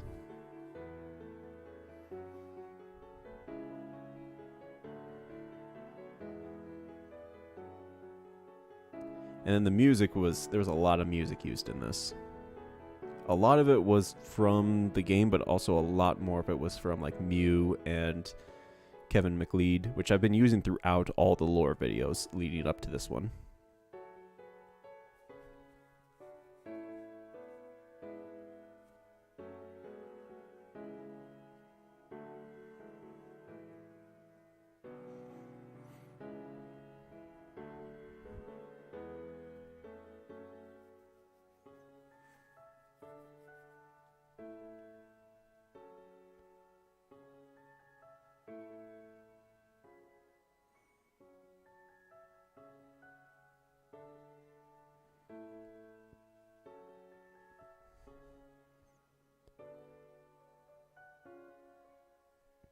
And then I don't know how many people actually waited till the end. The end.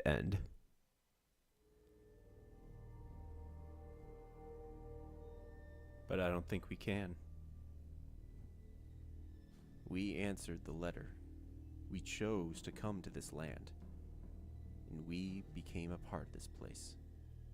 Bounded to it, just like the ancestor. How could I leave yet?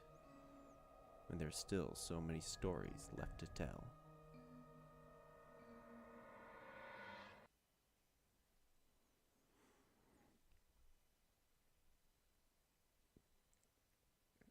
All right.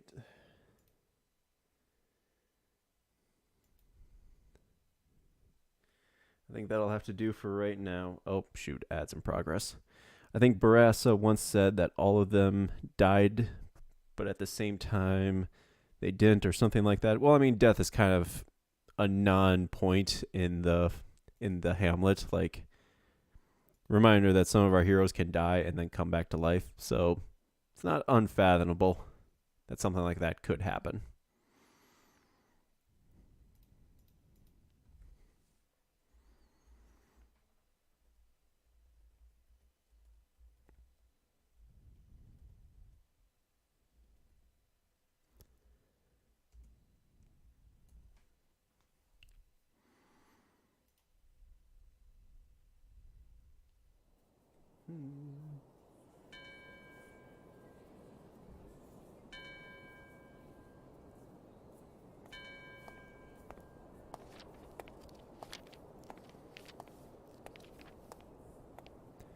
I don't know why, but I have a feeling like the end of Darkest Dungeon 2 will not be the closer for the story. I don't think so either.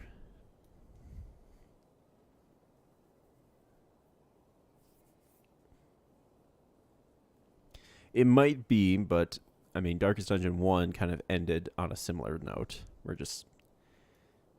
We defeated the heart, and that was that. And then it kind of reset, and that was the end.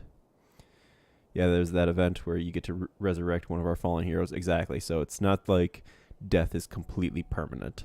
There's something else going on, it seems like.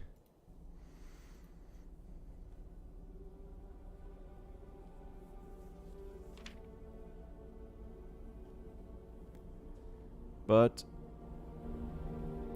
I think that will have to do for today. Alright. Third time's a charm, exactly.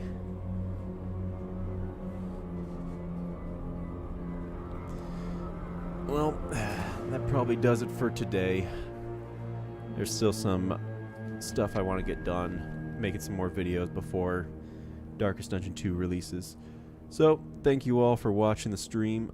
Thank you all for stopping by. If you're not already in the Discord, I highly recommend you check it out. We're growing every day. And be prepared for... So the writing contest is officially over. Winners have been chosen. So I will be making their stories into videos at some point in the future. Got a lot of stuff in the pipeline coming. It's just a matter of getting the time to actually do everything. I'm doing my best to make sure that to juggle everything around. Try to get you all you can. Everyone take care. Have a nice day. Have a good day, night, evening. Don't overwork yourself. Drink some water. Go outside. Get the sunshine on you. And I should rephrase that. Get the sunshine on you, but don't get burned. Because I just burned myself. I got a wicked sunburn on my legs. Alright. I will see you all later. I leave you to the sounds of Miskatonic University.